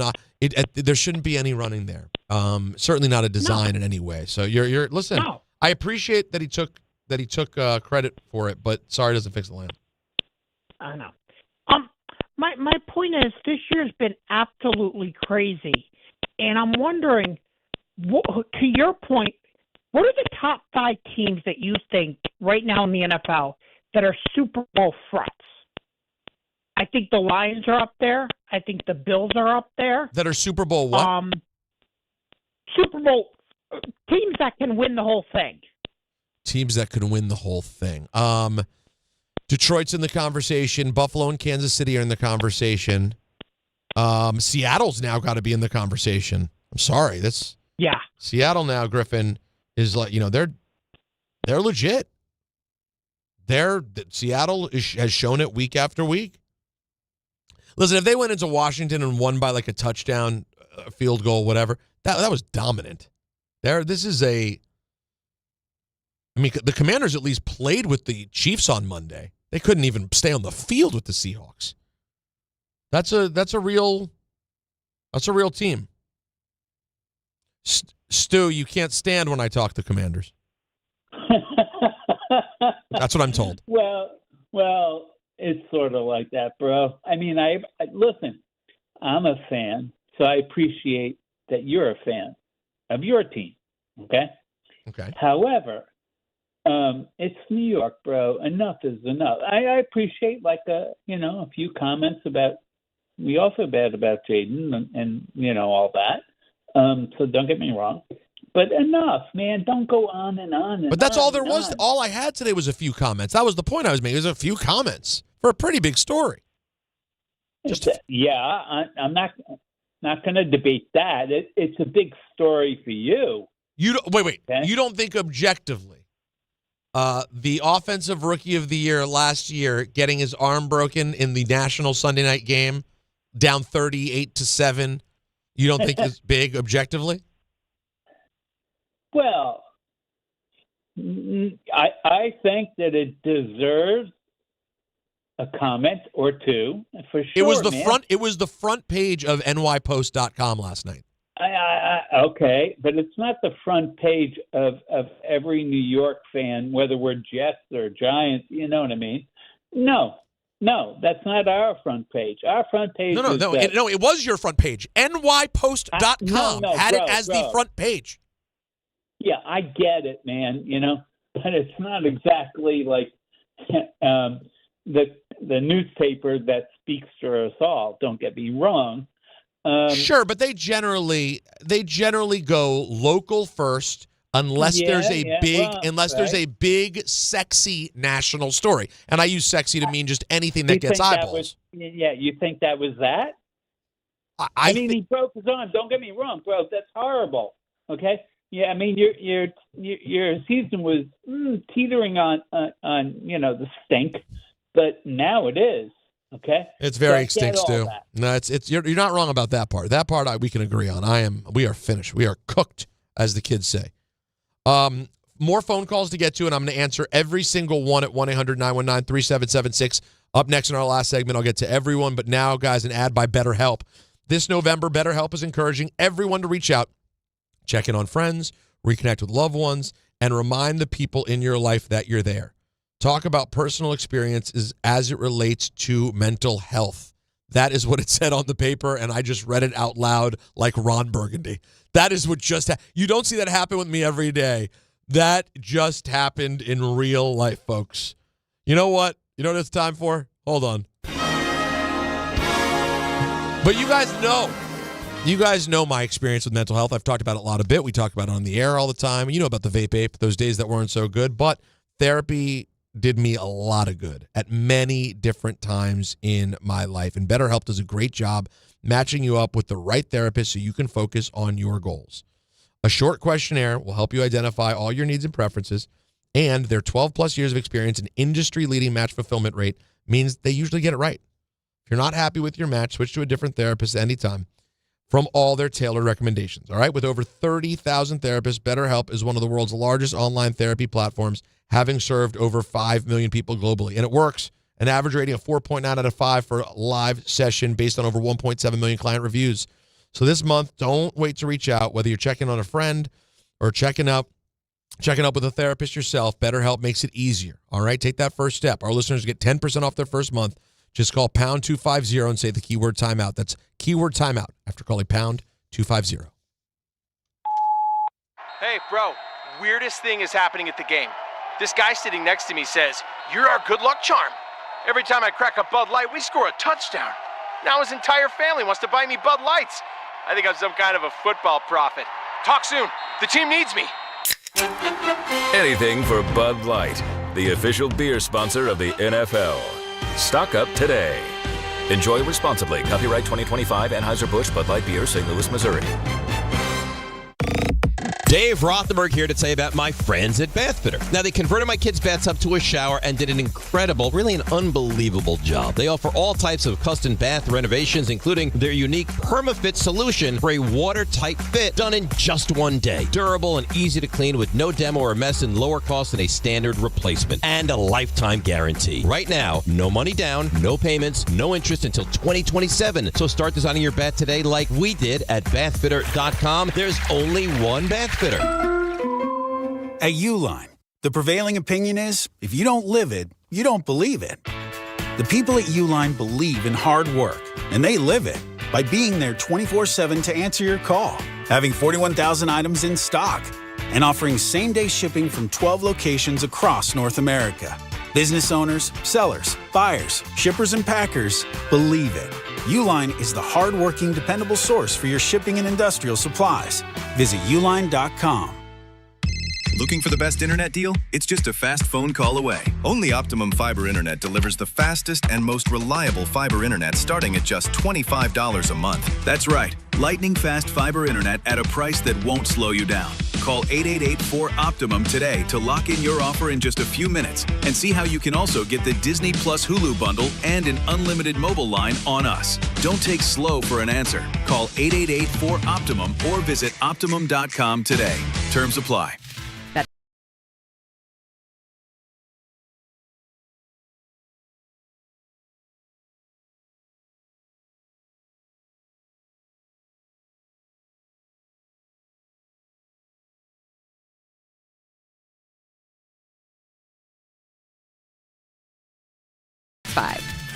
Gambling problem? Call 1-800-GAMBLER. 21 plus only. Must be physically located in New Jersey. T&Cs apply. We all hear the radio ads about the IRS. They tell you to be afraid, to be scared, and they try to frighten you into calling. I'm not here to do that. Tax Relief Advocates is different. TRA is here to tell you that if you owe money to the IRS, whether it's $5,000, $50,000, or $500,000, we have a solution. It doesn't matter if you're sitting in your car, at work, or with your kids. No matter where you are, call now. 800-575-6759. Don't lose hope. TRA can eliminate or reduce what you owe to the IRS. Generous programs are now available that can give you a fresh start. Our passion is taxes and helping individuals fix their IRS problems. We have over 1,000 5-star reviews on Google and an A+ with the Better Business Bureau. You don't need to be afraid of the IRS any longer. End your tax nightmare today by visiting us online at TRA.com or call 800-575-6759. That's 800-575-6759. Tax Relief Advocates. Real solutions for real people. Fight fans, Bud Light and ESPN New York are sending you to UFC at Madison Square Garden. Tap the Bud Light tile on the ESPN New York app and enter for your chance to win a pair of tickets in the ESPN Suite. Catching the action alongside ESPN New York's Peter Rosenberg. Listen and enter through the Bud Light tile to score your shot at the ultimate fight night. Bud Light is proud to be the official beer sponsor of UFC. Bud Light, easy to drink, easy to enjoy. Enjoy responsibly. Anheuser-Busch Bud Light Beer, St. Louis, Missouri. The Hess truck's back and it's better than ever. Roaring engines this year. Hess race cars are here. The Hess stock car racers are loaded with lights, sounds, and a powerful racing motor. Only at HessToyTruck.com. Free shipping and batteries included.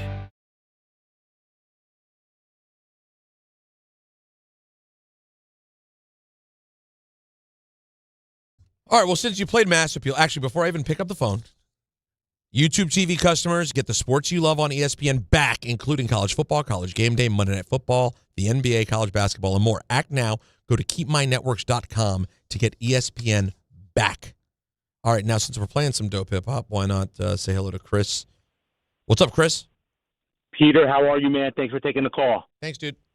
Hey, dude, much love to the fandom for Jayden Daniels, man. I hope the guy's okay, seriously. Oh, thank you, man. I hope the same as well. I think he's – listen, I think no matter what, he's going to be okay. It's his left arm. But, yeah, I just hope it's not, a horrible situation. You never want to – you want to see some fun in the game, right? It makes the game interesting, and nobody hurts, Peter, I'm 48. I'm a 90s guy, 90s hip-hop. I live in an area where RZA used to live. I used to see the Wu-Tang all the time in this area in Central Jersey. You can fact check it all day long. So listen, this YouTube channel, Matt Hoffa, I didn't know who that dude was. But here's my question for you. You're a hip-hop expert, connoisseur. Except for a couple names. Like he had Ghostface and Raekwon in there. He had Shine. He had Ed Lover. A couple other guys. But they're always talking about Tupac, about Biggie. And it's always like these random hip-hop guys that I know the names, right? But they're not, or Jay-Z, they're not your main dudes. What's your take on these guys? Let's be honest, like these CDD guys talking about the legends, but it's like the legends are never there with this guy, Matt Hoffa. No disrespect to him. What are your thoughts on that? Because I'm watching them like, I know these guys are in the game, and I know they know these guys, but like, you think Jay-Z and you know what I'm saying? You understand what I'm putting down? Isn't it the same? Isn't it the same as sports? No, I disagree. Because like Dan Orlovsky is here talking about Patrick Mahomes. Respectfully. But hip hop 90s. Let's be honest. It is like the classic, the history of the art of hip-hop. And they're talking about, I know Biggie, I know this story, and I'm always saying to myself, like, who are you guys? Like you and I both know who the real guys are. I guess unless you're in it all day, every day like you know who these random dudes are talking about. Like, I was there when Tupac was shot. I was there when Biggie was shot. So I was right there. You're saying multiple things right now. I hear what you're saying. If you're talking about sort of like these interviews, random dudes, yeah, we're like random people who weren't that big do interviews to talk about really huge names who are like no longer here. I get you. If you're talking about podcasters who are commentators like Matt Hoffa or Joe Budden, who like weren't the single most successful rappers of all time but have great podcasts, that I think is different. Those guys to me are like Dan Orlovsky or someone else who was not the best player ever, Tim Legler, but can do the job. So there's a difference. Yes, I don't respect the people who are just out here doing every interview, saying everything they know about everyone. But there also may be some times where people were really around and you just didn't quite realize it. Rick in Neptune, what's up? Hey, Peter, how you doing today, man? Good, man. How are you? I'm good. Before I get to my WWE question, I just wanted to say, like, I was definitely thinking about you last night with that horrific injury. Like, as someone that listens to the show all the time, it is like the first thing that popped on my mind. Like, man, I know Peter's going to be really upset about this. Oh, like, because you're family, Rick. That's why we love you. Thank you, dude. Yeah, absolutely, brother. But I just wanted to ask, like, obviously you work for the WWE, so I know you can't really say much or like. I love when things start like this. Go ahead. Yeah, man. But like, I haven't really been fully like. What do you think of the product right now? I haven't really been fully happy with it. I think that they're in a little bit of a funk, and I'm just not happy with it since TKO has taken over. I wanted to go see the John Cena final show at MSG, and man, those tickets are like $250 for nosebleeds. Like it's just so hard to like get to a show as like a casual WWE fan who likes to go to shows. I'm going to AEW instead because like on the same week I could get tickets for Full Gear for $65 each in the lower bowl. Listen. So I just want to know what you think of WWE since TKO has taken over. I listen. You're not wrong, Rick. That is a tough spot to put your boy in to give legit criticism about this job that I absolutely love and have at WWE. Give some criticism to the new people who run it. I will say this though, because I do like to be honest and fair. The ticket price thing, people bring up a lot to me. TKO has always, like the UFC prices have always been pretty high, and now the WWE prices are pretty high as well. Not as high as UFC, but they're pretty high. Certainly understand why people take issue with that. Like that, this is when prices go up for tickets, you got to make decisions about what's worth it to you, and that's how they see doing business. Is like they think people will come, and so why not make more money on the tickets? Listen, I don't own a huge corporation, so I don't necessarily think of things through that lens. So I certainly get where you're coming from, man. I used to always say, the WWE line used to always be the best value in entertainment. That may still be true, but it ain't the same numbers that it once was. So I feel you. And listen, AEW does a fun show, and if they're putting on a show, that's a pay-per-view for $65. Yeah, I hear you. Now, is it going to be the quality of a PLE you get from WWE? I think not, but I certainly understand why you'd be in that situation. Totally get it, dude. Damn it, I said I was going to get to everyone. Spike, we're under a minute. I said I'd get to everyone. I wanted to pick you up, but we're out of time. How are you, buddy? I'm doing good. Keep an eye on Bear, and I'll talk to you about that off the air. Please keep an eye on him. Of course. Yeah, really. It breaks my heart. Real quickly, you work with Alan and Don. Alan's passion was hockey. His love was basketball. Don's dream job was the devil. Michael K. wanted to be the Yankee announcer. His best friend, Mike Green. No. Both dreams came true. No, Spot, why'd you do that? We still had 10 seconds? We had to go. Damn it, Spike. I wanted to hear your voice, but I didn't get to actually hear the end of the question because I have to blame Joe Leo. It's the only person you can blame on a day like today. It may have been Jake. I don't know. Jonathan in L.A., thank you for calling. Mike in the car, appreciate you guys. Didn't get to either of you. Next time we have Last Call Crew, I'll get to you guys first. I appreciate you so much. We'll see you at 3 p.m. tomorrow. Thanks, everyone. Is college even worth it these days? At Empire State University,